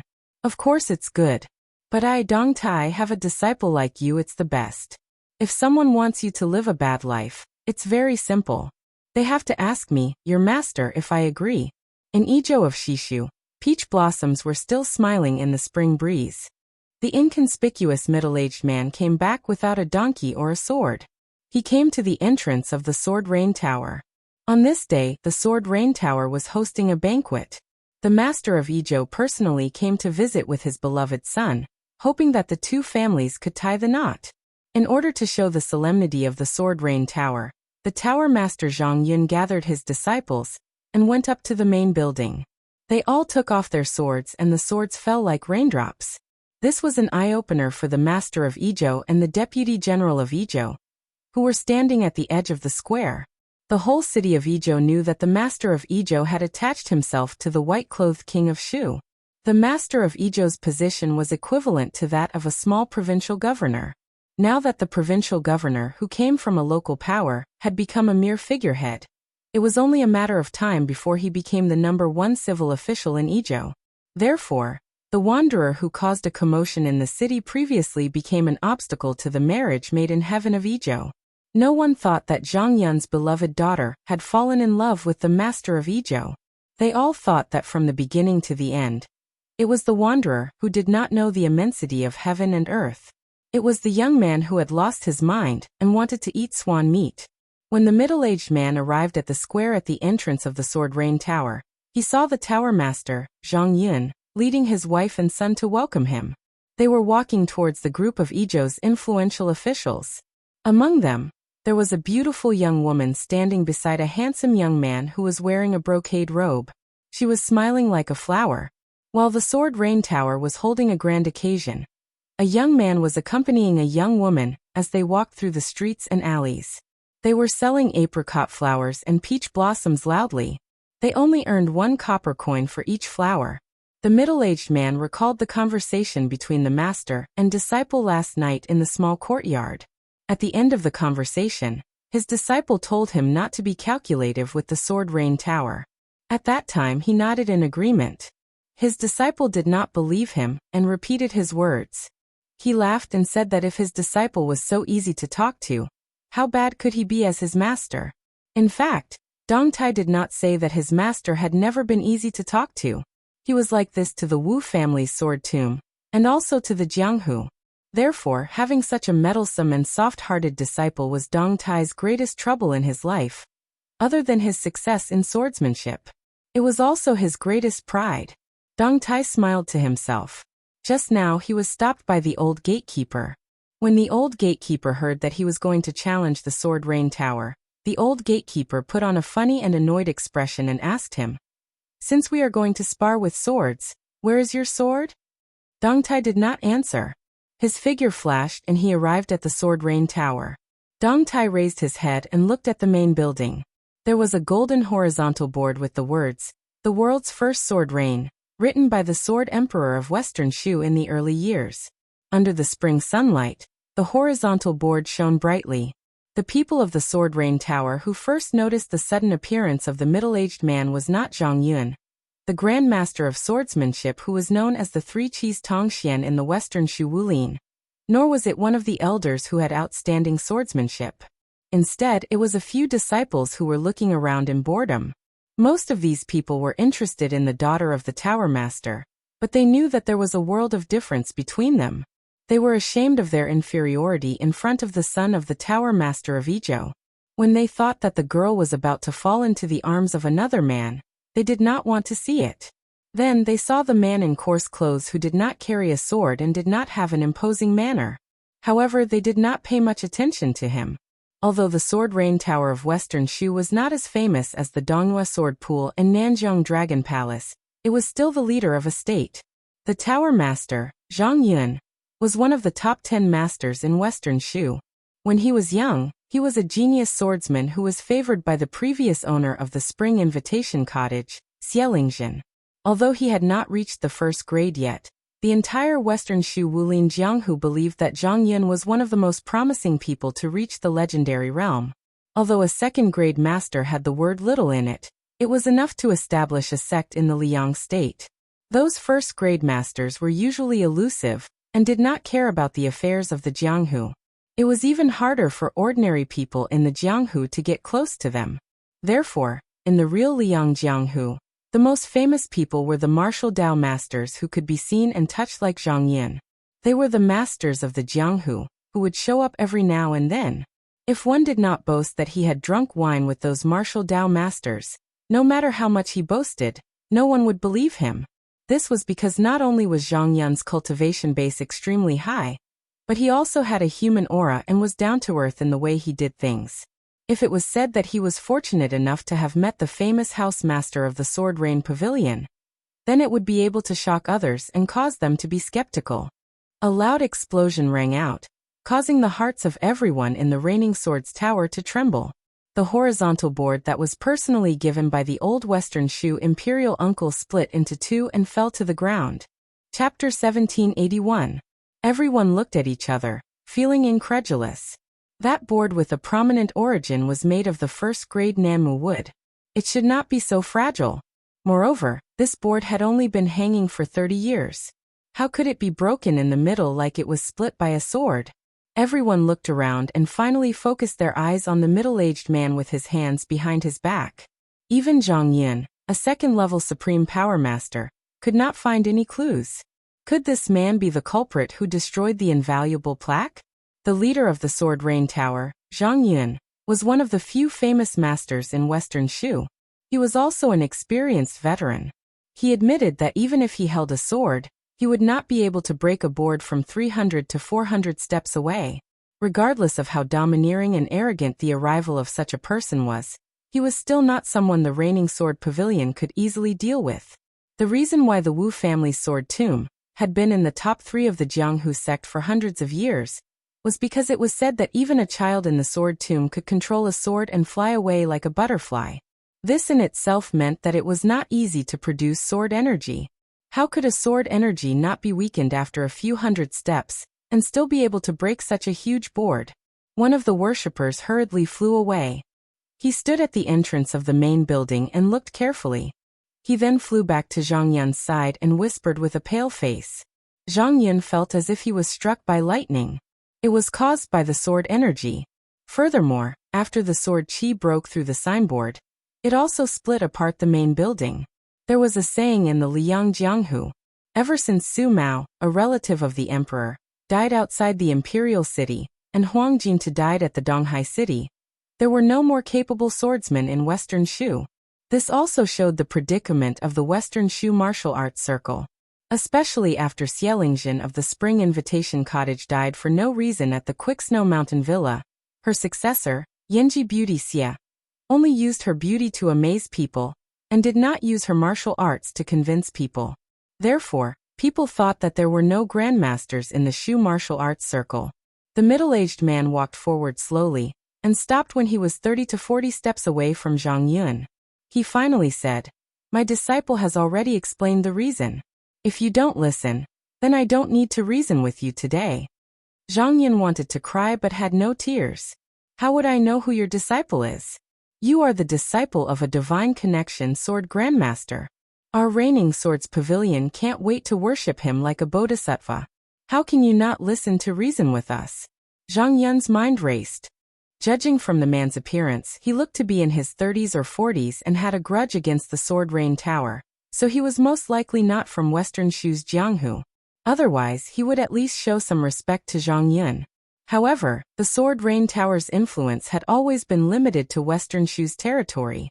Their disciples were considered introverted in their actions, and they rarely made any enemies in the Jianghu.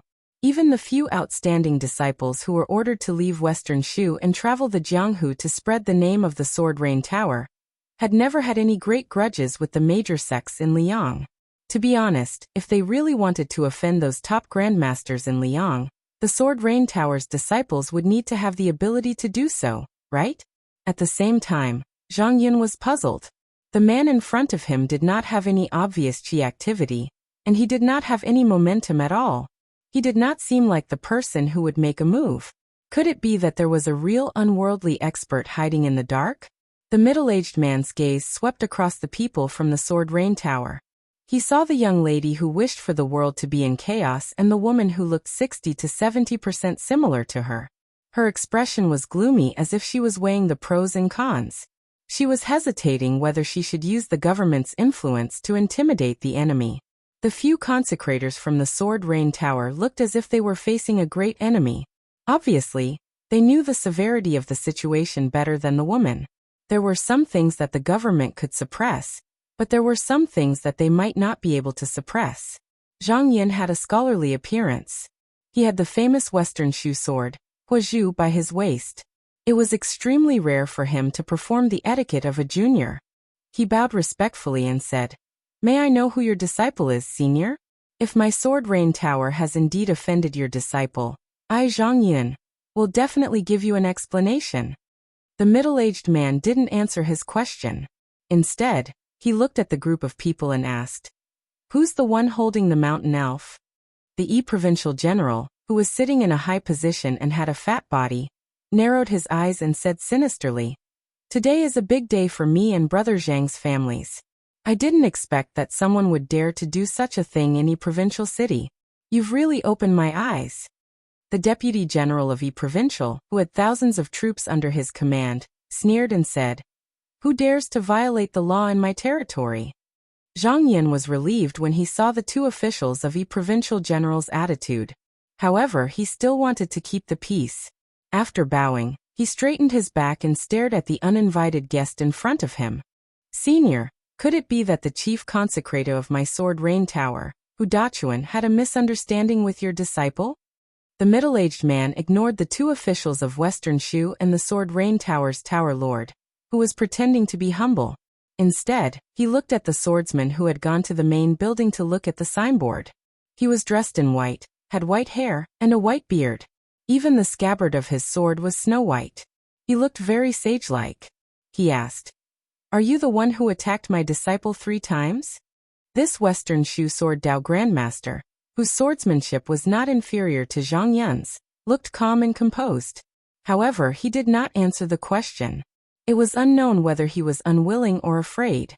However, after the middle-aged man asked this question, the expressions of the mother, daughter, and handsome young master changed slightly. The woman's gaze became even more vicious. The young woman pursed her lips, and the young man subconsciously took a step back. The middle-aged man said calmly, "A sword for a sword." Just as the white-haired consecrator with the mandrel was about to grab the sword hilt, his chest exploded and blood splattered everywhere. However, after this silent sword killed him, scarlet blood splattered out of Zhang Dachuan's juk and sea of qi acupoints. Zhang Dachuan, who did not even manage to grab the sword hilt, fell backward, let alone unsheathing it. One sword was enough to kill someone. However, he said that he would return 3 swords. In everyone's eyes, the middle-aged man had his hands behind his back. Zhang Yun was even more certain that this person did not have any qi ripples at all. Zhang Yun, whose hands and feet were cold, could not care less about his bearing as a grandmaster. He raised his head and looked around as if he was trying to find the peerless expert hiding behind the scenes. There was a hint of unconcealable fear in his voice. Junior Zhang Yun of the Sword Rain House sincerely requests Senior to come out and have a chat. Junior is willing to sincerely apologize. The middle-aged man turned to look at the 2 senior officials of province. "I don't know what kind of officials you are, but today, even if Chen Jibao is standing here, he can't stop me from killing someone. If you don't believe me, then bring your troops here. Whether it's thousands or tens of thousands, I can wait for you. If you don't call for reinforcements, I'll kill you right now. If you do, I'll still kill you. Remember, don't try to reason with me before you die."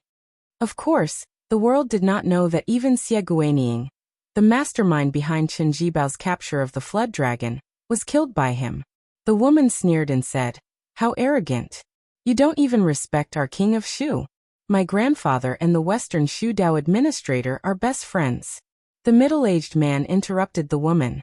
"Then invite your grandfather and the Western Shu Dao administrator to the Sword Rain House. I'll wait for them. If they don't come, I'll just go and kill them." The woman was about to say something ruthless, but her husband, Zhang Yun, who had never said anything harsh since he got married, roared angrily, "Shut your mouth." The trembling Sword Rain House lord looked at the middle-aged man and asked bitterly, "May I ask if Senior is from the Wu clan's sword tomb or the Donghua sword pool?" Before the middle-aged man could make a move, the dumbstruck province official fell backward and died on the spot. The middle-aged man's tone was still indifferent. "I'm somewhat related to the Wu clan, but not the Donghua sword pool." The deputy general of province said in horror, "Did you really kill province's official?" The middle-aged man made a joke that wasn't funny at all. "If you think it's fake, fine. But let me remind you, if you don't call for reinforcements, you'll die soon." Then, the general made an even bigger joke with a sobbing tone. He said in a trembling voice, "Hero, we don't have any grievances. Hero, you can't kill the innocent. This has nothing to do with me and I won't care anymore. Hero, you can kill whoever you want in province. If you don't want to do it yourself, I'll help you. Is that okay?" The middle-aged man didn't say anything. After he left the Wu clan sword tomb, he actually didn't like Jianghu. However, his disciple liked it very much, so he was willing to treat Jianghu people and Jianghu with respect. Therefore, among the 4 grandmasters of martial arts evaluation, only He Dongtai, Chao Chongqing from West Chu, Su Fengnian from Beiliang, and Tuoba from Beimang, Dongtai was truly free and unfettered. Therefore, he didn't care if Jianghu people caused trouble for him. However, if He Dongtai wanted to cause trouble for the people of the world, no one could escape from him. Therefore, Xie Guaniying, who was ranked first on the immortal leaderboard of continental dynasties, had hidden for thousands of miles from Great Peace City in the north to the coast of the South Sea. However, he still couldn't escape death under his sword. At this moment, another 2 Sword Rain Tower's consecrators, who had the intention to kill, fell dead on the ground. Zhang Yin, who was at a loss, looked at the middle-aged man in front of him whose name he still did not know, and said with great sorrow, "Senior, I Zhang Yin, do not know what happened, but Zhang Dachuan's descendants did not deserve to die." The deputy general of Yi province suddenly came to his senses and ran away. He wanted to run as far as he could after leaving Yi province. No matter how much money he had to spend or how many connections he had to use, he had to seek refuge in the king of Shu's residence. The middle-aged man didn't even look at the Shu general who was running away. He glanced at the Sword Rain Pavilion's leader and said, "I've said that I'm not here to reason with you." Zhang Yin, who was in despair, asked, "Senior, are you really not afraid of becoming enemies with the Western Shu government and the entire Western Shu martial arts world?" The middle-aged man who killed people as he pleased smiled and said, "If Chen Jibao was here, he definitely wouldn't say such a thing." Zhang Yun smiled bitterly and held the hilt of his fiery candle sword. "I know that I'm not Senior's opponent, but whether it's for the Sword Rain Pavilion's hundreds of years of reputation, or for the lives of my wife and child, I have to be brave enough to fight Senior."